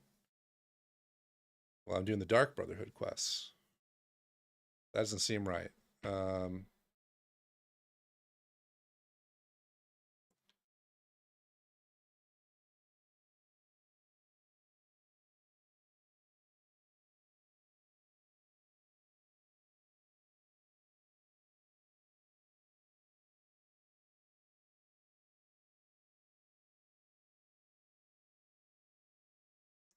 Okay. Changing the title and the category. We in gaming. Oblivion. Is there...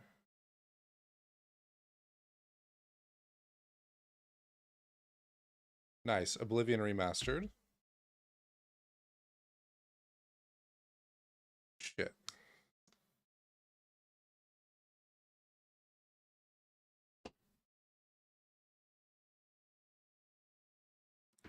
Stream Manager.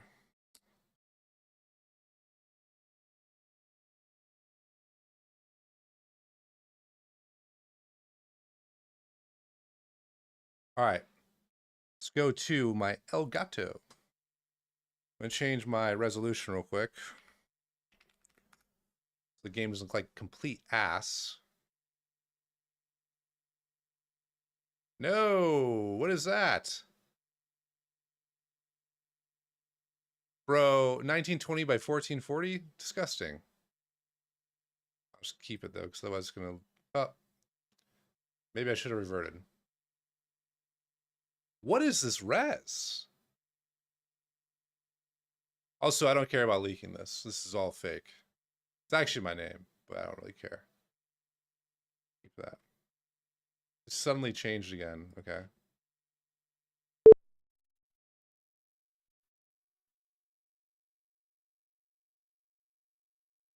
It's kind of funny though, the settings app just like leaks your info. Okay, close out of that.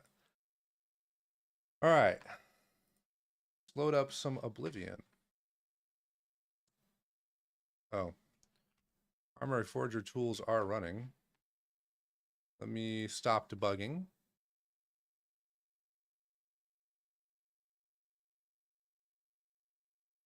Hell yeah.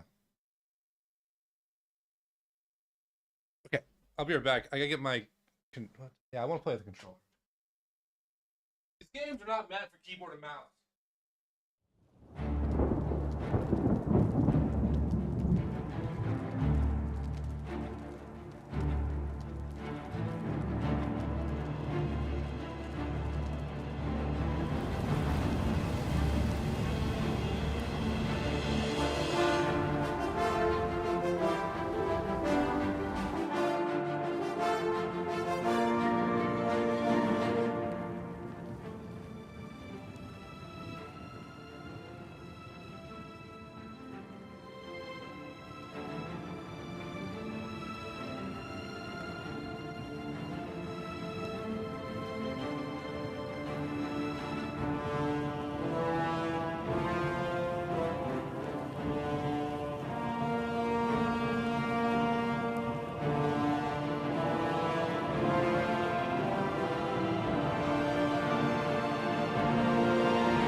For some reason, my controller was in my kitchen.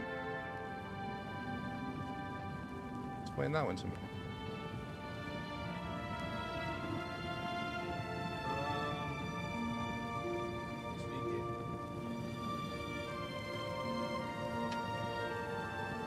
Sweet.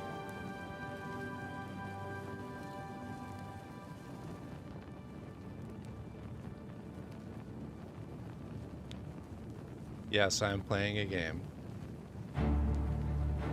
Fuck you.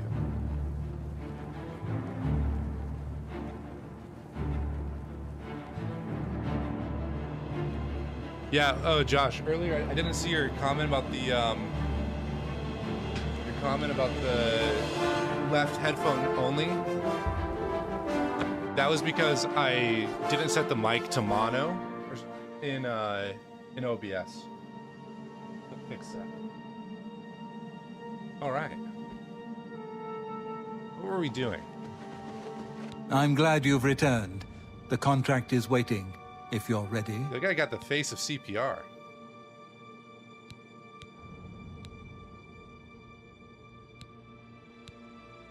We need you to stage an accident. Kill the target in the manner specified, and you'll receive a Skinny considerable body. bonus. Do you accept this contract? As I expected. Good. The target is a wood elf named Bainlin. You will find him at his home in Bruma. Enter secretly and avoid his manservant, Grom. On the second floor is a secret door leading to a crawl space. Inside are the fastenings of a mounted head that hangs over Bainlin's favorite chair. Loosen those fastenings any night between 8 p.m. and 11 p.m., and the head will surely fall on Bainlin as he relaxes in his chair, as is his custom. If Bainlin is eliminated in any other manner, or if the manservant Grom is killed, you will forfeit the bonus. Now go, and may Sithis be with you. Wait, so he said I was texting my brother. Let me look at the quests. I must go. Once inside, I should stage a tragic accident. Okay. Cool.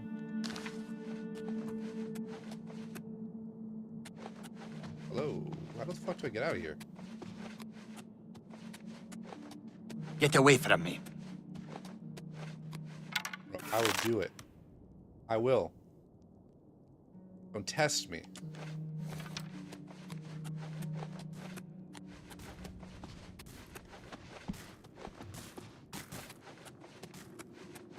I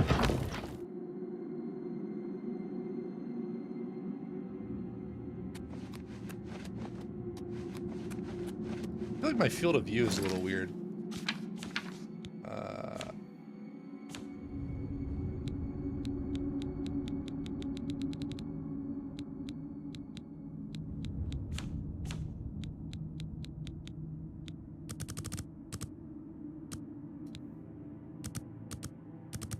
Crank these up.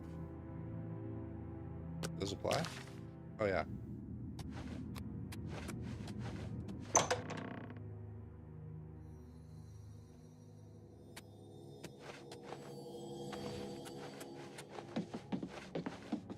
there's like a secret entrance that I... Wait. Hello? Am I losing to a door? Oh yeah. Blends in with the wall. Can I get into that secret entrance in the back now?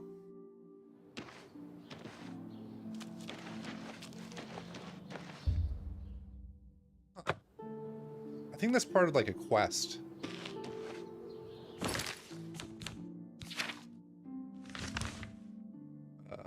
Let's go up here.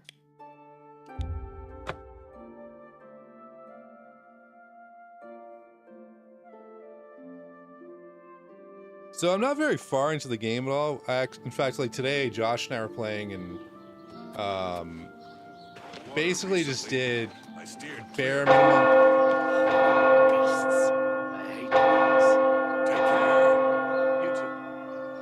Okay. Bare minimum main quest to like get the Emperor's son, and then let's see here. Well, does I need a key? No, easy. And then started doing the Dark Brotherhood quests. You You no longer regenerate less fatigue longer. Oh, nice.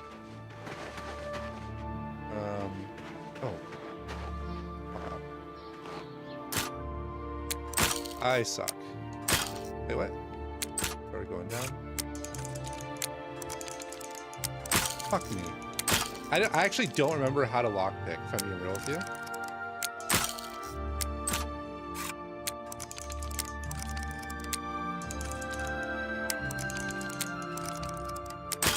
Fuck. One.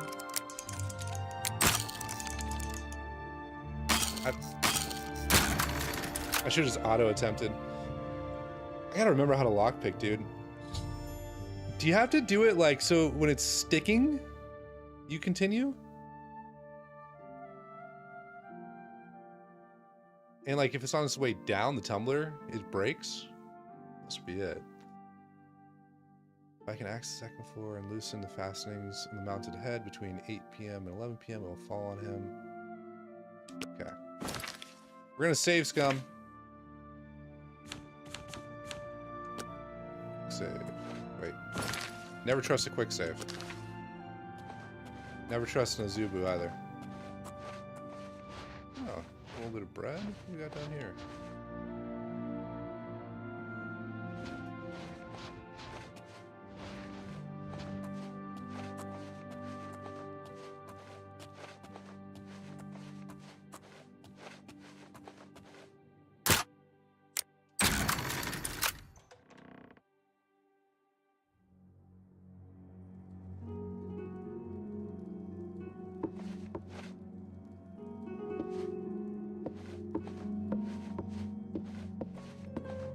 Is that a person?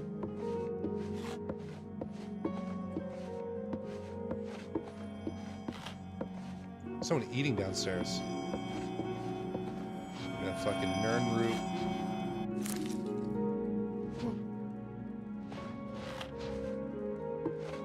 I don't think I'm supposed to be in here. Hold on, I'm gonna see what happens if this guy sees me. The master doesn't like visitors. Leave this house, now!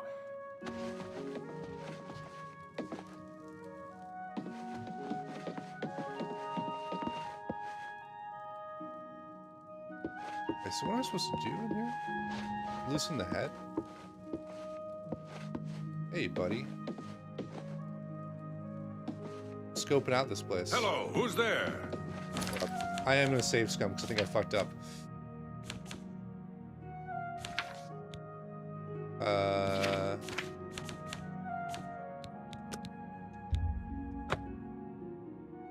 think it said to come through between 8 and something, so hold up.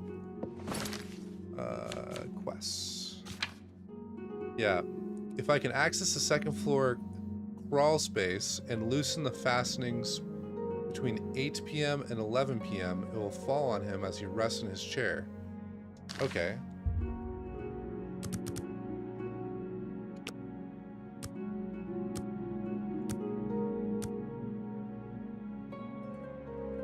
Damn, I'm actually just sleeping downstairs. They didn't notice.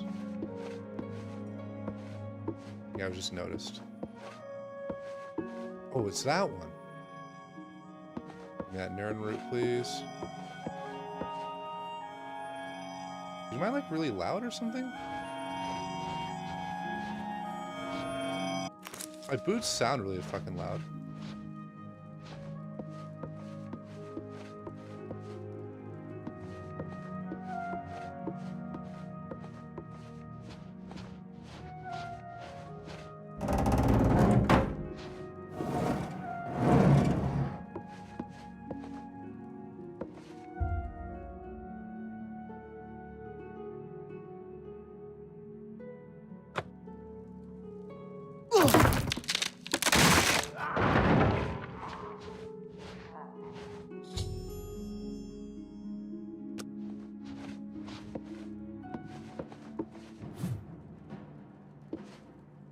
Wait, pretty sure this guy's not supposed to die. Won't you die?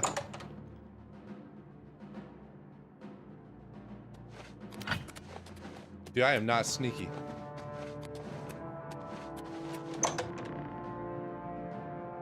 Get me out of here.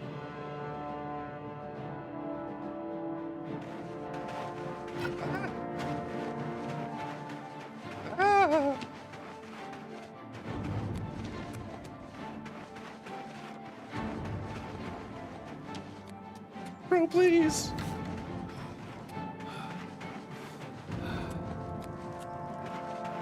Go away. He's chasing after me.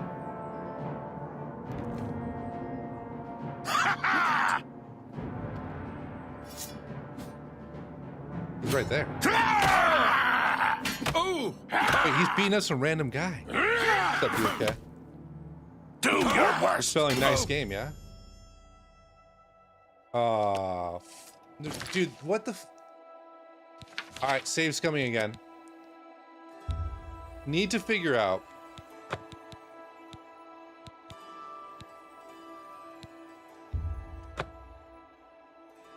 why is he detecting me so quickly? Do I have to like wait for him? Oh wait.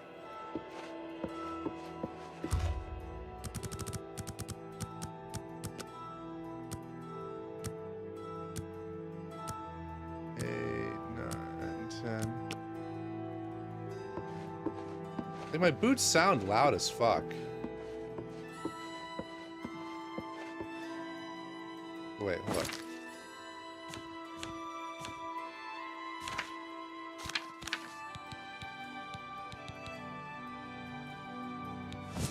Flip that.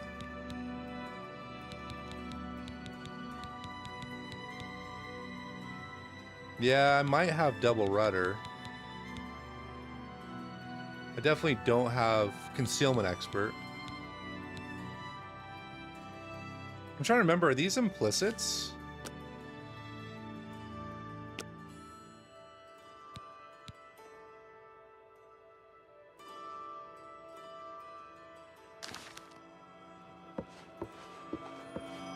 Yeah, those are just implicit skills.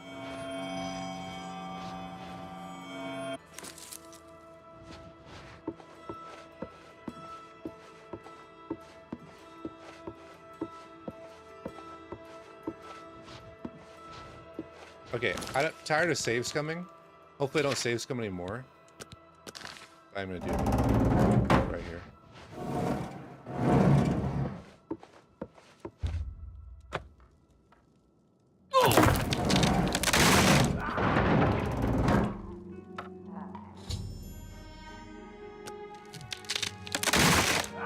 Where are you? Wait, how does he know I'm here? Dude, he like... Look.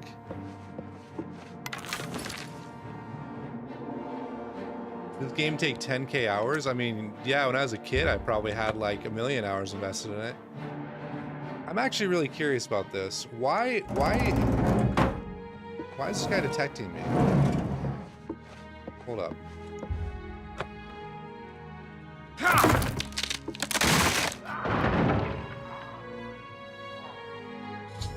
Okay.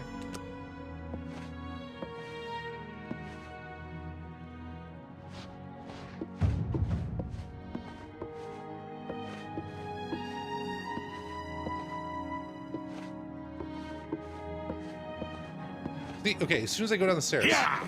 the fucker detects me. So, as part of the quest, can I kill this guy?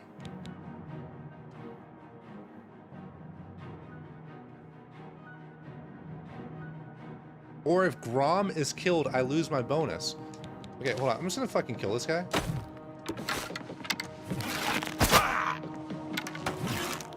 Yeah, we use I ranged fought weapons. mud crabs more fearsome than you.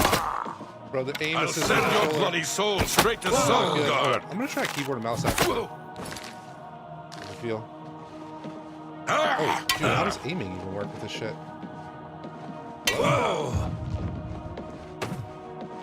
Dash controller. Die, you mangy house cat. Yeah.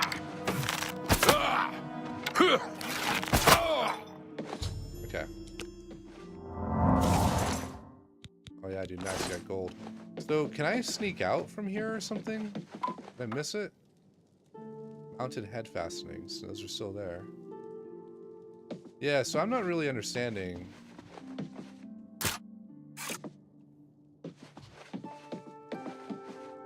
How this guy detects me.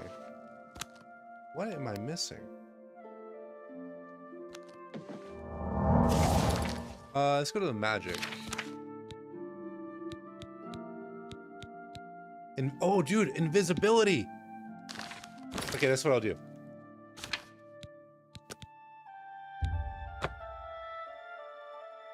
Hi, Vispy. And you want to sit right in front of the... You want to sit on my mouse. You're moving my mouse. There you go.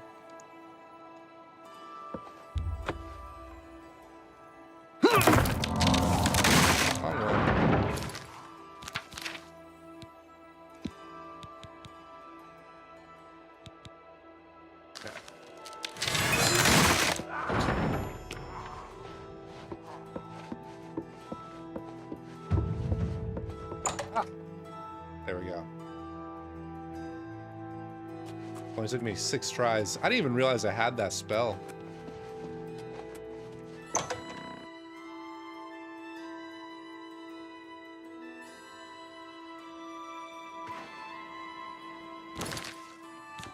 Okay. Map.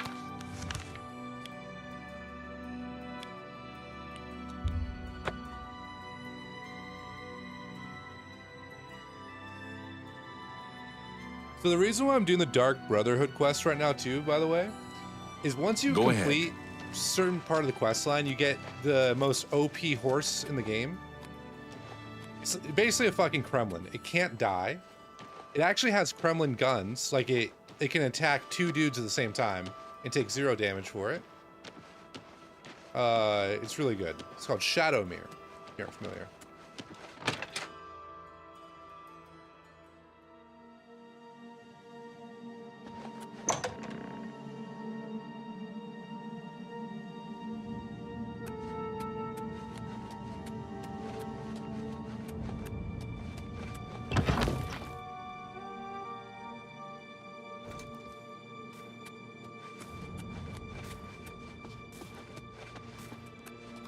So, the accident has been staged and Bainlin lies dead. Well done. Thanks, bro. You have more than earned your reward and bonus. I present to you this dagger. It's an enchanted blade known as Sufferthorn. Its prick is deadly, I assure you. Yes, you are quite an asset to this sanctuary. In fact, I believe you are ready for advancement. Like Josh. I was saying earlier, it looks like... I hereby appoint you Slayer. Well done. It looks like CPR. Now go, child of Sithis. Go and rest.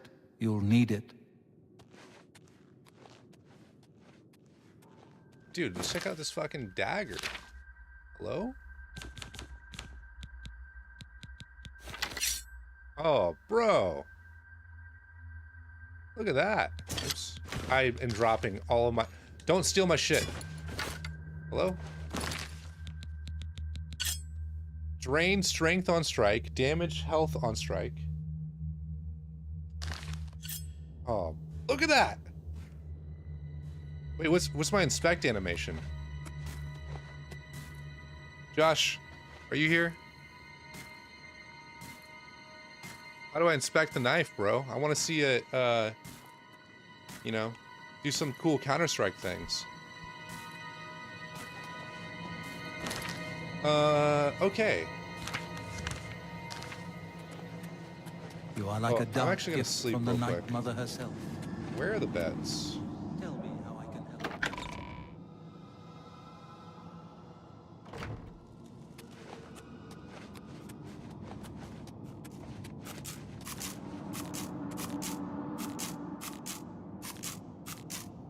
What the fuck is that thing, bro? It's smiling! Hold up.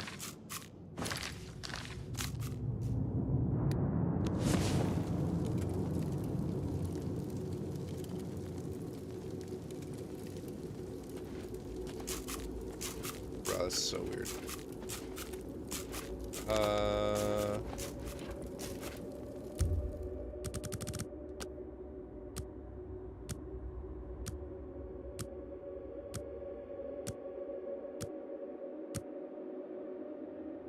Seeing you again is like a blessing from the Night Mother herself. Last time I talked to this woman, her clothes came off. Hello, brother.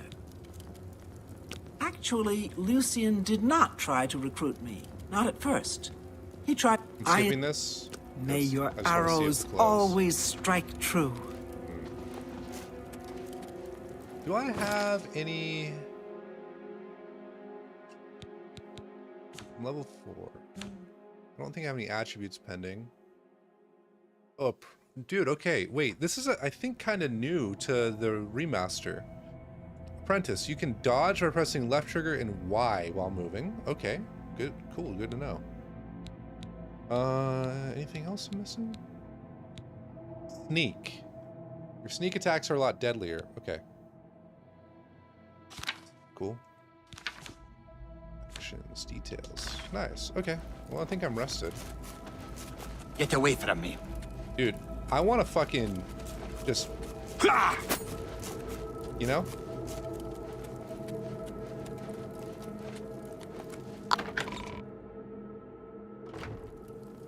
Guy calls me a house cat.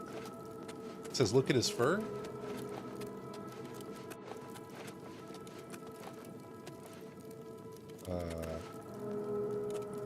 Where does that go?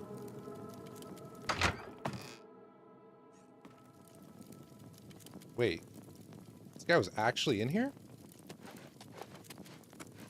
Back for more? It just so happens I have another contract available, one that requires an expert in infiltration.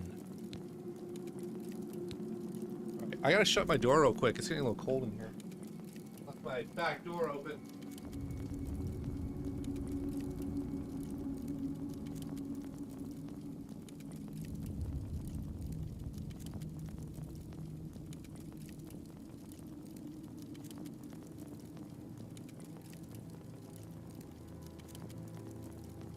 Alright.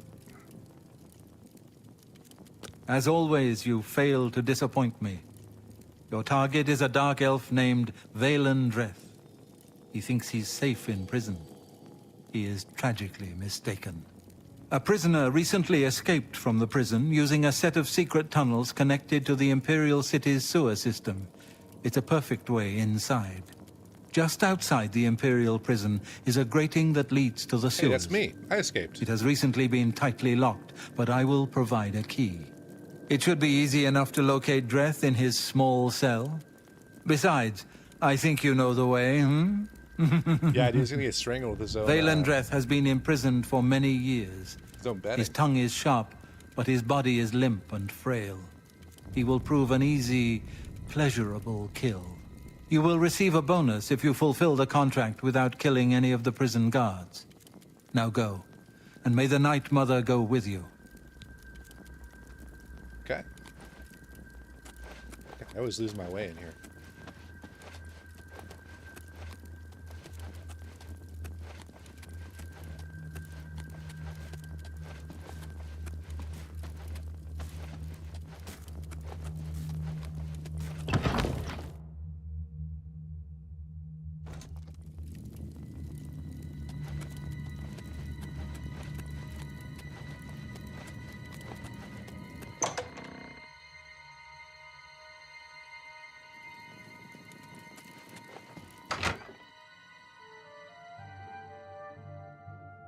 I don't really like doing the whole fast travel thing, you know? I think it kind of...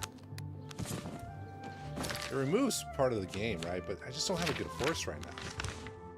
I guess for this one, though, I will actually do it because it's pretty close.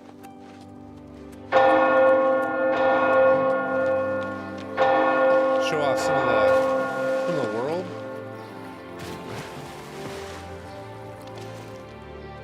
How goes it?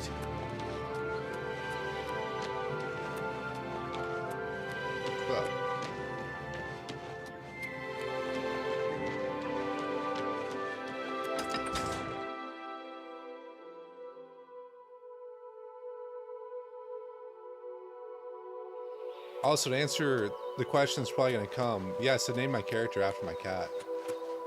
So I thought it'd be cool. Where is my horse? Hello?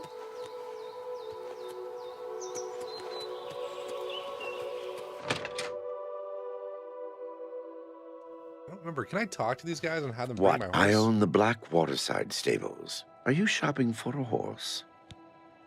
No, but I wanted mine. So? What am I gonna bribe this guy for?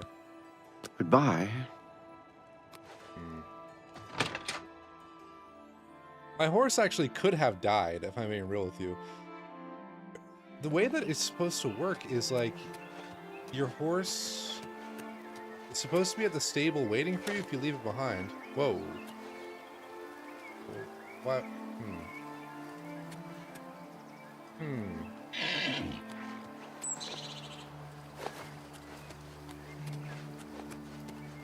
Look, I'm gonna actually look this up real quick. I'm curious why my horse isn't here.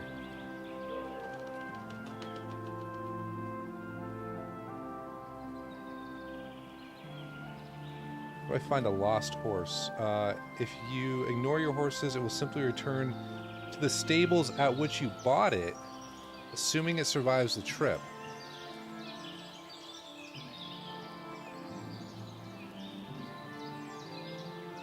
My horse actually could have died.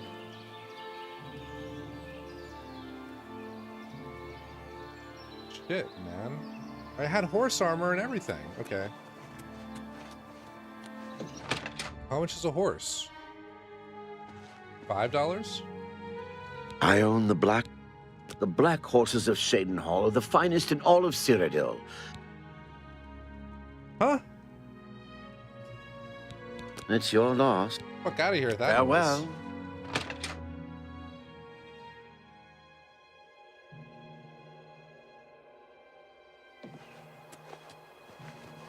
Alright, well. On my way.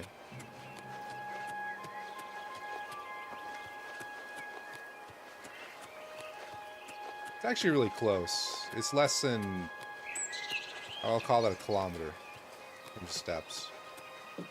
Dude, the game looks so nice. I was telling Josh earlier, my memories of Oblivion are basically like going out into the world and everything was just one shade of green. Kind of like this color green right here. Like the entire hillside was just that color. No real grass texture or anything. And all the trees were just low polygon, kinda. Like they were just kind of fluffy, if that makes any sense. Round. But they weren't like full and diverse, really. Honestly, my memory of the game could be... Wait. What's going on down here?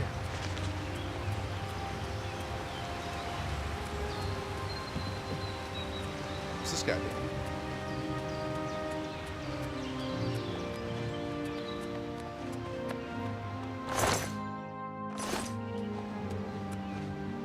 Huh. That was like Scuba Steve.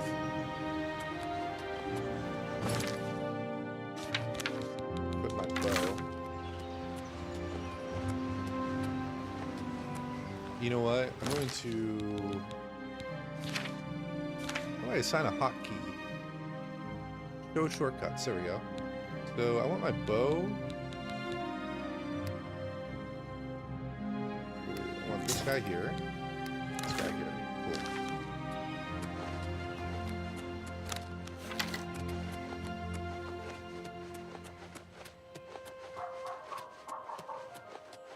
There we are.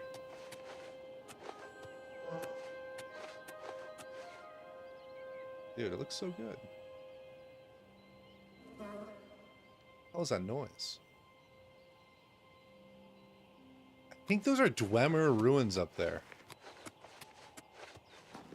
So, I completely forgot.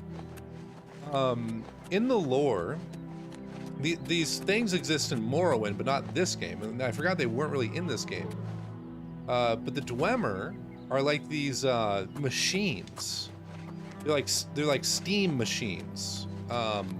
They're hard as fuck to kill in Morrowind, but I think that's like a Dwemer ruin up there. It kind of looks machine-y, if that makes any sense. But I guess that the actual Dwemer do not exist in this game, and maybe that's wrong. It was a really quick search I did a couple days ago. But this kind of makes me, dude, this makes me want to kind of replay Morrowind too.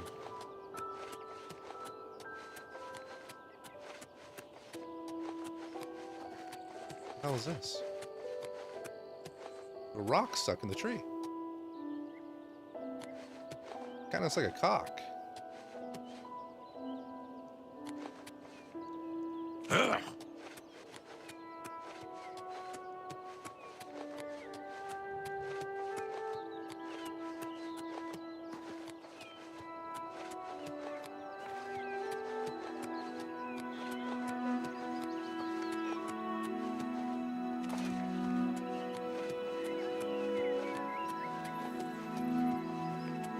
By the way, I'm just gonna call this out there. Stream probably looks much better on YouTube. Can only be used once a day? Damn. Might have to wait later. But yeah, the stream probably looks much better on YouTube considering the bit rate differences. But of course, just barely chat here. Like a pregnant cow. Zero chat on YouTube. Die. Am I supposed to?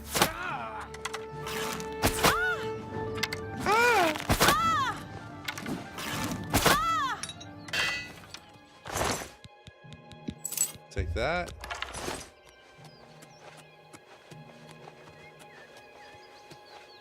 I can see chat, yeah. Your name is like, it's kind of, it doesn't really pop though, because your name is like a gray. So sometimes I actually miss your messages because of that. Like, it loosely blends in. YouTube's got this dumbass banner that pops up every time saying, welcome to live chat. Remember to guard your privacy and abide by our community rules. And it's like right underneath that in a way that just blends. But I see it.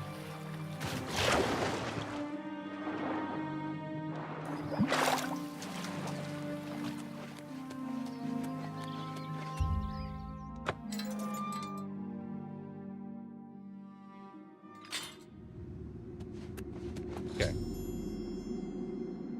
I need to rest. We're gonna rest for 24 hours. Because I want to make sure I've got that, if I need to use that invisibility thing, I want to make sure I get it back.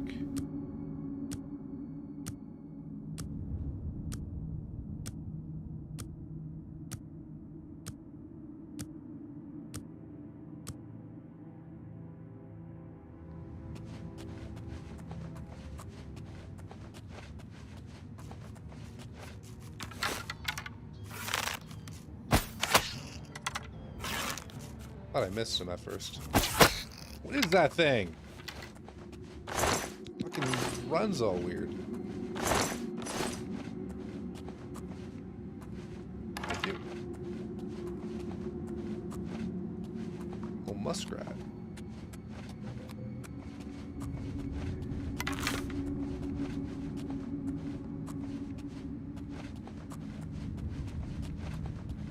Oh, fuck.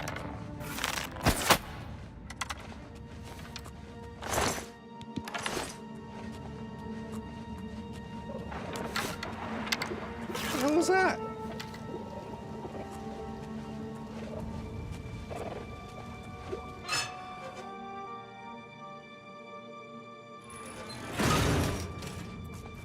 Oh, shoot.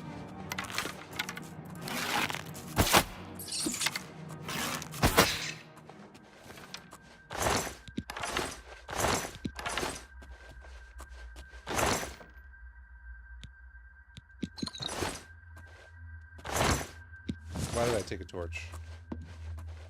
I already have a torch.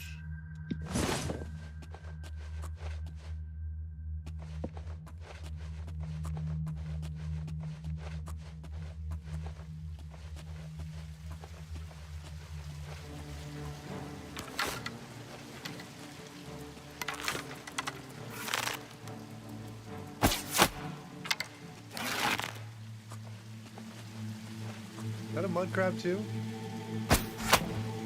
It is.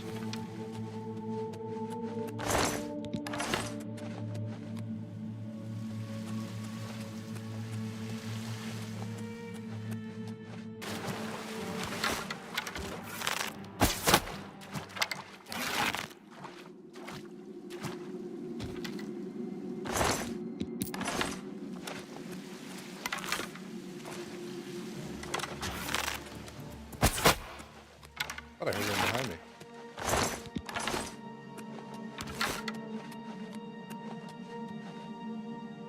I'm doing the strat? Which strat?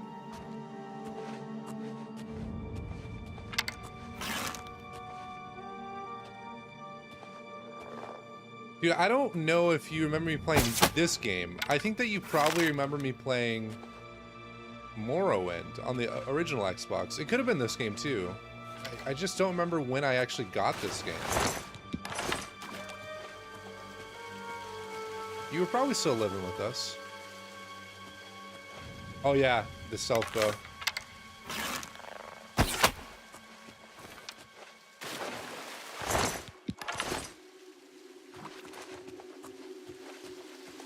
I mean, the meta in this game though is I mean, I said it earlier, but like you're jumping everywhere, right? So it doesn't really make sense to have like heavy armor in my opinion. You want to stay light, and like doing the Dark Brotherhood stuff, of course you want to be stealthy. So there's just no real benefit to going tank in my opinion. I could have done that. Oh fuck. Fuck. Oh. No way.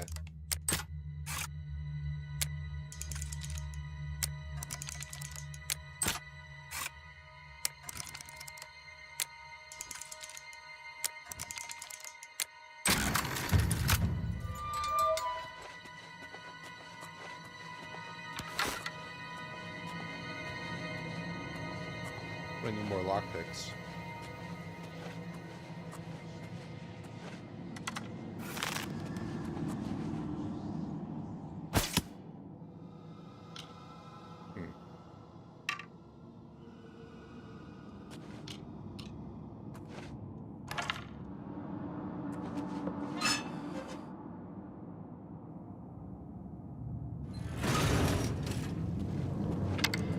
Fish out of water. Dude, these fucking fish just bugged? They shouldn't have spawned there.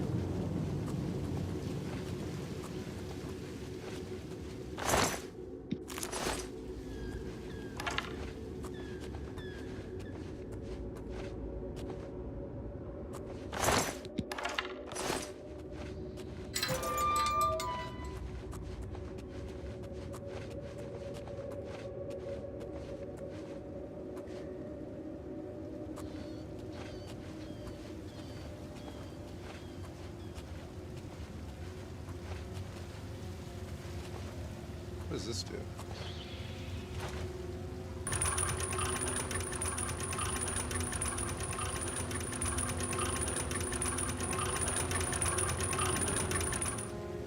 What did that do?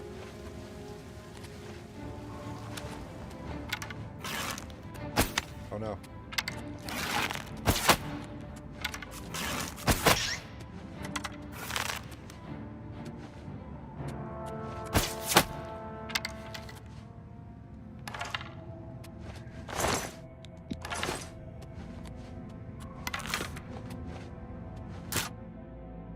Wait.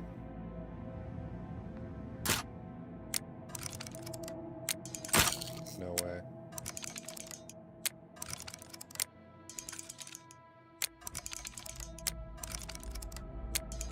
God damn it.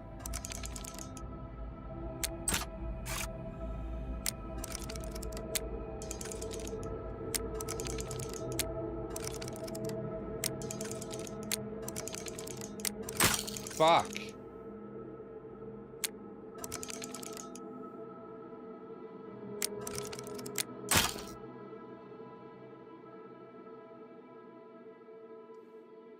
Hold up. How are you actually supposed to do the lockpicking? I feel like there's something that I'm missing here. Picking a lock. Moving tumbler up will result in attempting to place the tumbler. It will set the tumbler in place when it reaches the top of the lock. When the tumbler is pushed up at a slight tink sound be heard once it reaches the top. Oh. Oh yeah.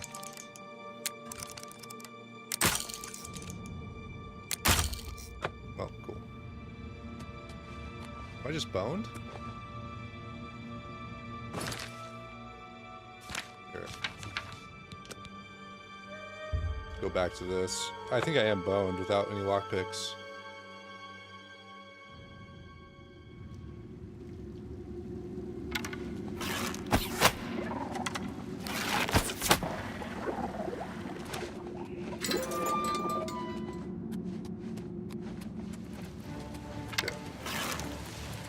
no.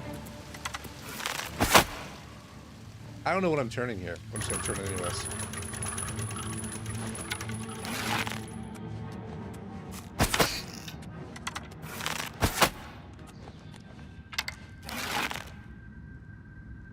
I thought I heard something. Okay. Alright, I'm reading the lockpicking guide. So yeah, when the sound is heard, set the tumbler. If the timing is not correct, the pick will break and the tumbler will fail. Skill level will determine how many additional tumblers will drop if a pick is broken. Pattern will develop with the tumblers. Yeah, okay, so that's what I thought. I just feel like I'm setting it in time.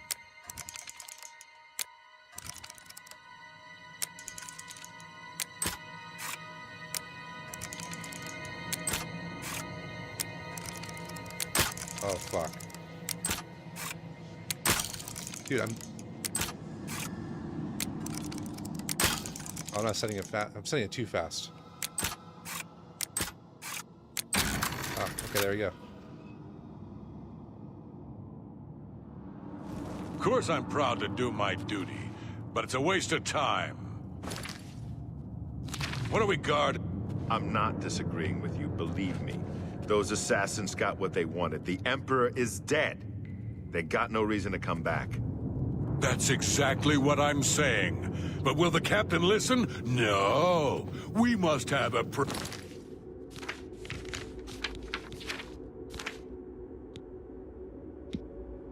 I'm not gonna use this quite yet. Yeah, what a laugh, huh? Just who are we keeping secure? Dreth? Since that other one got away, he's the only one rotting down here. Yeah, well, I guess you can't blame Captain Montrose too much. This is his big career move, after all. Got to impress that lot upstairs. Yeah, true enough. Oh, well, I best be getting back to my watch. Hey, don't forget, we're meeting for drinks later at the Bloated Float. Oh, I'll be there. How could I miss a chance to see you cower before that big orc bouncer? I ain't afraid of no one. Courage is my middle name. Oh, never mind.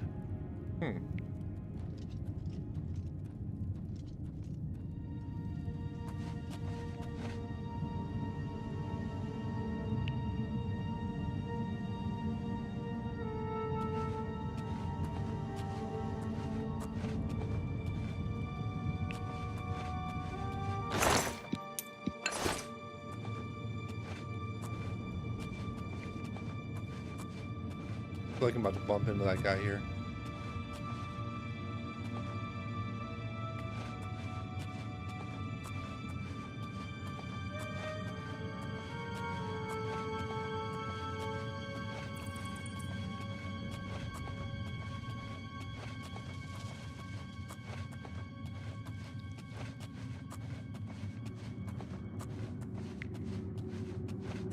Make noise.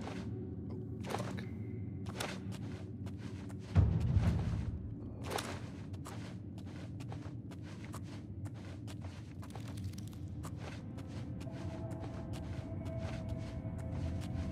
I hope he's not on the other side of this, dude. I'm kind of hungry, dude. I might need a CPR snack. There's nothing really open.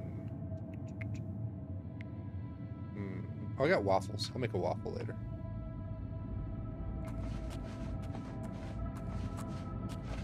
Otherwise, I'll never go through all that waffle mix.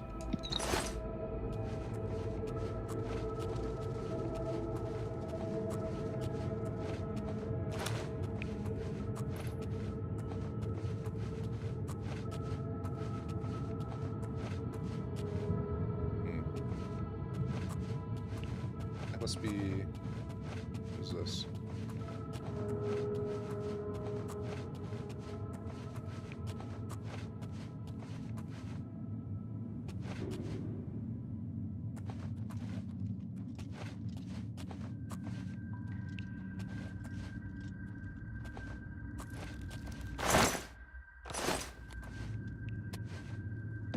Hello?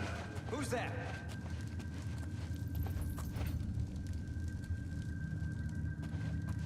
Do I need to pickpocket this guy? Yeah, do the dungeon vibe. I have no idea if I have anybody watching on Twitch. My brother's in the YouTube chat talking about how the game is good to watch while playing Path of Exile. There he is. Let's cheat. Let's cheat a little bit.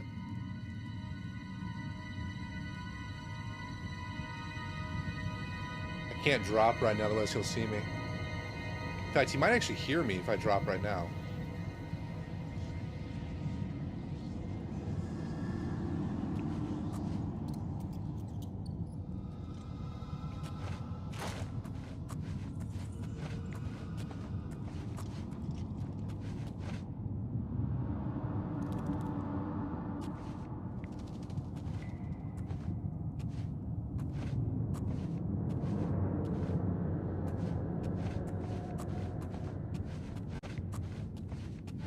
Nope. I can't be seen, dude. I gotta save scum. I feel bad save scumming, but... Okay, let's try this again.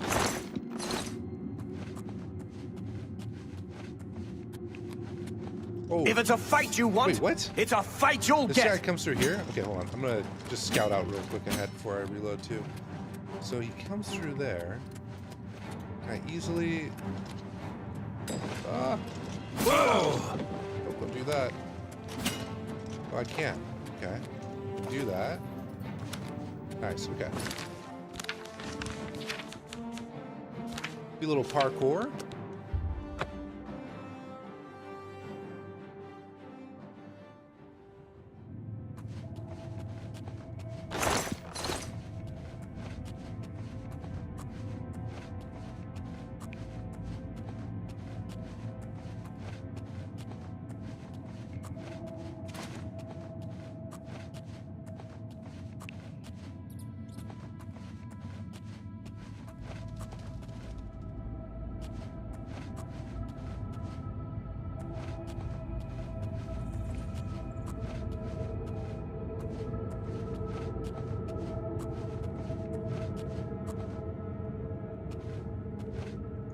What the fuck is this guy? What's that?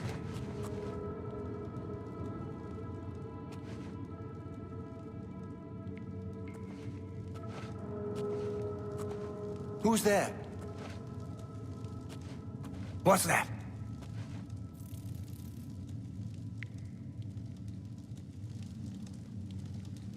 Light.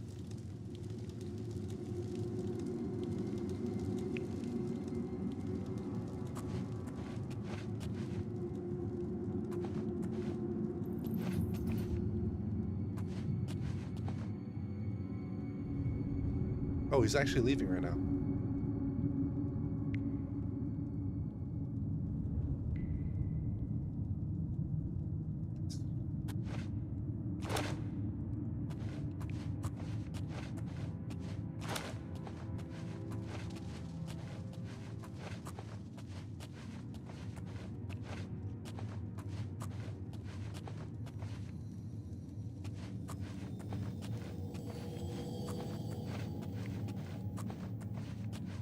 Gonna go up there. Well, well. Dude, look who we've got here. I swear to God, I thought he went up here. You don't see me, bro. You don't see me. Can't hit me.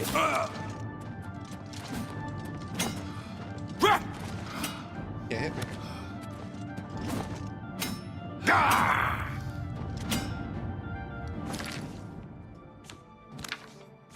I want to do this the right way. I think I have to stalk that guy. Which kind of sucks, because I kind of just want to... You know what I can do? I can do the invisibility potion, but he might catch up with me at some point.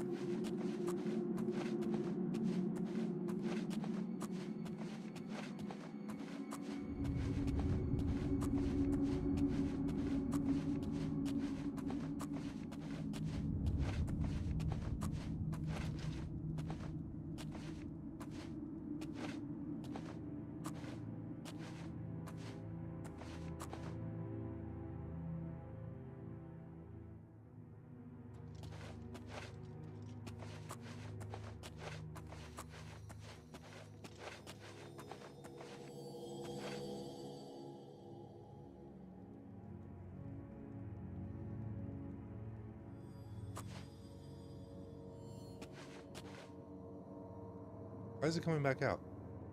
Why is he walking right at me?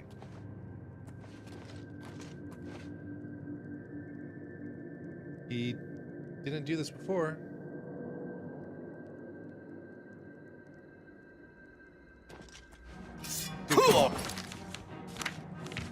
What is up with your fucking patrol here?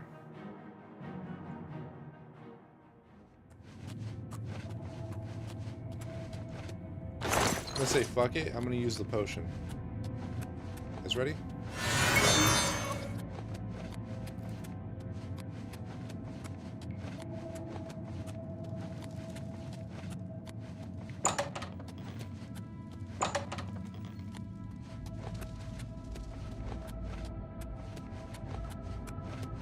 That was completely unnecessary. Whatever. Or the spell, rather, not the potion. I saw the effects. No, I'm invisible. Look, I should have had the effects for longer. The loading screen might have screwed me.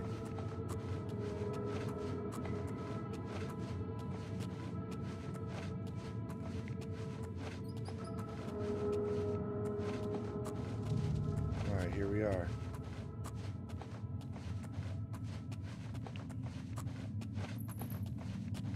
Back where it all started. I have to admit, I'm going to miss you, Dreth. The late-night beatings, your pitiful little cries for help. Filthy cur. I told you I was going to get out of here. My time's almost up, and there's nothing you can do about it. What are the rules of this one?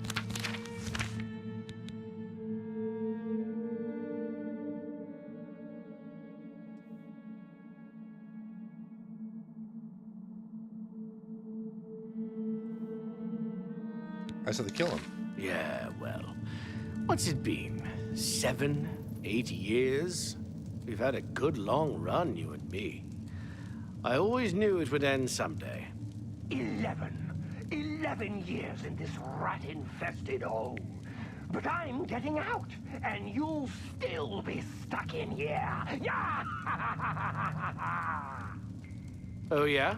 And where will you go, huh? What will you do? You can't survive out there, Dreth. You're an animal. You belong in that cage. I'll remember that when I'm lying on the beaches of Somerset Isle with your wife, you imperial pig. Right. And you'll be rich, too. Oh, and you'll become a king. You know what I think, Dreth? I think you'll be back. You lot always come back. You'll see, you imperial dog. When I get out of here, all of Tamriel will know my name. Valen Dreth. Valen Dreth. All right, all right. I'm tempted to let you out right now if you'll just shut up.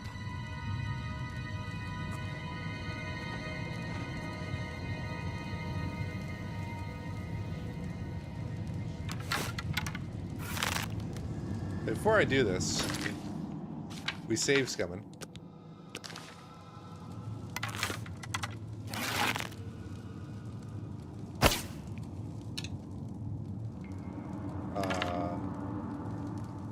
Is there actually a hitbox on this? Dude, should know better.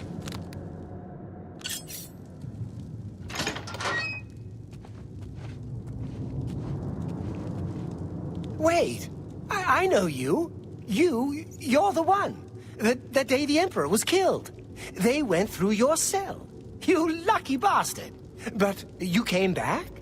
Come on, you've got to help me. Let old Valen out of this cell.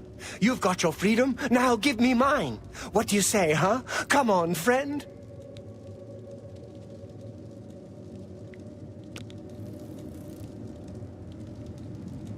Can I get a key? Oh, dude. When the guard was giving his spiel, I was supposed to pickpocket him.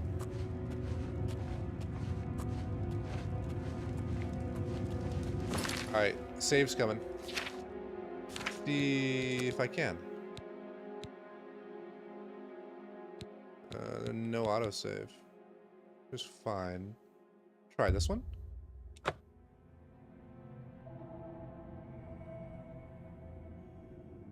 Yeah, this one will work.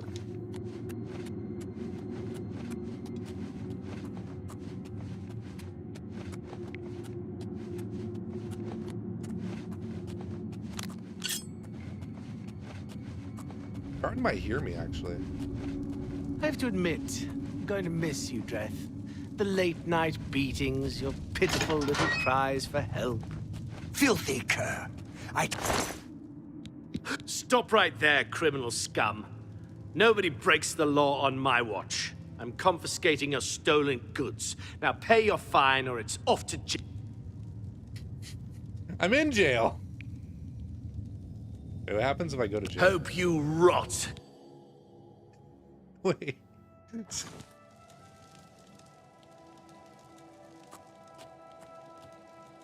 God damn it.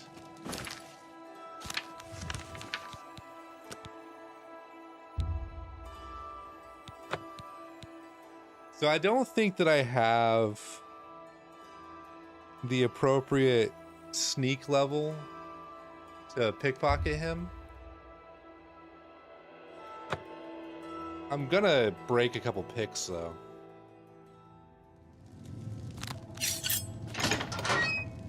This is an easier way I'm missing. Maybe there's just a key over here. Ah. Oh. Wait. Why can't Wait! Come on! What? Why can't I use the key? Oh, there we go.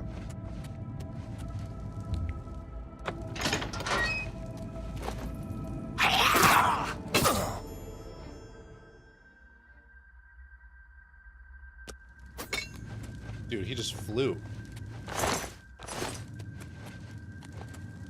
No. Will never suspect a thing. Actually, can I go out this way? I feel like that's not the way to go.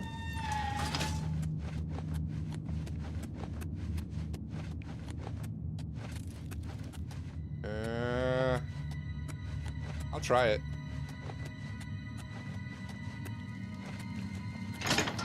Maybe it's fine.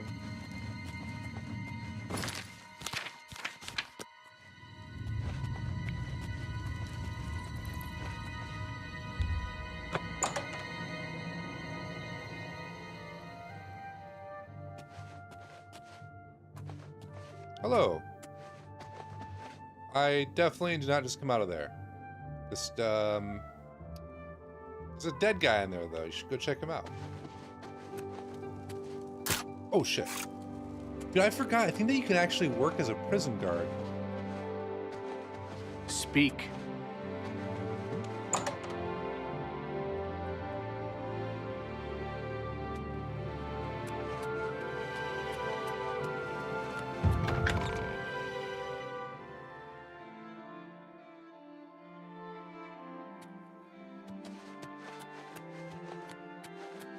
Wait, where is this telling me to go exactly?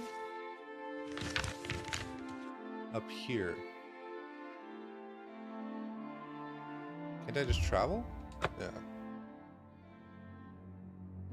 I guess the walking path would take me through the city. I could just jump out of there, though. Yes? Still can't believe this guy's in this fucking crack house over here. It's where Sepp hangs out.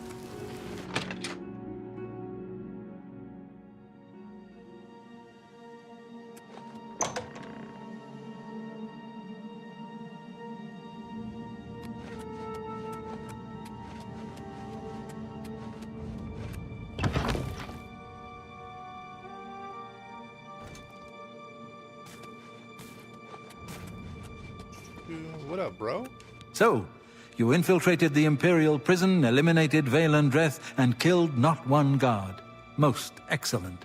In addition to your standard reward, I present to you this bonus. Behold, the scales of pitiless justice. While carried, the scales will magically enhance your strength, intelligence, and agility, but diminish your personality. A powerful tool indeed.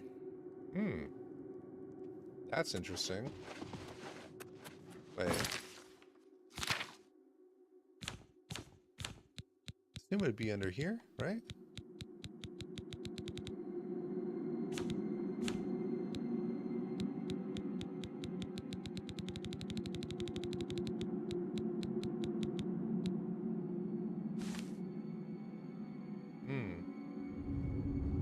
Great details. Right stick, cycle details.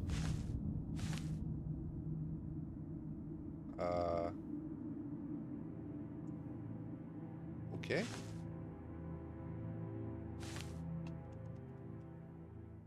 Doesn't... kind of wish it would tell me exactly what he just said. Excuse me, brother. Can you spare a moment? But of course. What troubles you? So is it true about your latest contract? The girl's nanny was actually a Fighters Guild bodyguard? So you heard. Yes, it was quite the debacle. The head just wouldn't sever. Cut, saw, hack. By Sithis, I swear her tendons were made of steel. I'm just glad to know you came out of it all unscathed. Not that I doubted your abilities, but you know me. I worry. Right. Well, my contracts await. Maybe we can talk some more later. Walk with darkness, child of the Night Mother. You are like a dog. I have a special contract that needs fulfillment. In truth, I don't wish to offer it to any other family member. I've come to rely on your abilities.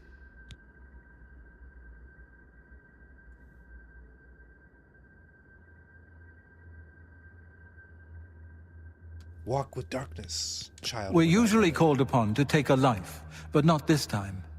This contract requires us to stage the assassination of a marked man. Are you ready? You must go to the city of Coral and break into the house of Francois Mortiere. Inside you will find Mortiere waiting for you. Do not kill him. You see, Francois Mortiere is a marked man. He owes a considerable sum to the wrong kind of people, so they have sent an enforcer to kill him. Here, you will use this specially poisoned knife to stage Mortiere's death in the enforcer's presence. Mortiere himself will provide more details. This is an unusual contract. Mortiere had to make a special arrangement with us before it was approved. I trust in your professionalism. Okay. Spill some blood for me, dear brother. Let me ask some people about this contract. Sounds a little weird. Where is everybody? I'm gonna wake you up to ask you this question. Greetings. Go now, dear family member, and may the Night Mother wrap you in her cold, loving... Where's this guy? Ask you. I welcome you to... The Enforcer will not appreciate your little show. He'll likely attack you on sight, but you must resist the urge to fight back. May you walk always in the shadow of Sithis, dear brother. Good tip.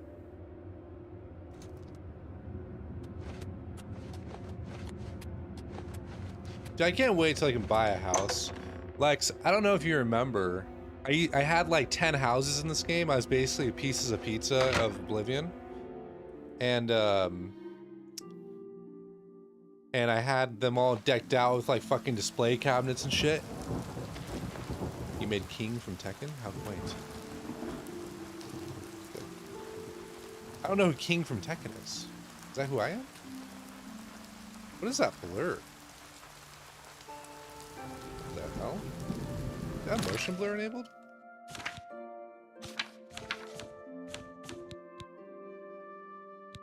Looking.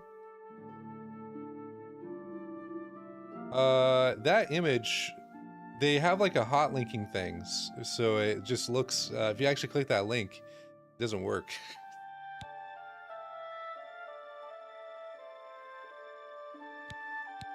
Motion blur is off. Weird. Wait.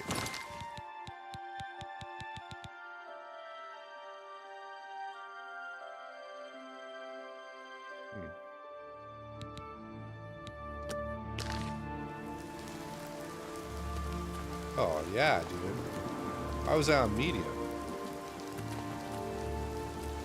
Beautiful.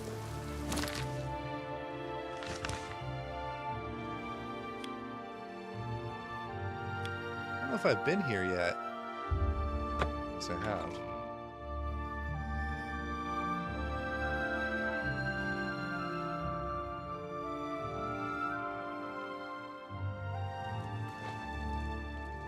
A coin for an old beggar? What's this about?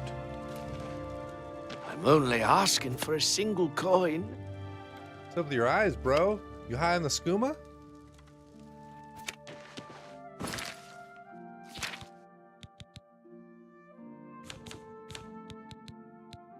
I think it was this one, right?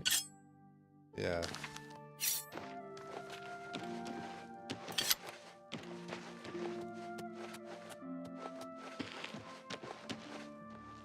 Let's see, what is this? Oh, yeah. I actually was wearing an outfit similar to that earlier, Jimmy. Those church bells are so loud. I'm not picking that lock.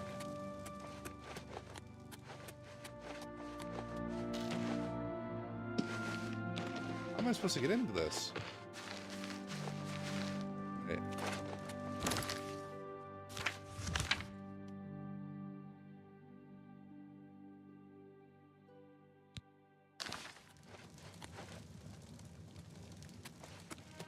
Do I have to, like, come back later in the day?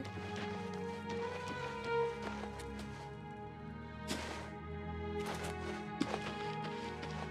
there an alternate way in that I'm missing?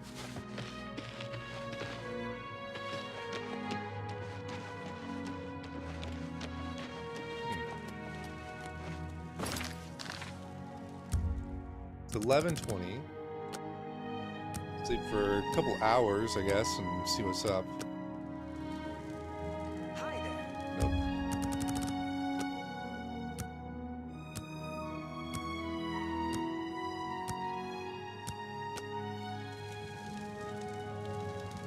Nope. Nope. Wait. No. Greeting. Hail. Hello. Why do I have to fucking break into this joint? Fire and steel. Doesn't seem right. I haven't been in a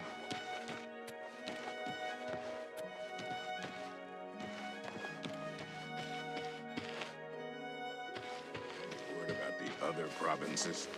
Nothing I'd like to talk about. Well, Safe travel. fuck. Fuck. Yeah.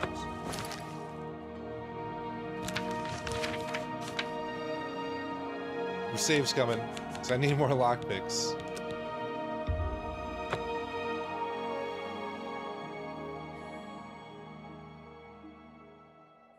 I'm so confused why I'd be going here, though, when the door is locked. You got, like, a hide a key? Beasts. I hate the things. Hello. What's going on with you? They say that slavery has been abolished in Morrowind. House Dress and Hlalu have renounced the slave trade and freed the beast folk from servitude. It is not surprising, considering Morrowind's violent past. We can only hope the troubles subside quickly. Farewell. It's you. Hi. Interesting conversation. I swear to God, there's something weird. Like this box, for instance, right? Magic, Eye of the Night.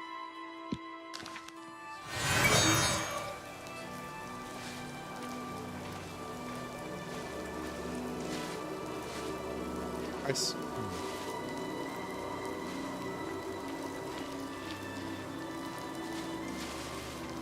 don't think I'm really missing anything here.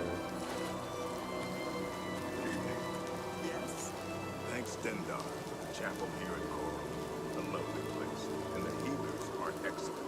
We had to make use of their services. I didn't mean to reactivate that. Still, I have no more to say to you. never mind. Okay. Because I'm low on lockpicks, I really don't want to look stuff up again, but Francois Motier's house.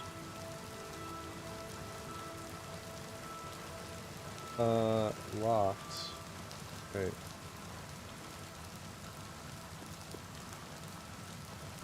Assassinated man. Ah, here we go. Speak with this guy, do this stuff, gives you tools. Yeah. Wait, I have to break into the house. That's what the quest says, so I'm not missing anything. Man, fuck. Oh, that was just bad.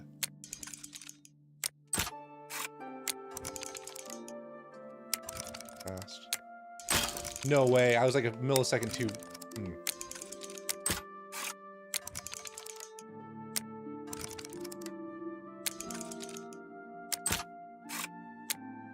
Fast, or slow, fast, slow, fast.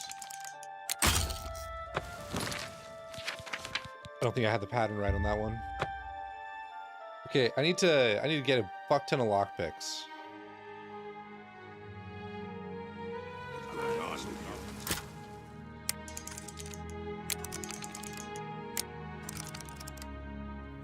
Moderate, fast. Okay. Moderate, slow, fast. Moderate, slow, fast. Okay, oh, that was slow again. Fast, moderate, slow. Yep. Moderate, fast, moderate, slow. Moderate, slow, fast, slow. Okay, so after the fast one, I just gotta hit it. Oh, no way!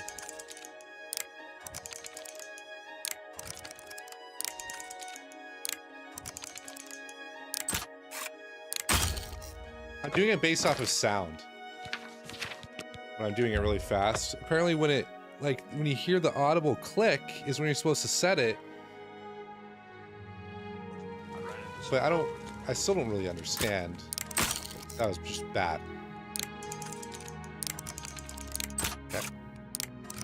Slow, fast, slow. Slow. Moderate, slow. Moderate, slow. Okay. Fast. Slow, thank God.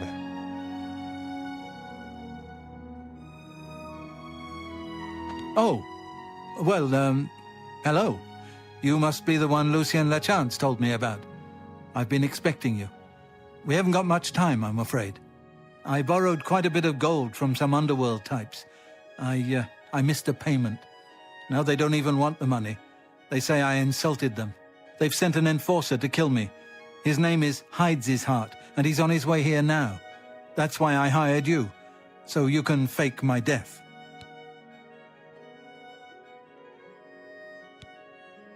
When Hides' Heart gets here, I'll put on a little act. You'll cut me with your poison knife, and that idiot will think I'm dead, okay? After that, you must flee from Coral, and Hides' Heart must not be killed.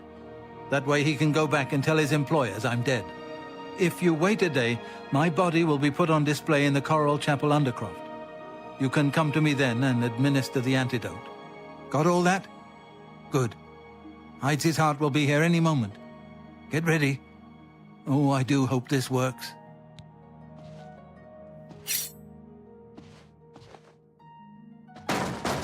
Motieri, I know you're in there. My employers are most displeased. I'm coming in, and you can beg for your life. Not that it will do you any good. Motier, I am here to exact payment in blood. You will... Huh? Who is this? Oh no! What am I to do? An underworld enforcer and a Dark Brotherhood assassin, both here to kill poor Francois. The Dark Brotherhood? Oh, you have been a naughty boy, Motier, haven't you? Stand aside, assassin. Motier is mine. My employers demand it. Ah! What's this? Oh, Dark Brotherhood assassin, please don't cut me with that wicked blade. It looks like this is the end of poor Francois. We'll see you.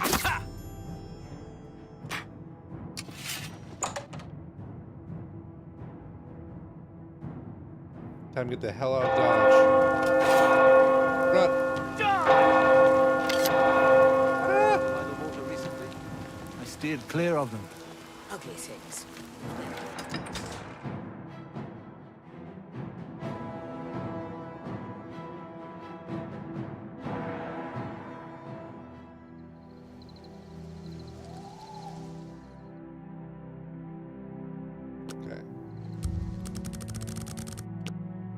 We'll hang out for a day, casually waiting in front of the gate.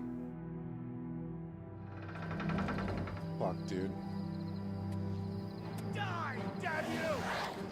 Who the fuck is this guy? Wait, what? What's the matter? Let's get this over with. Come from? Getting tired? Yeah. Dog. You're interrupting my shit here.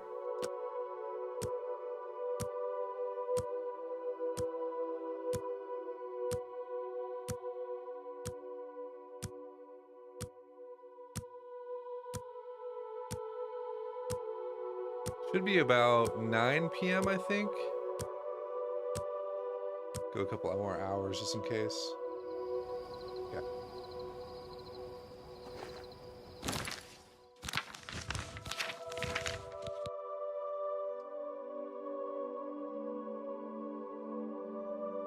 Rural Capel Undercover. Oh, smart.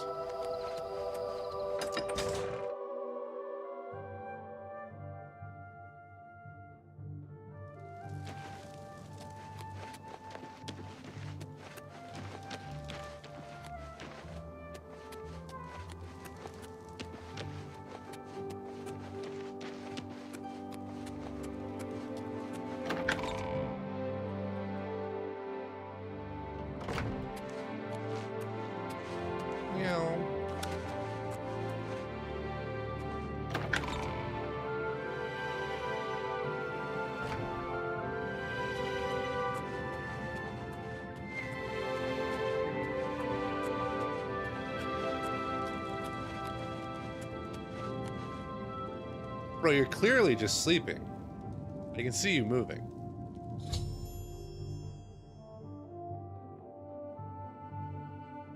Oh, wait. They actually called it a poison-induced sleep, but if he's here, he's presumably dead.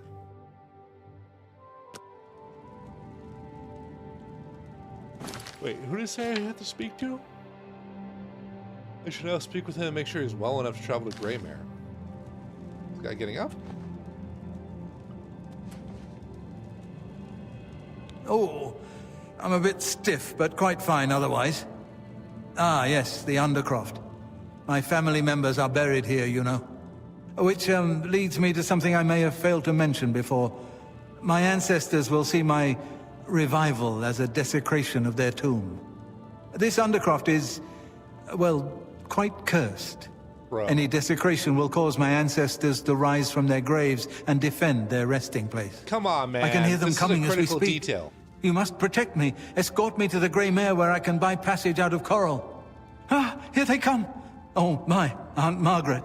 You're looking the worse for wear. Oh, God. Yeah! I'm on your side. Sorry, bro.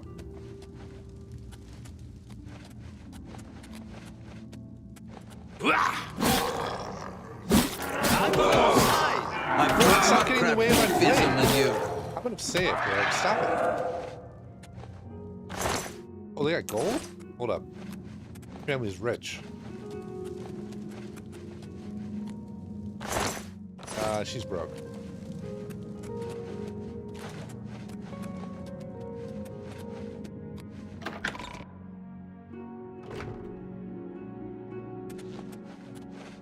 Oh, hey. Goodbye.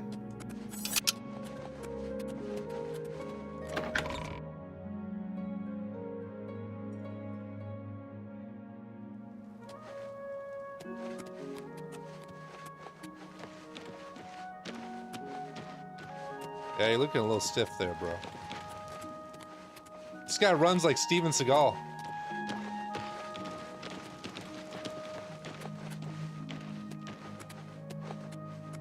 Hey, what? How's my guy running?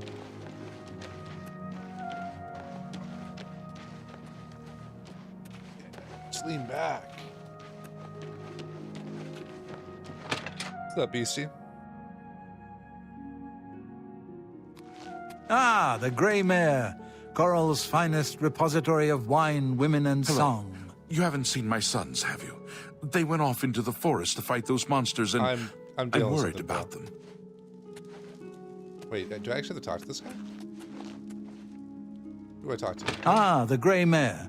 From here I will be able to arrange for transportation out of Cyrodiil. You have served me well, assassin.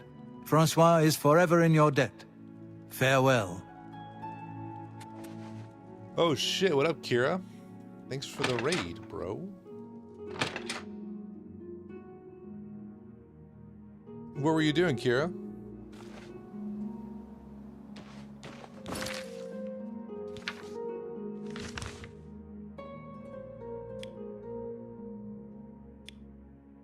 Yeah, I should have set the game to World of Warships and seen if they banned me.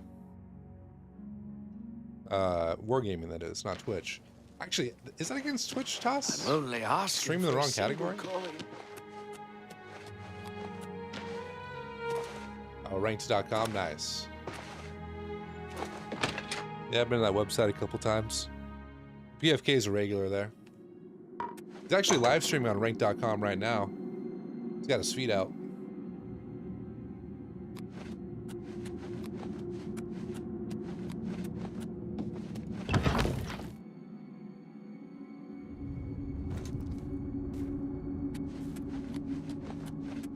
Oh, dude, I can't wait to see what bro gives me now. I've heard so much about you. Welcome to... Wait. I'm sleeping. Yo, dude, wake up. I just finished the contract. Ah, so Mortieri has escaped. Well done. This guy looks so As fucking payment, dumb. I am pleased to award you this amulet, Cruelty's Heart, as well as another advancement in rank. I hereby bestow upon you the title of Eliminator. Your blood is cold, your heart hard. You exemplify everything the Dark Brotherhood stands for. I present to you now this key. It unlocks the well behind the abandoned house above. Use it to gain hidden, quick access to this sanctuary. Cool. Hey, no, don't go to bed, bro. I need another quest. Well now, you are an ambitious one, aren't you? Kira. I'm afraid I have no more He contracts did for put his you. face in a wasp Our nest. time working together has come to an end. Wait, really? Instead, you must report to Ochiva here in the sanctuary. She will be providing all your contracts from now on and is waiting for you as we speak. Before you go, however, I intend to make good on an offer I made some time ago. As a vampire, I may pass my gift on to others as I see fit. You guys trying to fuck me? You have served me well, and I choose now to extend that gift to you. Shall I use my dark powers and turn you into a vampire? Thanks for the offer, Yes, dude, but no. I can understand your trepidation.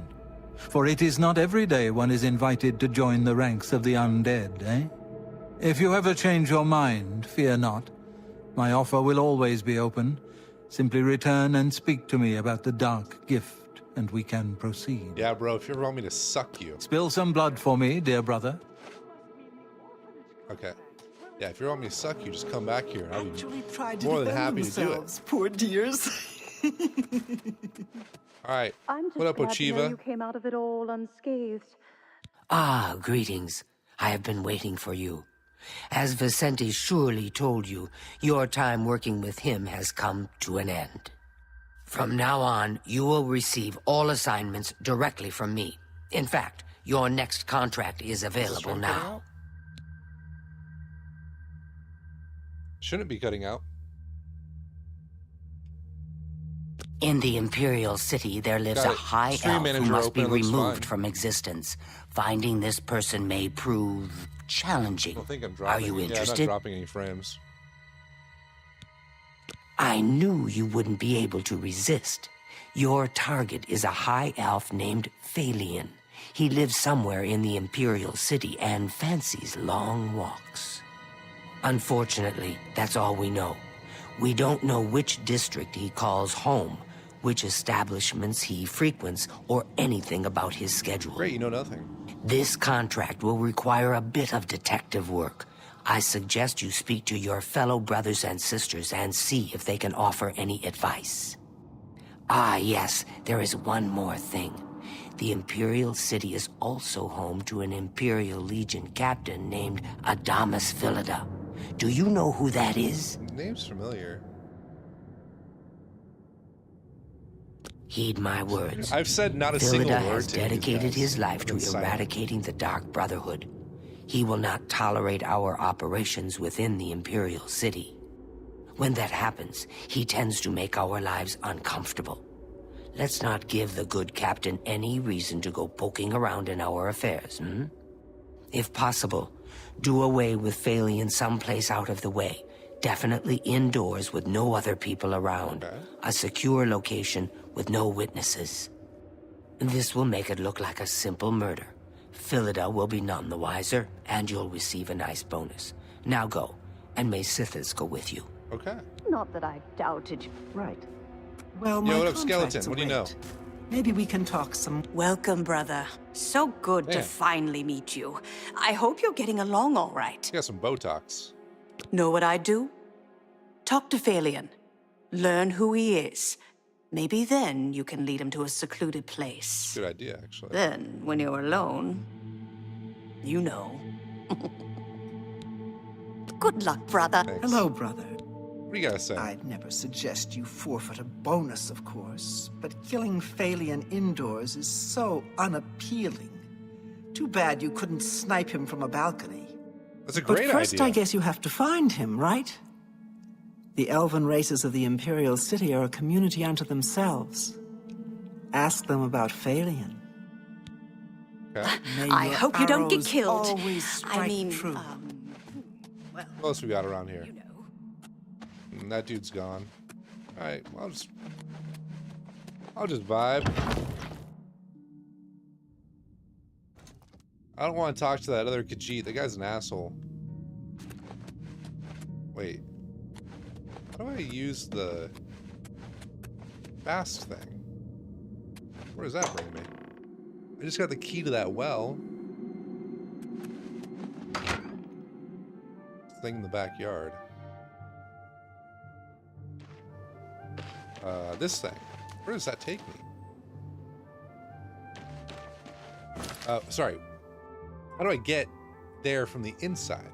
That's what I'm asking. Alright. Is it nighttime? What time is it? Daytime.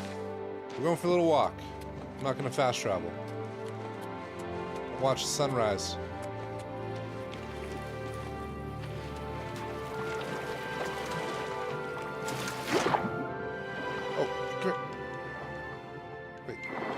I thought you could just like grab the fish. I think that's actually in Zelda. Just one coin. Maybe. Can you spend?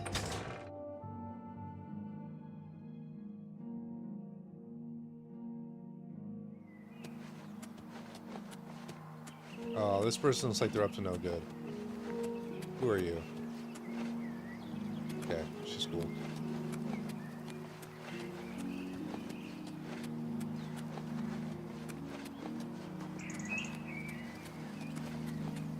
Look at this.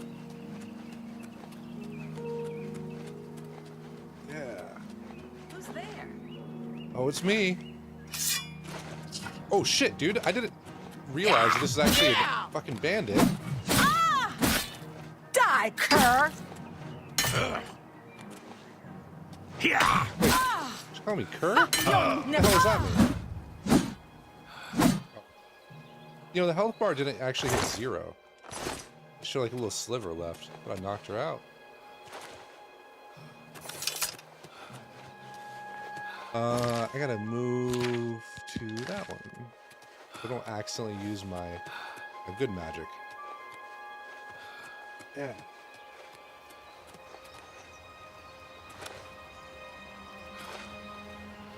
So for those of you who have never played Oblivion before, the rule is you jump everywhere. Because jumping is the only way, or at least I don't know if they changed it in this one, but it's the only way, or the remake.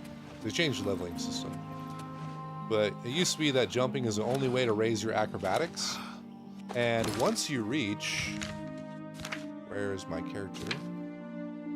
Once you reach high enough in acrobatics, you can jump over the surface of water once you hit level 75. So basically, you just like, you're like Jesus. You just boop, boop, on top of water. And it's sweet.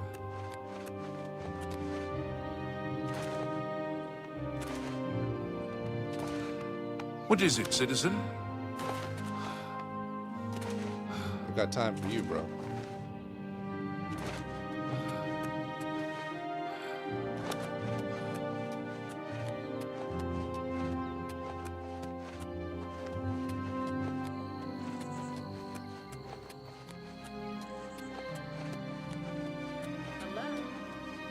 Hello. Who's there?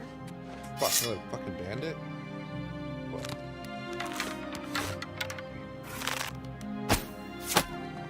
Get fucked. One-shotter. I need those. Sure.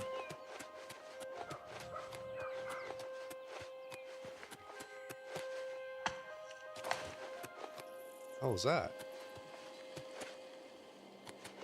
I'm gonna do something a little cheesy real quick. AKA, I'm gonna abuse a glitch because I'm going through these fucking lockpicks like crazy. Is her body still here? There we go. Alright. Okay.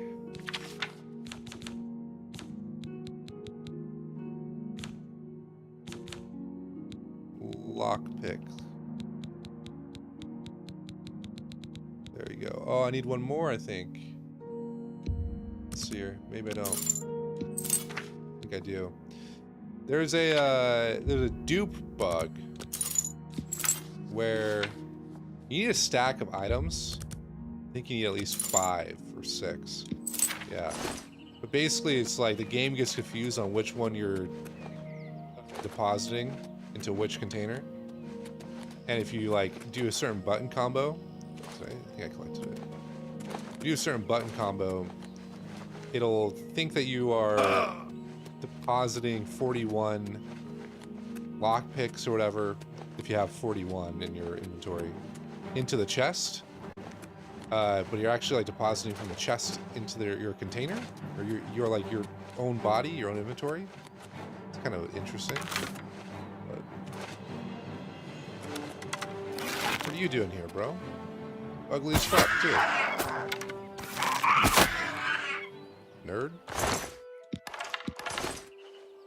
get a look at this guy. Come here. God, you're heavy. Come here.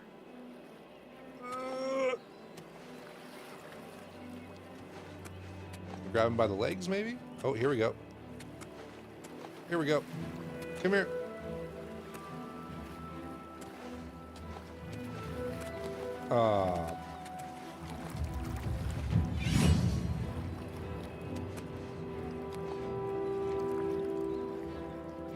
Nice little pose. Wait.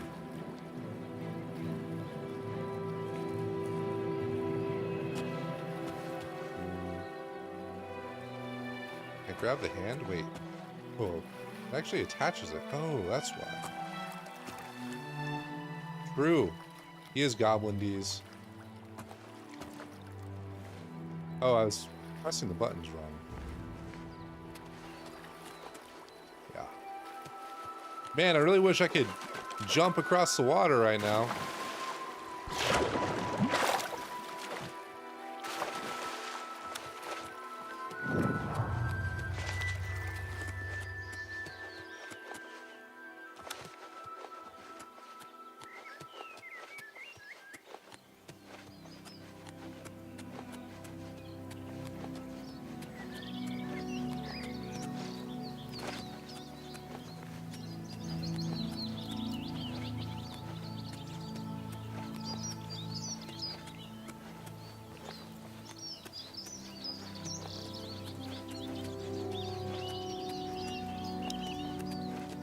And when is...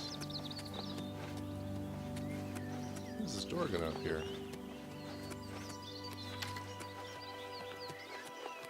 Yeah, Boca, are you retired from the game? I kind of hope so, dude. Not because I hate you, because I feel like it's better for everyone's health if they stop playing World of Warships.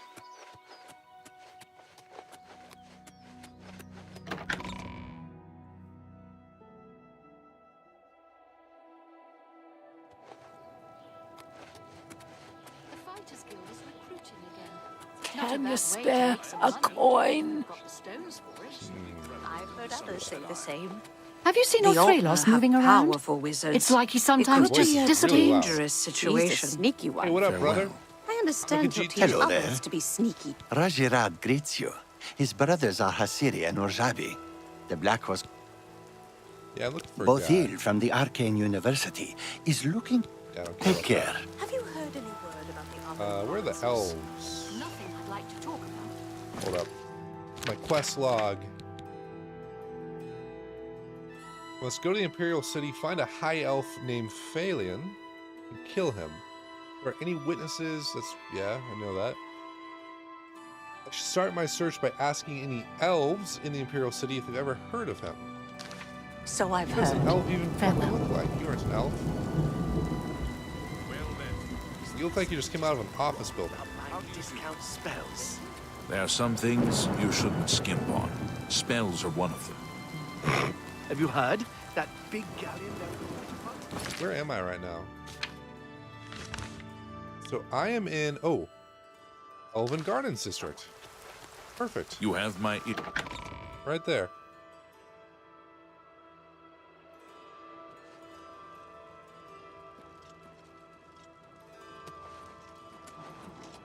Mir Karabbli's a grind, though, you know, get... You have my get ear. your shits. It's not too bad of a grind if you know what you're doing, obviously, but... I read metric I don't wanna moves start with that. such grace. I avoid those things whenever I can. Horrible She's pretty creatures. amazing. Plus, she teaches others how to do it. Yes, I'm Beran. Castus You're a Fontana. Nord. Good day. Greetings. You're Good a morning. Nord. Who are you? What are you?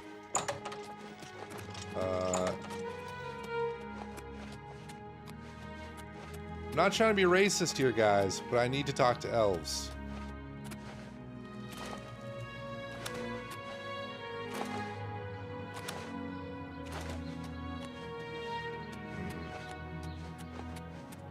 Got a tail.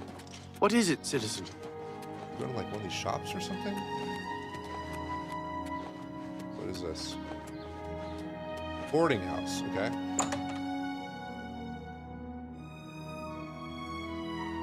Hail.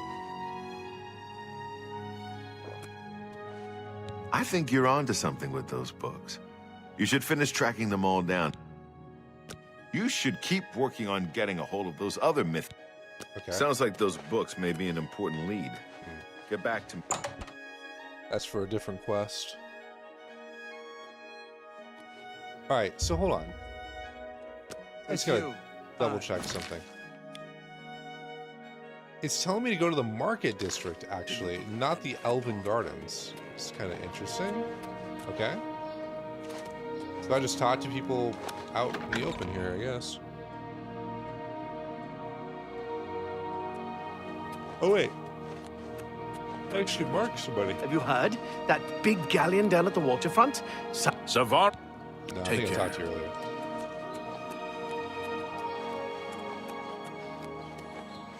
Where are you? Astinia Aetius. You too. What is it? Who's this dude? I recognize you. Can I help you?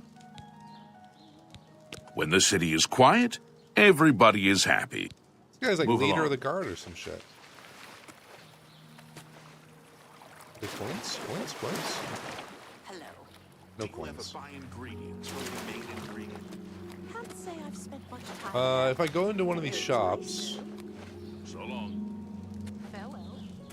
is he gonna tell me to go outside? No? Okay. Welcome. an What elf. kind of deal can I make? Phalion? Yes, I know who he is. but I'm really not in the habit of discussing Thalian. Oh, shit. Okay. I'm listening. Choose action.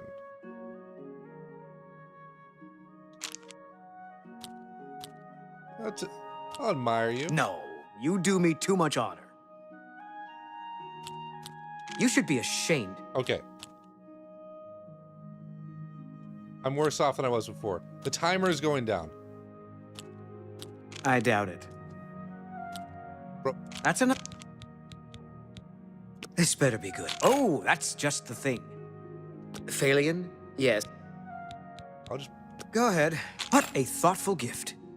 Thalian, you say? Yeah. Okay, there we go. Why, yes, I know who he is.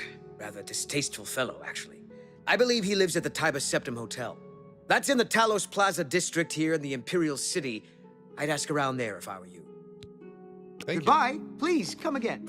Actually, can I sell some things? Have a look around. You won't find better prices in all Tamriel. Oh, wait, no. Please sell. Sorry. Sorry, bro. Yeah, I'll just sell that, sell that. That's a good deal.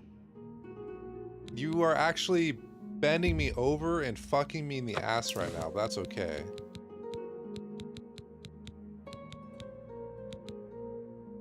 I don't think I want this. An excellent bargain. Wait, did I have two of those?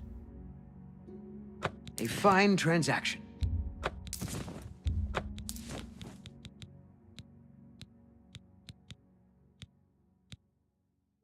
I might need that ruby someday, you never know.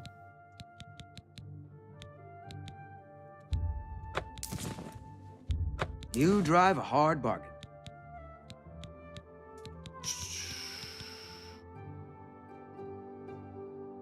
Well, that has effects on it. Interesting. The Mythic Dawn stuff. Okay, cool. Rat meat. An excellent bargain. You got a great... You drive a hard bargain.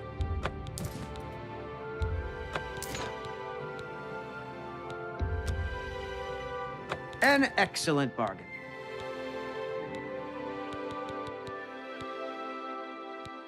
Tongs, don't need those. That's not mine, I swear. I think that's good. Wrist irons.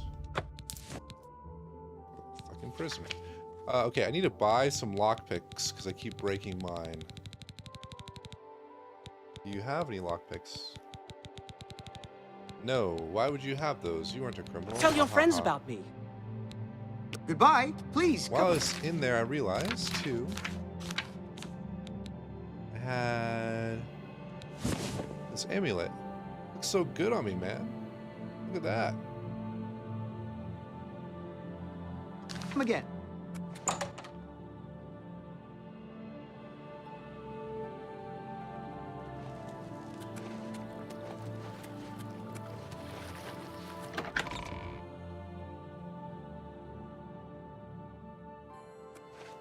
Greetings, clanmate.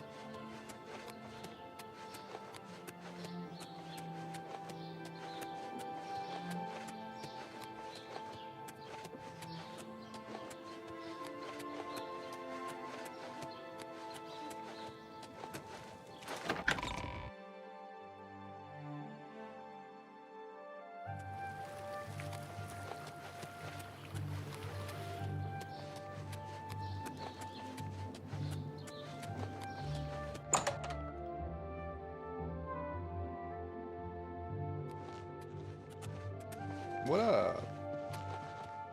Yes? Hello. Where's this guy? Well, he's clearly not right here, so he must be upstairs. How do you do?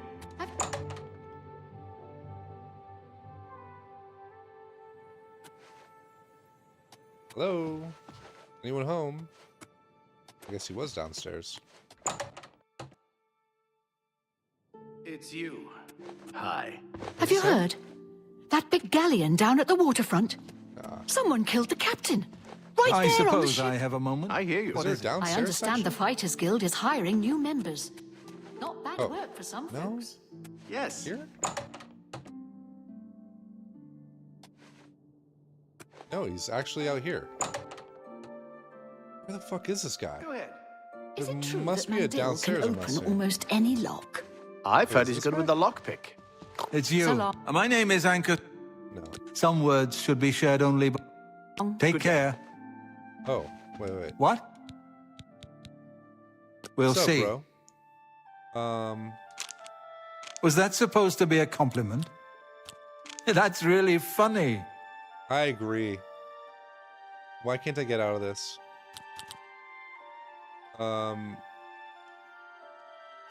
You win this one.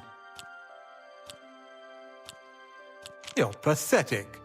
Wait, you have to do like all three. I can't just do one? That's really funny. Wait, I actually can't get out of this.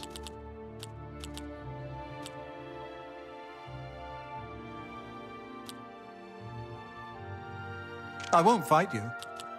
Okay, wait, there we go. I doubt you really mean that. You're pathetic. Wait, how does this work? Hold up. That's great. How's it go again? Like an order to this. You're pathetic. I'm not buying that one. I won't fight you. Oh, wait, I gotta do it like in this I order? like that. I won't fight you. Was that supposed to... Don't make that's me interesting. laugh. It like reduces Excellent. the effects of the negative things if you do it in the right order. Concerning this, I can only... Bro, All right. I've been gassing you up. That's great. How's it go again? You win this one. I doubt you really... You're pathetic. I'm not buying that one. I won't fight you. That's great. How's it go? Don't make me laugh. Oh my god, I'm fucking this up hardcore. Wait, do I have to do it in this order? Where'd you get that? You win this one. Was that supposed... You're a big fucking fat up liar. What? I'll look it up that system later. Yeah, bro. Concerning this... How much do I have to bribe Go you? ahead. For me, you shouldn't have. Phalion, you say? Oh, yes, I know who he is. Rather Talk to the publican, Augusta Calidia. I'm sure she can tell... Bye. Wow, I did all that just for him to be like, hey, turn around. Ah, welcome, friend, to the Tiber Septim Hotel. I am Augusta Aledia, your hostess.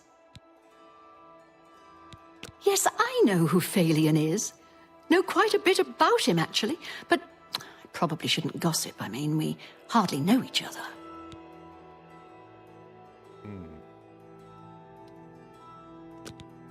Yes, I know who Phalion is. Know quite a bit about him, actually. But I probably shouldn't gossip. I mean, we... Hold up. Go ahead. We are already on good terms, so hold up. Not now, not... Yeah, I get it. I doubt it. Don't, please. I'm excellent. God damn Well, it. isn't that works? Phalion? Oh, I know him all right. A waste of life, that one. He lives here, you know, with his sweetheart, a trainer. What that poor girl sees in him, I'll never know. A trainer pays for their room, their food, everything. She's quite wealthy, I believe. Phalion used to have money. Used to be quite a gentleman, too. But that was before he took a fancy to the, you know, the skooma. Oh. Now, Phalion's hardly ever here. He's off using skooma or wandering the city looking for some, I imagine. Bro, he's an He comes back addict. every night to be with a trainer. But only for a few hours, I swear. That high elf is going to wind up dead if he keeps living like this. You Okay. too.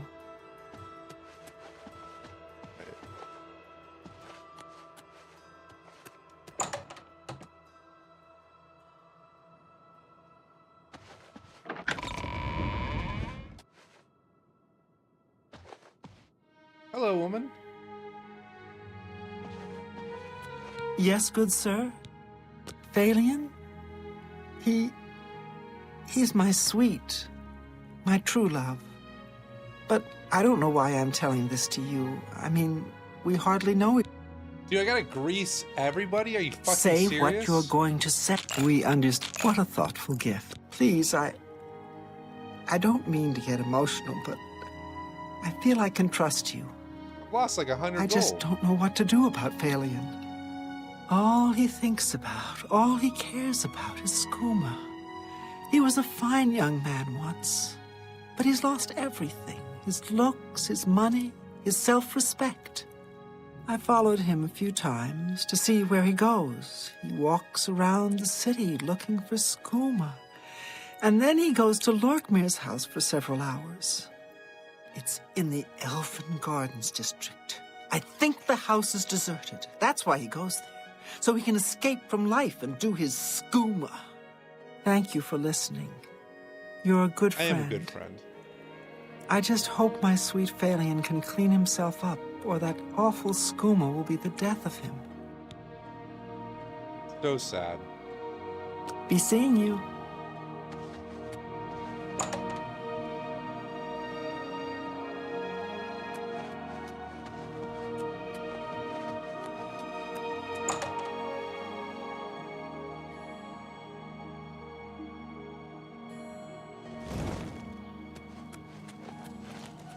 What is it?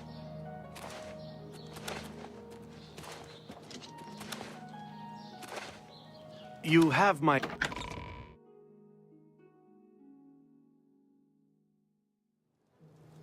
Boing, boing, boing, boing, boing. Tidings, citizen. Hello. Have any interest in Fighters Guild learning is to recruiting repair random? weapon? Well, I think I need to rest for a minute. And do my skills. Greetings. Whoa. Look, guys. Well I met. didn't rest long enough. That's okay, I'll do it. Good. Is it here? Yeah. Look around, maybe I can break in somehow. Door to this guy's house. Okay. Hold up. Is this one? Shit. I really gotta pick the lock, man. I'm so garbage at this right now.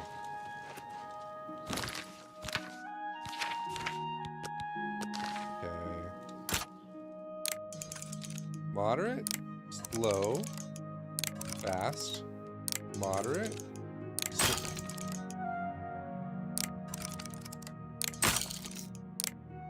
God damn it. Slow, fast, slow, fast. I pressed it too early. Yeah, I just did the auto.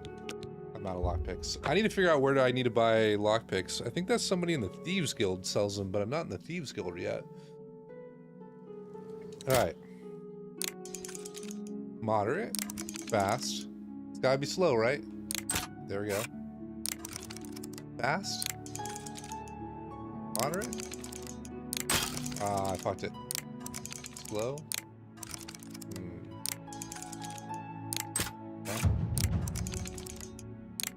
Okay. Okay.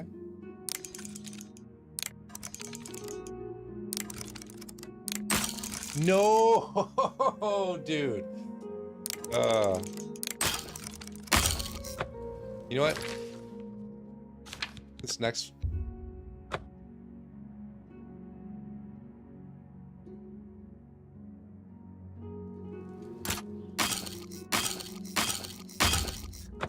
I had to try it. I had to see if it would work at all.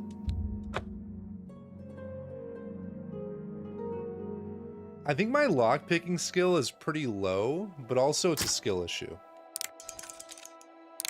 Slow. Fast. Slow. No way. Fast. Moderate. Slow. Fast. Slow. Fast. Moderate. Oh, I'm gonna fucking say it. Dude. I need more lockpicks. I wouldn't be save scumming if I had more lockpicks. Fast. Moderate. Slow. Moderate. Fast. I pressed it too early. Fast. Slow. Slow. Fastish. Okay.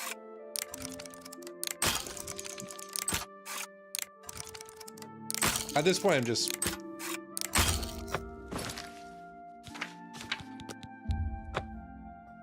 I actually just kind of want to say it.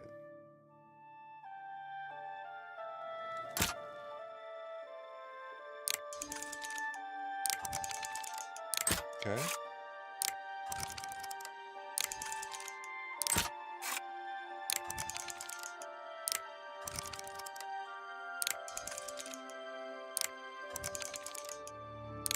No way, dude. The one fucking time I just YOLO it on that one.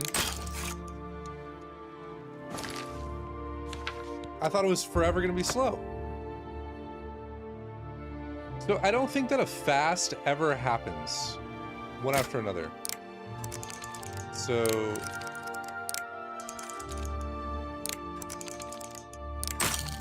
God!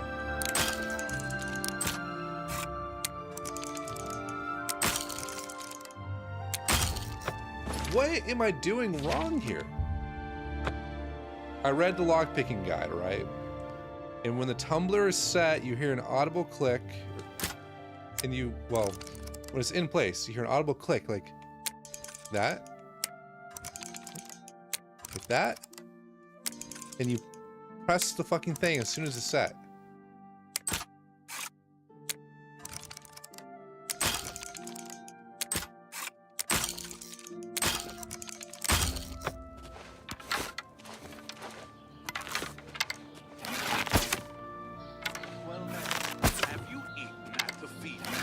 Bitch.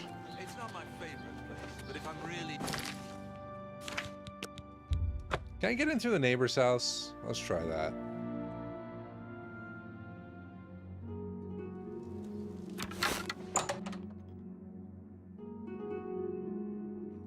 Greetings, Kachi. Yeah, greetings, dude. I'm in your house, but you don't care. Wait.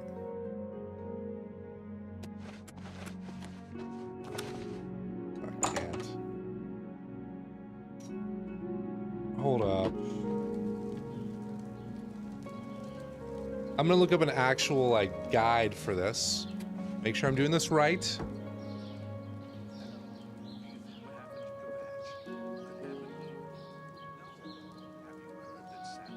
Yeah, just... Oh, hold on.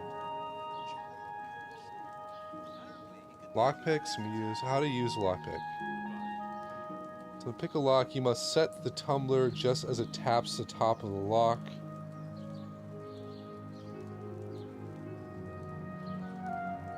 How goes it? I've been better. Anyone looking for work should consider the Fighters Guild. I hear they're always looking for... Yeah, no, you don't listen to the fucking lock. I agree with that. Rasan is a talented smith. One of the best around, if you ask me. He's certainly a talented smith. I'm glad he'll train others Great. in the skill. Basically, it's like RNG, it seems. Okay, that's bad.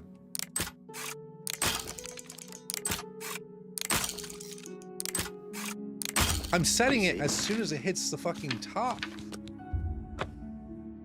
God damn. I need to join the Thieves Guild and get the fucking skeleton keys so I don't have this issue.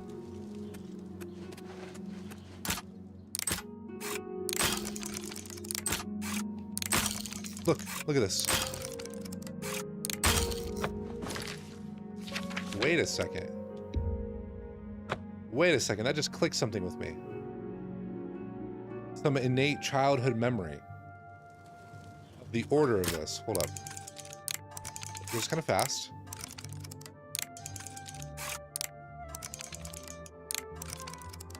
Yeah, some of these tumblers are kind of slow. God damn it.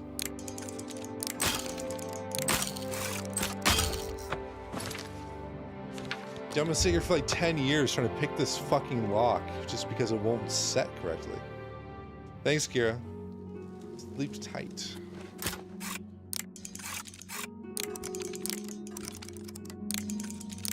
Okay.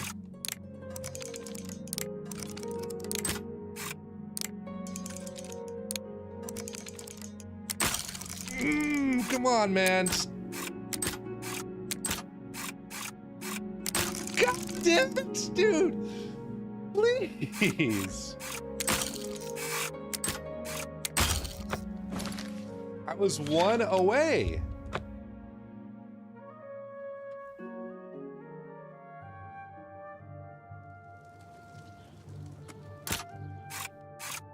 Kind of like this strat, going back to the front.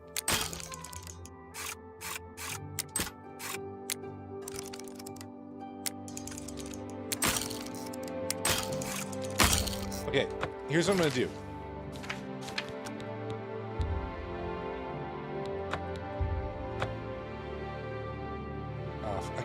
I can't auto pick it, man.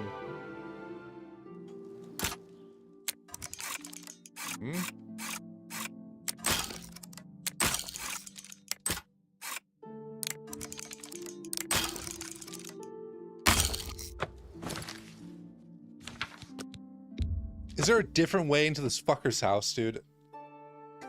I'm actually gonna look this up. Why is it so hard? Lorkmir's house. Greetings, Imperial. I understand the Fighters Guild is hiring new members. Not bad work for some folks. Go on. There's a new ship up in the waterfront district. The Marie Helena. The Lonely Wanderer. It can't be. Without question. What's the news from the other parts of Tamriel? They say syndicates of wizards have led a boycott of Imperial goods. God damn it, I had to break into this one too. It seems Somerset Isle has become a much more distant.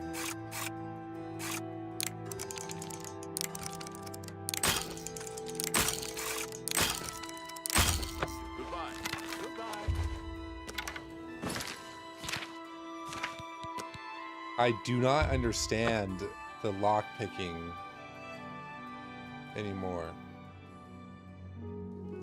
Like, what is my skill, first of all?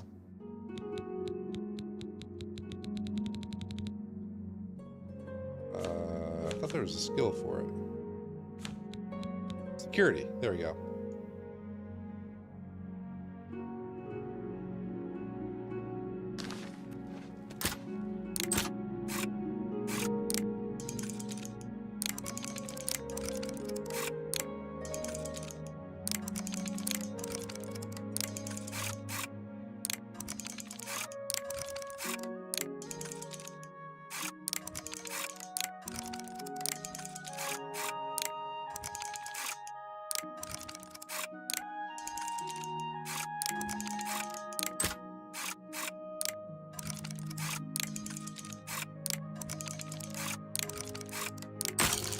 Come on, man. That was...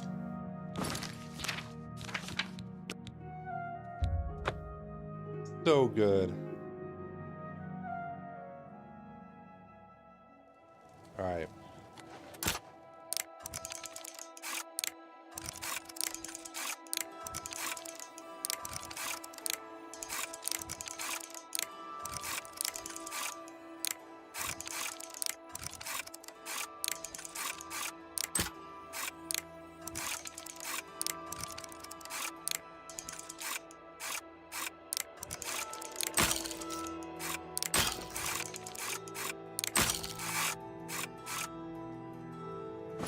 I am losing to a fucking door.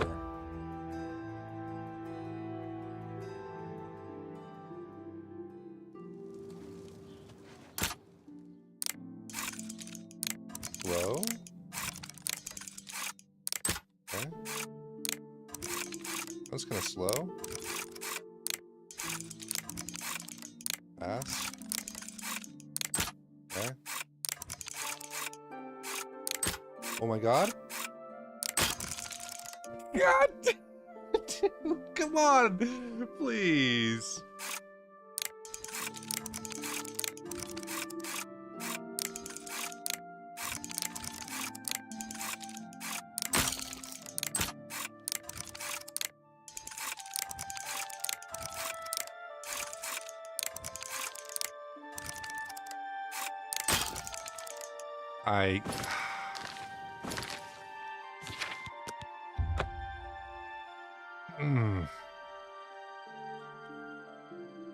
I might actually cheat and give myself the fucking skeleton key at this point.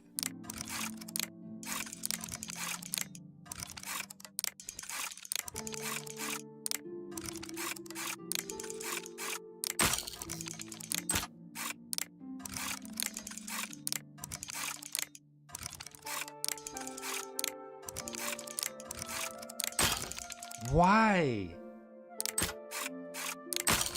I can feel a pattern, and then as soon as I actually try to execute on it, it's wrong.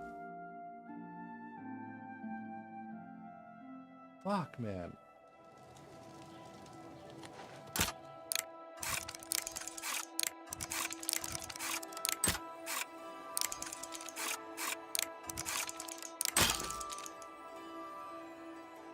No, so like the security skill makes it so that if you fuck up, less tumblers fall.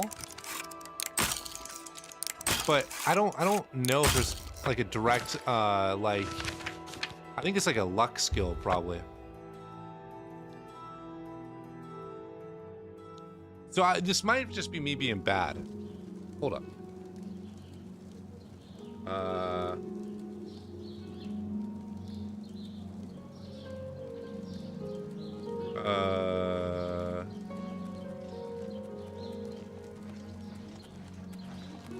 there. What's going on with you? I understand Daedra worship has become increasingly prevalent in the Somerset. 3-minute video. I don't trust you. See you. There's no way this should take more than like to see you. Good afternoon. a minute. If you're looking for books, There we go. first edition is Look, it's even in Open tactic Places format. In Oblivion, once you know how it's done, check your inventory, misc, and bring at least 20 lockpicks on your 20? adventure, as if you mess up, you will lose a lot of them. Now, watch carefully and keep pressing until you see a pattern. The pin will sometimes go up and down fast. What just happened? YouTube just... What? Lockpicking becomes... Now, watch carefully and keep pressing until you see a pattern. The pin will sometimes go up and down fast. What is wrong with this part of the video? This specific timestamp is gaping my fucking browser. Oh, it's Dark Reader. Slow and sometimes very slow in a sequence. That's when it becomes easy to lock in at the top when you see no spring at all. Do this for all pins and bam, the lock will open. Wait, what? Still messing up? Guarantee opening locks by quick saving. If you mess up, you will lose. See a pattern. The pin will sometimes go up and down fast, slow and sometimes very slow in a sequence. That's when it becomes easy to lock in at the top when you see no spring at all. Dude, everyone who says there's a fucking guaranteed way to do this is a fucking liar.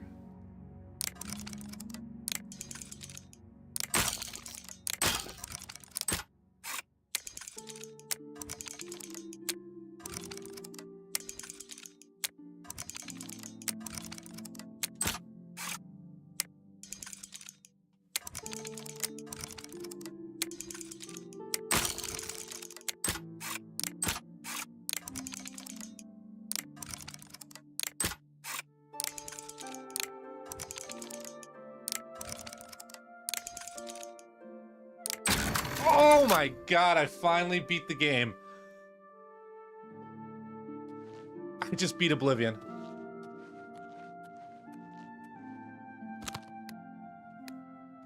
Hello, buddy. Hey, whoa! Hey! What are you doing here? You're not my friend? What? You know, what do you want? Unlike WoW's, though, I can actually beat this game, Vera. I want your soul. I kind of like saying nothing. I've been doing this the entire time. You're kind of weird. You know that? But that's okay. I like crazy people. I like crazy people. And skooma. Shh. Fairlian? Hey, that's my name. Yeah, I'm Fairlian. Skooma! Oh, yeah! You want to be my friend? I'll tell you what. Skooma's the only thing I want. You get me some. Now listen up. Skooma. You know what that is? Get me some skooma and we'll be good friends. Okay? You guys giga addicted. Do you have any skooma now? 'Cause I can be your friend right now. Wait. You lied. Oh, that's mean. Nordino. In Bravil. He sells skooma. Late at night. Go get me some. Okay? Oh, hey. Wait, am I supposed to like poison this or something? Is part of this quest to make it look like an accident?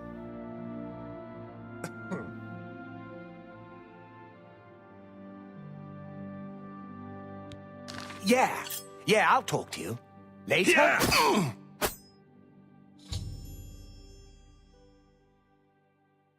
Okay.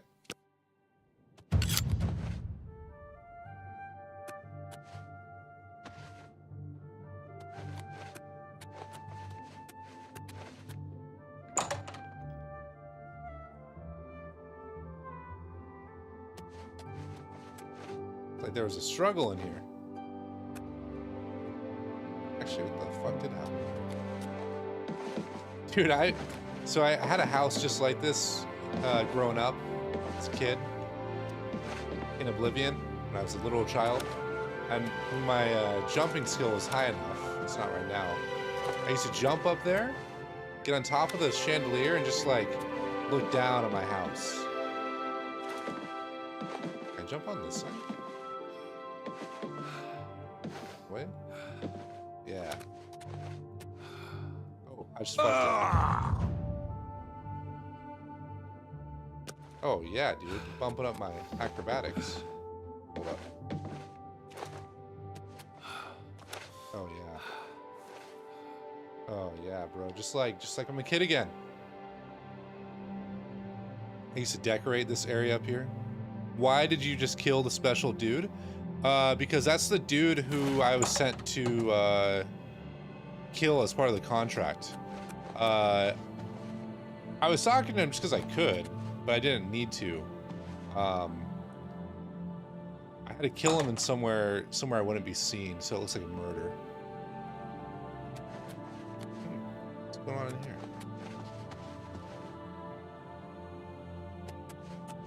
Oh shit, dude.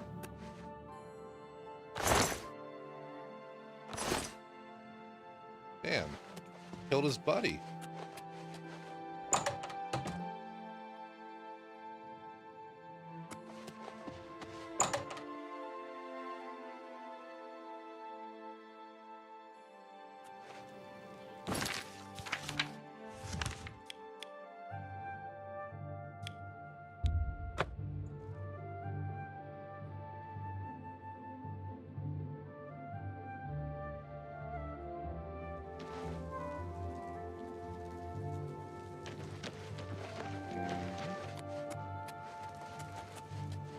What's up, bro? I don't know you, and I don't care to know you. How about now? That's what I thought.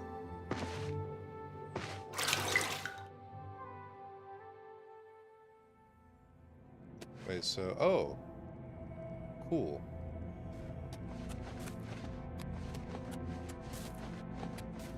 The High Elf Phalion now swims in the maelstrom of darkness at the feet of our dread father, Sithis, and there were no witnesses to your handiwork. Because of the discretion you exercised, Captain Philida will not suspect the Dark Brotherhood was involved and will not meddle in our affairs. Here is your reward and bonus. Both have been well earned. Go now and rest, and may the Night Mother guard your dreams. Thank you. I need to sleep in real life and in the game. I'm due in the game. You are like a dark gift from the...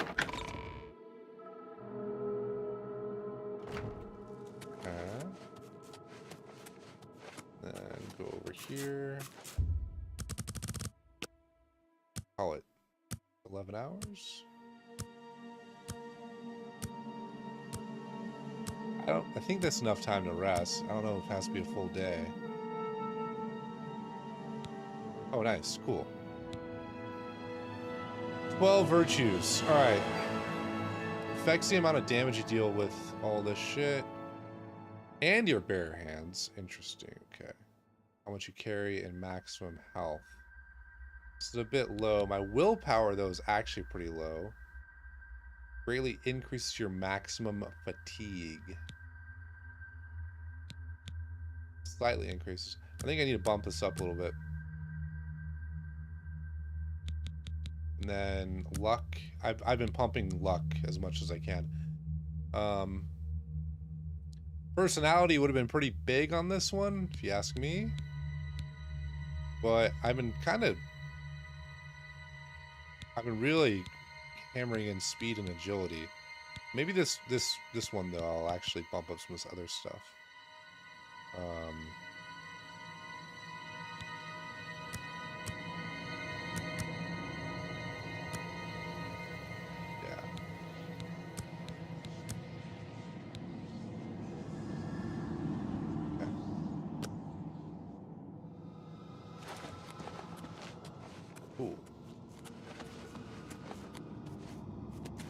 Spooky ass music in here, man.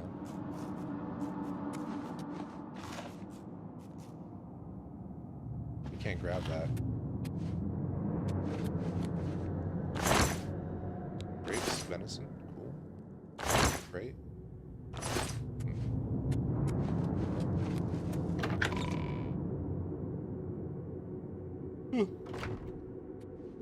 Oh, fuck, I'm tired.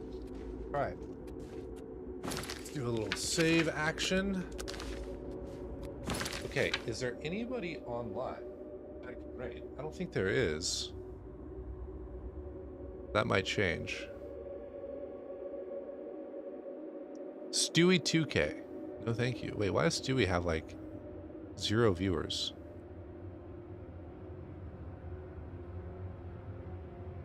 Oh, he started streaming 7 minutes ago. I can't stand Stewie's stream. Well, that sucks. I don't see anyone online I recognize. I don't think I'm... Yeah, everyone here knows me. So, it doesn't make sense to send people to a small streamer or to community. I don't think people are actually interested in Oblivion. You know, people are interested in seeing me suffer. Maybe, I don't know. But yeah, I don't know if anyone's still here from the programming part of the stream, but that was cool. We got some nice stuff done.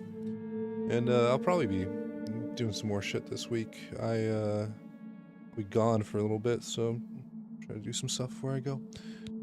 Anyways, good night guys, and until next time.